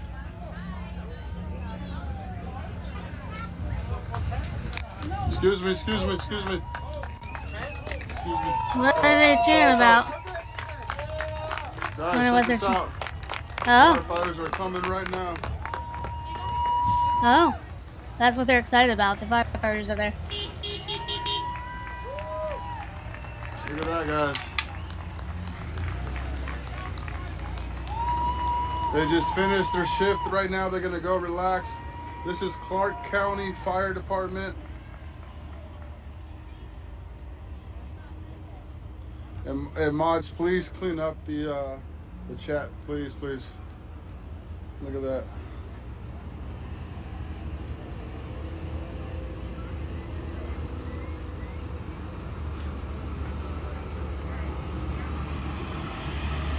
Wow, guys! Shout out to the firefighters. Shout out to the firefighters.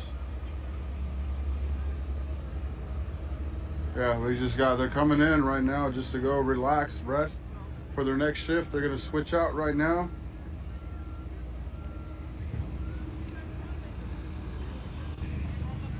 We still have this going right now, guys. We're still here.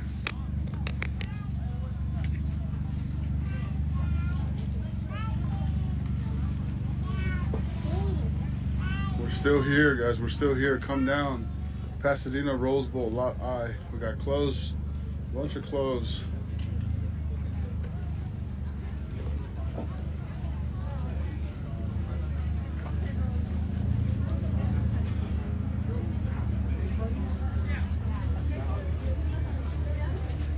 Water, we got tons of water. We got plates with hot food. Lola's tamales, guys. Look at this. Thank you. Sí, de nada, got him.